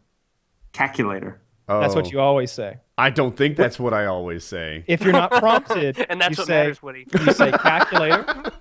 Because you were watching yourself the second time you didn't. Yeah. Okay. I didn't hear it the first time. I'm sorry. Calculator. I mean, I trip over a word now and then. I think I might have just done it there. I say some things wrong. I say lots of things wrong, but I don't think calculator. Oh my God. Yes, there we go. Oh my God. Oh, look at that I was smoke just face. about to That's a say little I smoke don't think sketch, calculator is one of them, and I said it wrong. Wow. You do the nuclear thing, the do George do Bush that. mistake on that word. Nuclear. I think it's nuclear. It's nuclear. No, that's not it either. It is. For Americans, it is. It's in the right It's not direction. nuclear. It's nuclear. There you go. Yeah, sure. That works It's not too. nuclear. It's nuclear. It's 3 syllables. That changes Nuclear. from our dialect to yours, though. You say nuclear, but we You're could say nuclear. Will you stop that? I have Kyle, you were so Not sexually reciprocated on appealing, one except for occasion. that. basically racism. Can you do an American accent? Wait, That's a hate crime because you're gay. Do your American? Yes, it is. Yes, it is. Yes, it is. Under normal it's not circumstances. British Now, if I were doing a flamboyant accent, that would be a hate crime. What would a flamboyant accent sound like? You're not. Come Well, on. it would be really silly, and a little bit of California guy mixed in there, and I'd be telling you how I like your hair, and this tips are frosted, and that really, that does it for me. I like it a lot. There's something If I were an American, I would probably talk like that. Can you do an American accent? Yeah, no, I have to I don't know if I can do it on demand, but I do a world class Valley Girl because I get the vocal fry just right. That's the thing everyone gets wrong. British and Australian actors are particularly good, it seems, at doing American accents. You see them make that transition so easily. Guys like Mel Gibson and It's because we grow up watching your shows from age 2. It makes sense. There's a lot more It's influence of us over there. Yeah, if you guys could just be a little more entertaining, I could get the nuances of a Sussex accent. But Stop it. I watch a lot of Doctor Who, but I just can't get it. I don't think there's very much good British TV. There's 3 incredible shows, and then just all the rest of it's all shit. You've got The only Doctor shit that I see Who. previews for when I'm on Hulu is this ridiculous show. What's it? It's like a Downton Abbey? reality, and it's like the only way is Essex, and it's Oh, a bunch God, never of watch it. whores Never bumbling watch about it. wherever Essex Never is. watch it. It's kind of like Jersey Shore. It's kind of like Jersey Shore, but Jersey Shore is like high quality programming compared to this. Is compared to the Essex Anyway kind of Fest. known as a shit area? I find Yeah. low-class British people to be very entertaining, much more so than low-class Americans. Well, you're in Georgia. That's an everyday thing. Yeah, I'm used to rednecks, but when I meet when I see people who are basically pikeys, I love that. I love to see low-class British people in their own element. I would love to watch a reality show about that. I don't know why there aren't any. It doesn't see. It seems There like are American, some. I'm going to send you some recommendations. Americans I'm going to send you some are happy to recommendations. put that awful shit right up on the airwaves. Things like Honey Boo Boo and I will take you to So I will. If you ever come to England, I will take you on safari to a place called Butlins. And Butlins is where the people that you like could go at the weekends. Oh, I thought Safari and- you would be going to get a little dick or something. Oh no. Africans. I get that at No, home. we got it. Oh, I didn't. Oh my God, it took me so long. And it wasn't until he said I've- Africans that I was like, all right, there's black dick there. Go Put on. the pieces together. Yeah. Going for Congrats. Sorry tonight. I love that he hates it. Don't stop. You look just like my porter I had on my last safari. Come No, on. now old you're getting mate. close to Australian. Yeah, it's just Yeah, going to that's keep one morphing, thing. and I'm just trying to make it as annoying as possible. Just keep bouncing around from Cockney to a little. Milo, Posh, can you do a good weird, like, Southern Sussex accent? thing. No. You'd have to talk me through it. It's really twangy, and we don't pronounce the ing part of words. That'll get you most of the way there. So many different Southern accents. Give me a sentence to Give me a sentence to. Dozens. Give me like a little phrase or a little sentence to try to imitate. Man, there's a lot of Jews in this restaurant. Yeah, no, I can't do that. You can't open if you just leave your mouth closed a little bit. You ain't got to open it too much at all. It all comes from back And there's there. no space between words. Every word starts as soon as the previous one's done. It's just very sexy. To do this accent right here, it's got to come from a place deep inside, a place of hate and prejudice. It's lovely. I want you to say mission accomplished, just like that. I love that Milo gets turned on by hate and prejudice. You are Republican. Mission Tur. Yeah, I loved when George W. would talk about Tur. That was my favorite. Tur. Tur. We got a fat War on tur. Ter. A war on tur. Guy was from Kennebunkport, Maine, educated at Harvard in Boston, and then suddenly he's the most southern guy in politics. He's out there on TV. We love him. playing his banjo or something. Like he's a love good old Bush. boy. I'm a huge fan of W. I find You're it to be ridiculous. I find I'll say this about This anymore. I met him. I had a private audience with him last year. I went to see him at his presidential library. As you do. Yeah, I did. We chatted for like an hour and a half because I was there with a friend of mine who's an MP from England. What kind of vibe did you get from him? I was just totally intoxicated by him. I literally came out with a semi, like, he's the sexiest man alive. Like, I can't really, like, he's quite small in real life, but like I can't really explain. Like, he's just got this incredible magnetism. Like, when he smiles, you just know the world's going to be all right. Like, you know, he just Clinton. People have described meeting Clinton, and it was G. Gordon Liddy, actually, the guy who was part of the whole Watergate scandal back in the day. He's one of the guys who broke in, but he's also a radio talk show host, or at least he was back in the day. And he was talking about meeting Clinton and how intoxicating it was, and how Clinton, when he shakes your hand, he doesn't just shake your hand, he takes your hand in both hands and pulls you in close and really gets in there, and he's just smiling. Yeah, plenty of women can attest to that. Well, with the women, he pulls them in close and he doesn't let them fucking go. It turns him around. Come here, Paula. Big nose, bitch. Don't tell anybody about this. Where's my cigar? I couldn't help but find him quite cool. Hold the camera.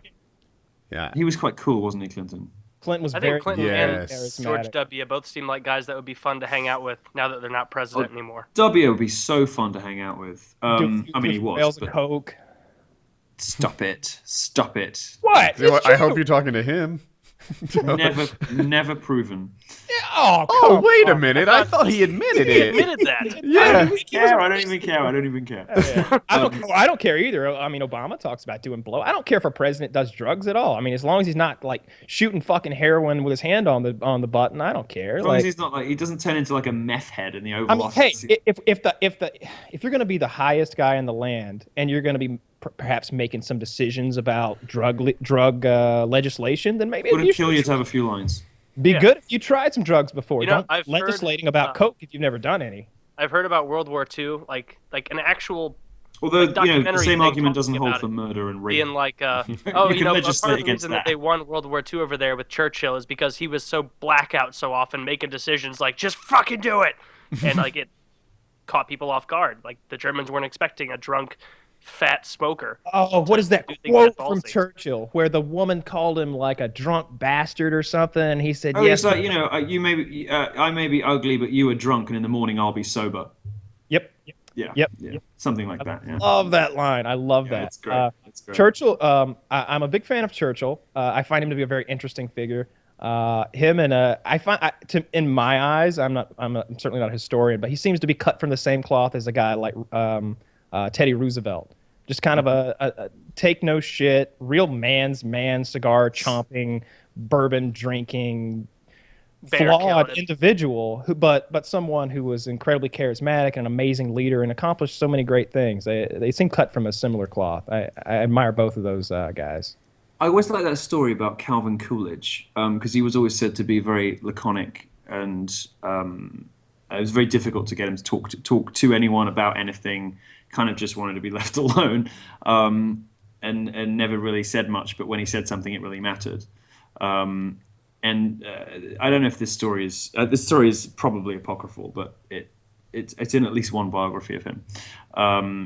This is some event at the White House, and a woman walks up to him and says, "Mr. President, I have a bet with my friend. She says that, I'll never get you to say like 3 words to me. And he just turned around to her and goes, You lose. You lose. Yeah. Yeah.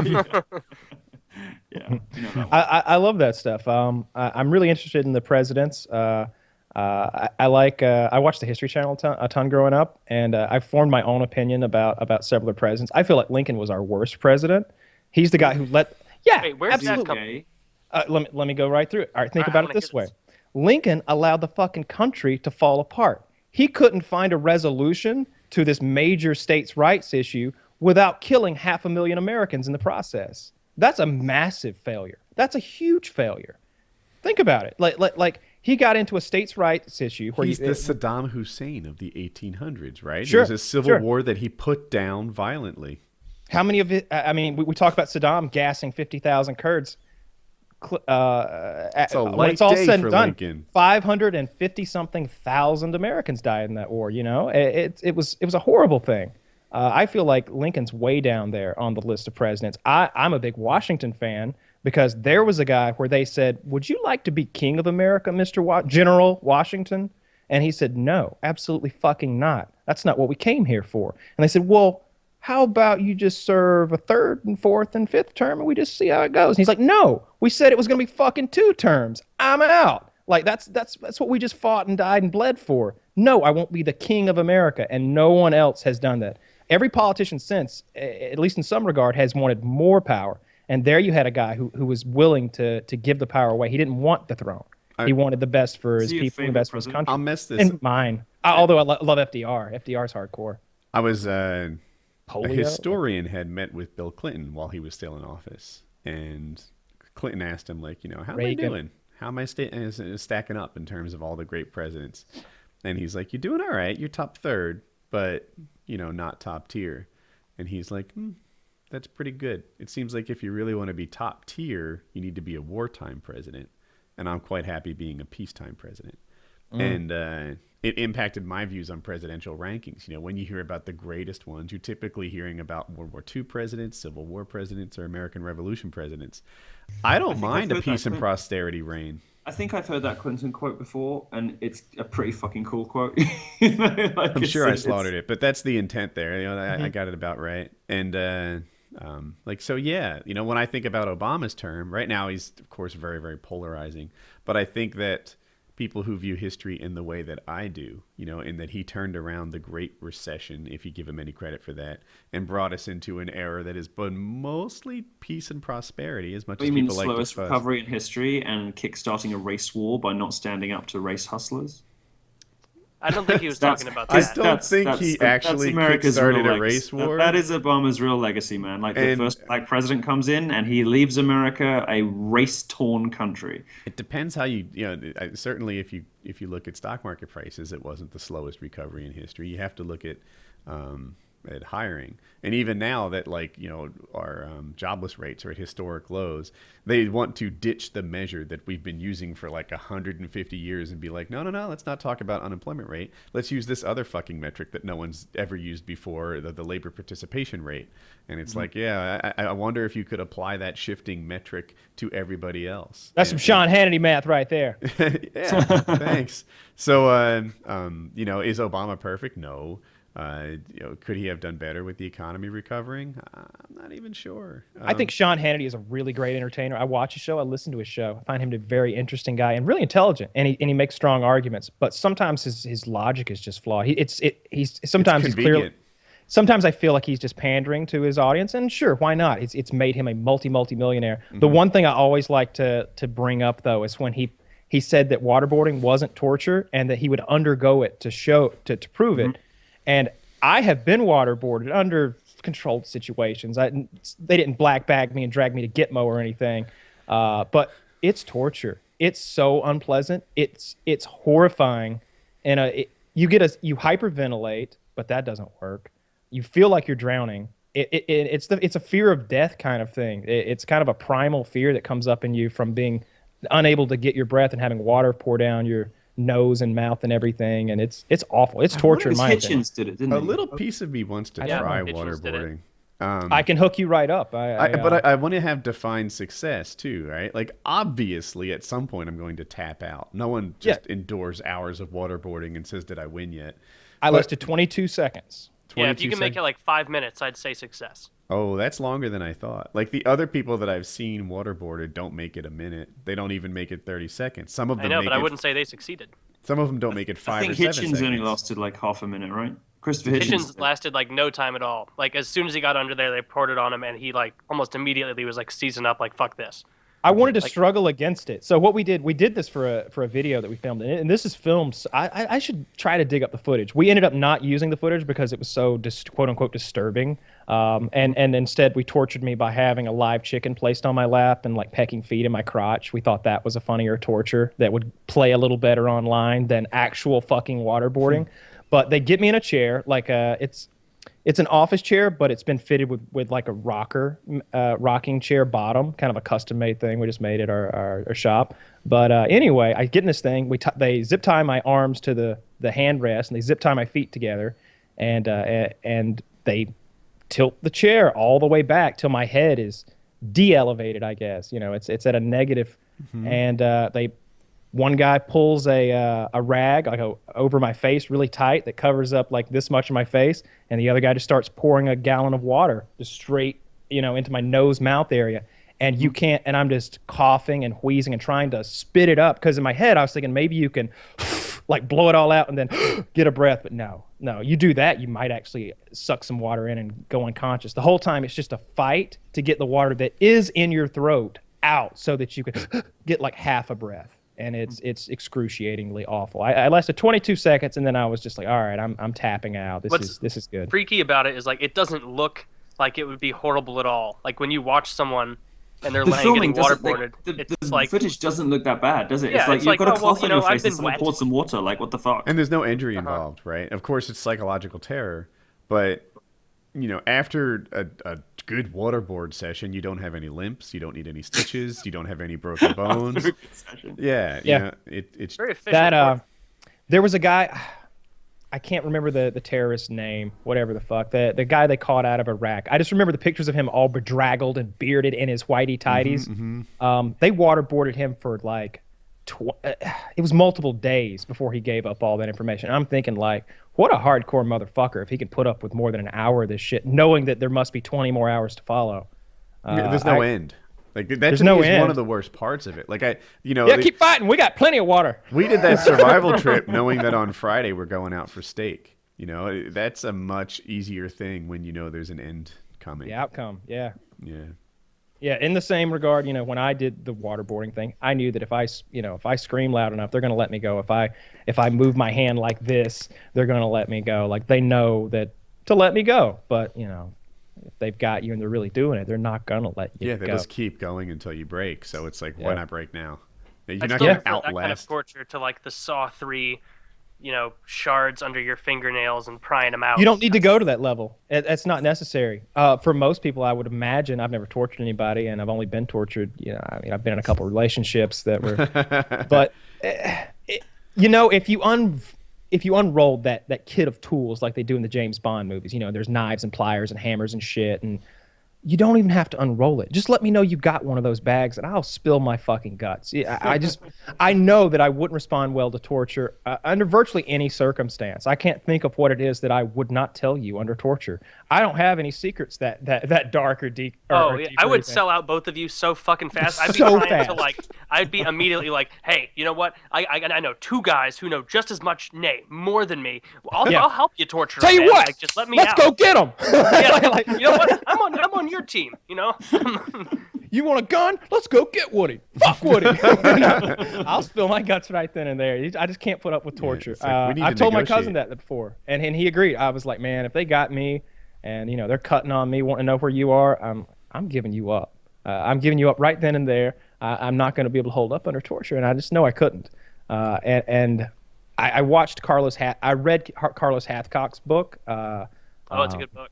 Yeah, really good book, and he tells the story. Sniper, yeah, and he talks about they're on one side of the line or the fence or whatever, and out in the jungle they can hear this Vietnamese woman who's like a sergeant in the Viet Cong or some shit like that, torturing an American, and she gives great detail about the torture. Cuts the guy's eyelids out, either pulls his fingernails or shoves bamboo under them. You should, yeah. And as the coup de grace, cuts his dick and balls off, and then turns him loose only to like run back toward the American lines, where he goes in the barbed wire and just is screaming, and there's nothing they could do. Later on, he caught that woman pissing in the jungle and shot her in the fucking head, though. So there's a bright spot. Happy ending. Yeah, It's a good ending. Hathcock's a badass guy. He had the record for the longest his sniper book. kill at one point. Did he What is like? his name? I don't know this book. Carlos Hathcock. He was I believe he was a Marine Corps sniper in Vietnam. Okay. Oh, maybe it's a that different sounds like a book I Milo read. book. I'll read that. Yeah, badass guy. Killed a lot of people. Very talented shot based on the equipment he was using and the shots he was making. Interesting guy. And good read. Good book. Milo, what is your biggest shit? My parents were right moment.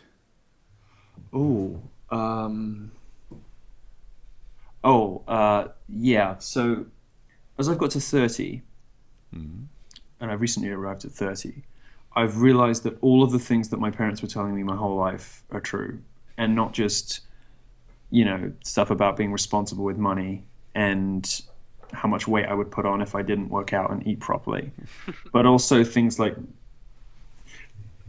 sort of planning for the future, making good life choices, being self-sufficient, and the pride that comes from being completely independent and having, like, throughout a lot of my 20s, I was happy for my boyfriend to, take the reins financially, and it didn't bother me too much to have somebody else kind of, picking up the check.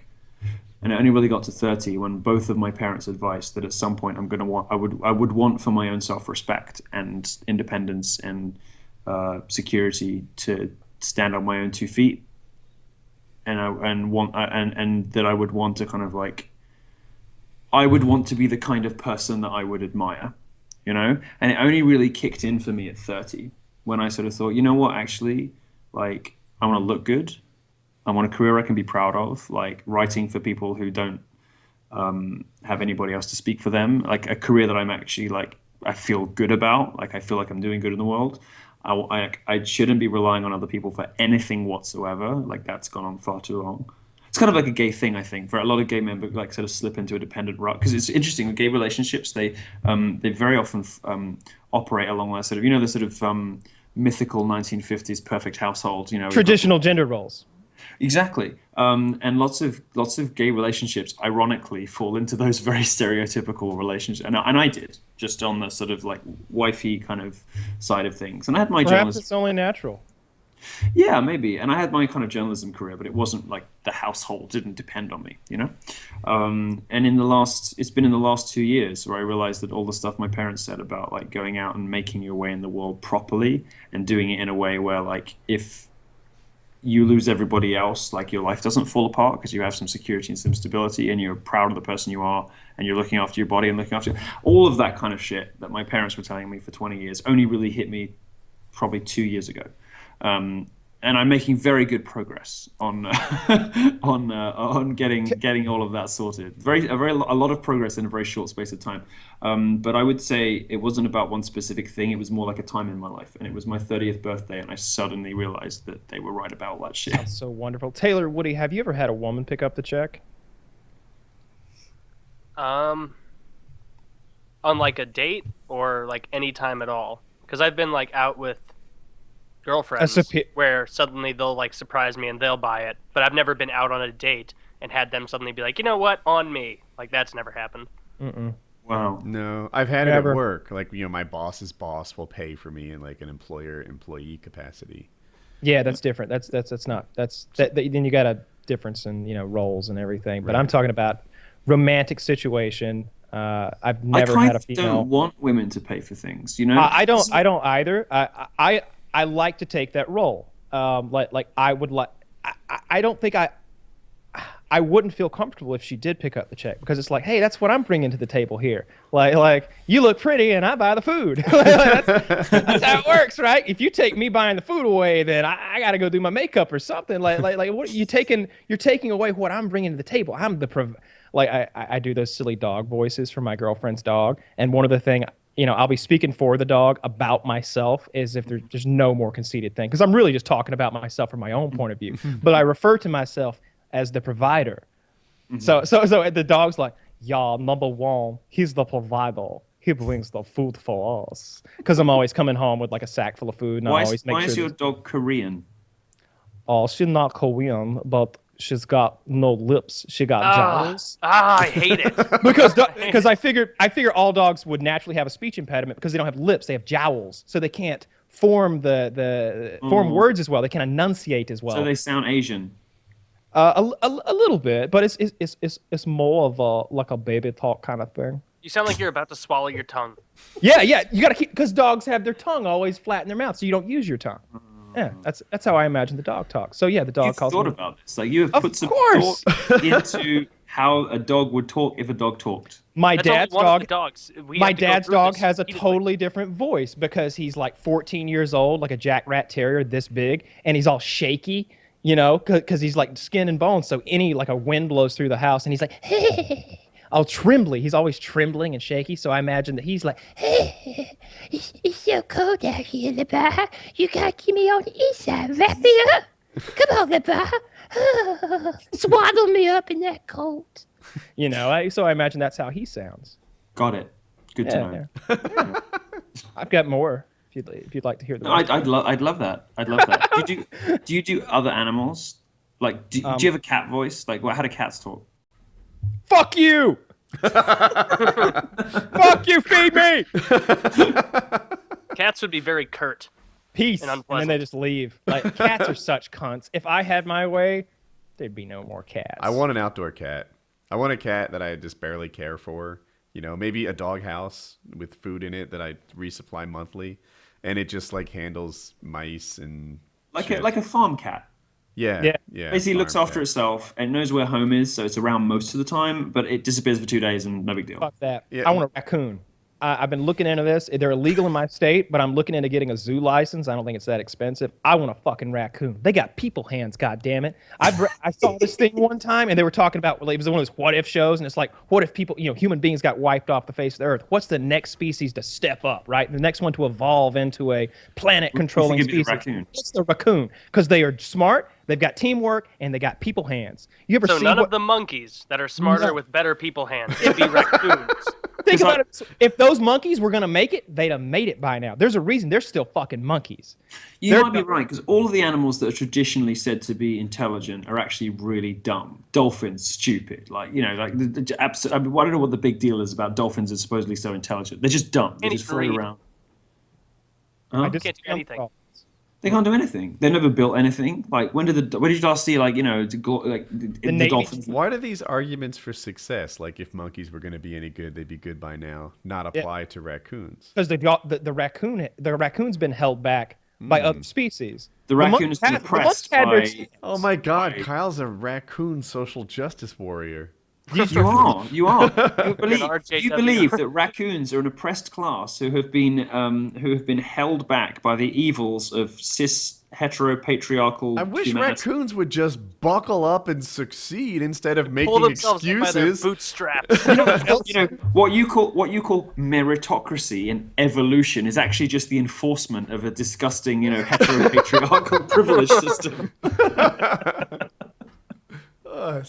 You would regret getting a raccoon so quickly. That thing would wreak havoc in your home. They are so hyper intelligent. It's madness. I've seen videos of pet ones, and they seem to be on another level. Like nothing like a dog. They seem like they got so much personality. What can you train them to do? Because there's only really a point getting one if you can make it do amazing tricks. So what can you train them to do? I have seen them do amazing. I've seen them operate locking mechanisms and stuff like that, and break into. They can do multi-combination padlocks and things. Yes. They'll watch you memorize the combination and then repeat it. I have seen crows do such amazing things that I thought it was fake. That was next on my list. You want crows as well. I've seen Crows crows. are some of the They'll be like, Crows are they'll put floating food in a U-shaped tube. So then they put like rocks in the other side so that the water floats the food to the top of the other U. They were solving puzzles that I was like, okay, I get it now. Yeah. It's like level 20 in Portal. You know? yeah, perfect. Did you see the little girl who had been feeding the crows for years? Yes. So this little girl's been feeding the crows in her backyard for, say, 3 years. She started at 2 and now she's 5. These are something like that. They had a picture of all the gifts that the crows bring her in return in like a tackle box, and it's full of little shiny pieces of glass and marbles and rocks and stones and like hair clips. Inch-tall toys. When I saw, I was We're not like, smart enough to see what's valuable and what's just shiny trash. shiny trash is valuable to them. So That's I'm going it. to start feeding the crows around here. I want some shiny They're shit. not giving her sticks and nuts. They're finding shiny trash and saying, oh, chicks dig shiny trash, which they do. And they're pretty much keeping the food flowing. Yeah. I find crows are apparently, you can teach them to talk like you can parrots. They're supposedly one of the, if not the most intelligent bird. And I think they're one of the most intelligent animals out there. But the they're raccoon, quite beautiful as well. They're like they're sort of attractive, but also a bit dark and sinister. You know, They're you're my the favorite black guys, Milo. You can't get past that. Shit, that's what was happening in my head, isn't it? Right? That's Like, literally what's happening in my you're head. not picking out cockatoos, right? These white, flowing, beautiful birds. You're like, you know I'm what? picking the I dark, dig crows. sinister- I want a cockatoo. I'll take pick a cocker cocker for three. it, Nice. I feel a little bit bad about this, but my favorite thing to hunt, the favorite thing to go shoot, is crows because they're such an Because they're smart. They're so smart. You use a caller, which sounds like crows fighting with a hawk or a crow that's wounded. It Can you do an replicates. impression of that? Yeah. Which one do you want? The crows fighting the hawk or the wounded crow? Well, Crows both. fighting a hawk. Do the crows fighting the hawk first.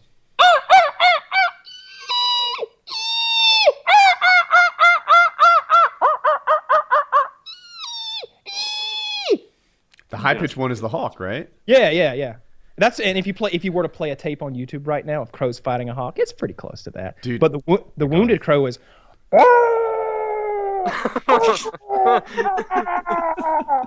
Like he sounds This like. one I feel might not be quite as true to life. Watch this shit. I'm gonna play the video right now. Hang on. While you search for it, and I've told this before on the show, but when I have birds, like I'll have like a woodpecker sitting in a dead tree or just like crows sitting on top of my roof line and I don't like it, I do the hawk thing just as loud as I can, like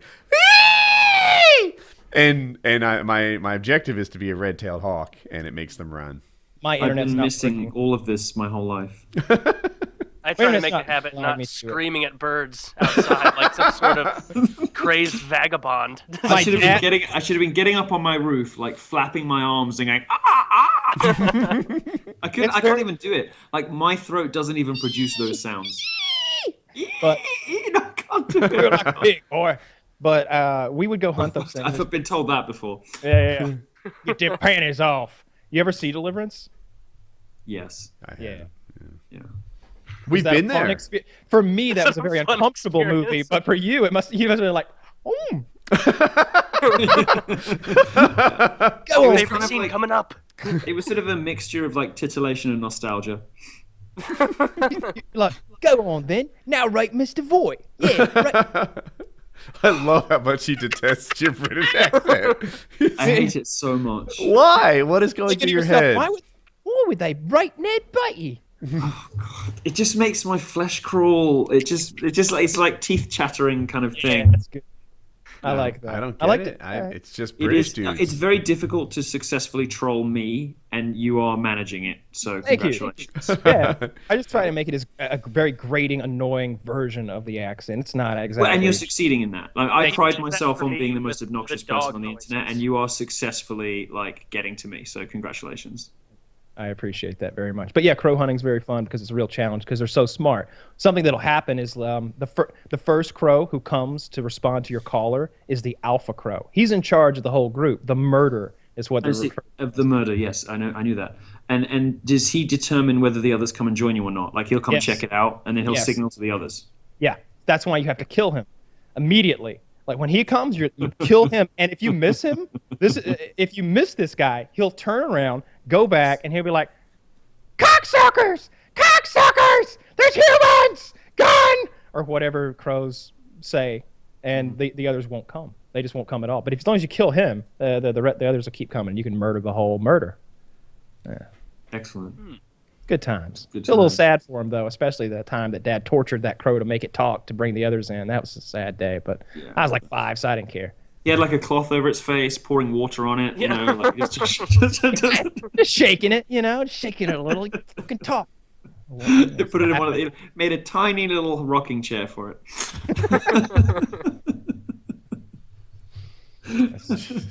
But yeah, the crows are really intelligent, but I think raccoons would take over. I saw a GIF. Maybe you guys saw it on Reddit where they give the raccoon cotton candy, and he tastes it first. He goes, and you can tell he's like, yeah, fuck yeah, cotton candy. And a thing that raccoons do is they wash their food in the water with their little hands before they.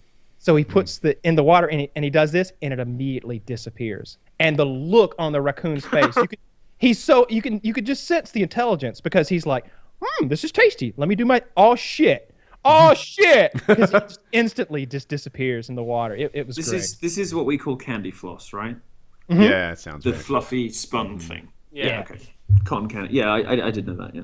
And you think that animal is going to be the next human being that tried to wash a bunch of cotton candy in a stream? I mean, look You at think an animal's so stupid that it puts cotton candy in a river is gonna take over when we're gone? Yeah, we got pretty big we were boots to bleeding fill as people humans. with leeches like 100 years ago. That raccoon could step up. You give him enough time and take humans out of the equation. If you give a guy in 1704 a bunch of cotton candy, he's not going to go and scrub it hurriedly under the closest stream like some sort of invalid retard. Like, he's not going to do that. Fair enough. Like anything would ever get up to us. Nothing's getting up to humans. You suddenly woke up, didn't you? If you take us out of the equation, they might. I think we're holding them Again back. with the oppression. I don't know. Yeah, it's the oppression. I don't feel like I'm holding down raccoons at all. What they get but is what they earn. that's the whole thing. You see, that's the thing about white oppression. You don't realize you're doing it. That's where microaggressions comes from. You see, we're microaggressing against the raccoons. We have like an entrenched privilege that we're not even conscious of. That argument is just as much horseshit when applied to raccoons as it is to everything else. People hunt Absolutely, raccoons. sir. and the way just as bullshit today in this conversation as in every other application. People hunt raccoons. The other one I love the most is What's the internalized misogyny and the internalized homophobia. This is what the progressive left will say to you if you if you're a woman and you don't agree with the excesses of modern feminism, they'll say, you have internalized misogyny, which means the only explanation for you thinking independently is that you must have internalized some of the misogyny that we're fighting against. So you basically Uncle Tom.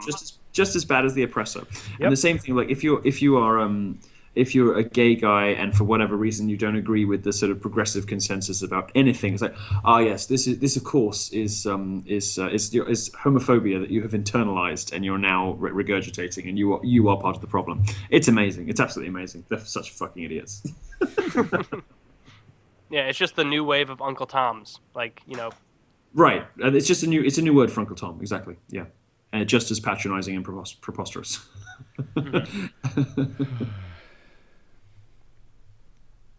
What time is it over there? Like 5:42? It is exactly 5:42, yes. Should we call it a wrap? I think so. I think that was an excellent show. I enjoyed it. I've really enjoyed very our guest. interesting. Yeah. So much fun. I hope you've had fun with me here, because I've had certainly. I've had a meeting you all. So thank you very much for having me. I'd love to have you again someday. Yeah, absolutely. It was very fun. I enjoyed everything from the gender politics to hearing about the black dick. I really had a fun time with you. And Glad you I came now on. know what a crow fighting was it a kestrel? I don't know. Hawk. Yeah. Hawk. Yeah. Sorry. I now know what a crow fighting a hawk sounds like, and what a dog would sound like if it talked, and what that other nervous tick dog sounds like in its own head. And guns were good. And we talked a bit about coding. I had a wonderful time. I'm going to campaign Pornhub for a section on high T women. Oh, yeah. Oh. They're called transsexuals. Well, all you really got to There's a do is whole switch on Fox News, because every Fox News presenter is a high T woman. They've Wow, all they're got so fucking hot. Yeah.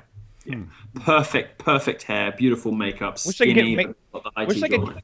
MSNBC needs to get Rachel Maddow to show a little skin, and maybe their ratings would go up. Or she could just get thrown off a roof. I mean, Oh, she's so fucking hot. She's like, wonderful. She's. What are you talking about? I don't agree with all of her viewpoints, but she's beautiful and she's intelligent. And I think she's not beautiful. And she her Wait, mannerisms. no, she is not beautiful. She's not beautiful. she is objectively beautiful. She's. A I find her to be person. she really turns me on. Really, something about that face. I know Woody's being the sincere, short but Kyle, hair. I feel like you're trolling me. No, we I swear to already God, know. I find We already know on that the- Woody likes trannies. So I I like disagree watching on the her hair face. thing. I think a longer hairstyle might flatter her more. No, I like short hair. No, I like the no short hair woman on looks her. no woman looks better with shorter hair. It has never can get happened in the behind history of that. the species.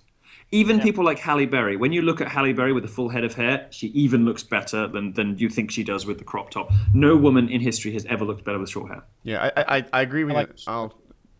Long It's a is pretty so much broad better. statement, but I agree in general that women look better with longer hair. I think it would work on Rachel Maddow, but she's one of those one. I remember when Natalie Portman shaved her hair for V for Vengeance. Still hot. Everyone was like, "Oh my God, still beautiful, still beautiful." Vengeance. Right, She wasn't. almost She as looked beautiful, like a boy. almost as beautiful as when she had hair. You can't get on board with that? What's your problem?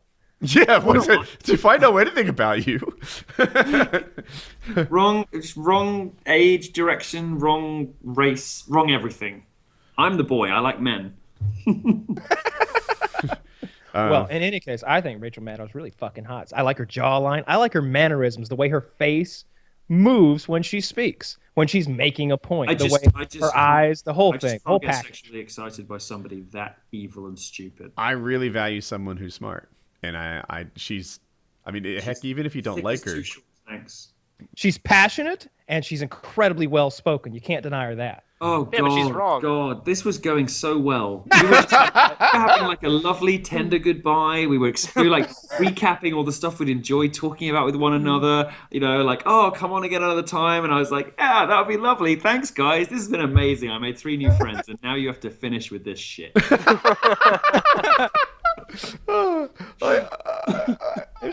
There's a reason her ratings are the lowest out of anyone's. MSNBC's in the tank, way behind Fox and CNN, and Because I'm right and you're all wrong. I bet Conan O'Brien gets better ratings than her. Stephen Colbert gets better ratings than her.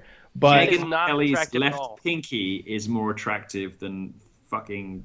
they need to Rachel get Megyn Kelly in some shorter skirts. Megyn Kelly is stunning. Yeah. Very hot. She's got that lovely pinched nose and like that sort of like it's a smirk and a scowl, and you don't know whether she's just gonna like laugh at you or eat you. You know, she's like the ultimate predator. I love her. I love her. I think she'd be she's like gotten some better kind of like recently. beautiful bird of prey, you know, or maybe like a gigantic like lizard with like a beautiful snout and lovely kind of like, you know, like one of those Archaeopteryx things, like the dinosaur bird hybrids, where like kind of like they're sinister and dangerous because they're lizards, but they've also got like beautiful plumage, like feathered things. Like that's what she is. 5 years ago, she wasn't as good at her job as she is now. 5 years ago, I She's- felt like she was a bubblehead. I felt like she just kind of agreed with things. She was a Fox News puppet or whatever. Now she seems stepped to it up. have independent She's stepped it opinions. up. She's almost the Jon Stewart of Fox News in that, you know, she can go toe to toe with her guests. Where typically I feel like, you know, the guest on a news show like that are such domain experts that it's hard for a newscaster to keep up with them. She's fantastic. I don't she agree really, with her. she on really everything, does but- nail it. Yeah. Bill O'Reilly handles his guests. You can't. Oh, it's First hilarious of all, watching him scream people down. yeah, I was about to say, if I Bill love him. O'Reilly can't outthink you and he can't outtalk you, he will outshout you. He will talk you down, and you will shut the fuck up while he finishes your opinion. And I'll give you the last word. Well, you see, Bill, and we're all out of time. That Be sure to last donate word your money thing, and fuck off. if you're inexperienced at that would be He's so yeah. great though. He's such like, an all right, do something clever, go. If you can't, then you suck. Is the unspoken part of it. I'll give you the last word.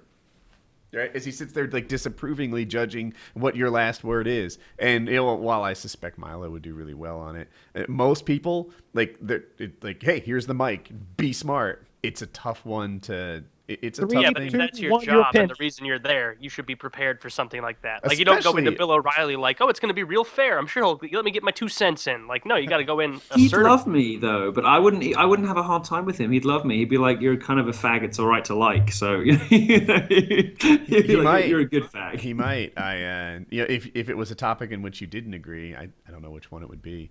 Then you just do well with the last word. He's Catholic as well, right? Yeah, he is. Yeah, we'd agree on everything. Well, I think that's a show. Okay. There we go. I upset you back, so now we're equal. All right. Well, that was PKA episode 264. Milo, do you have anything you're looking to pimp?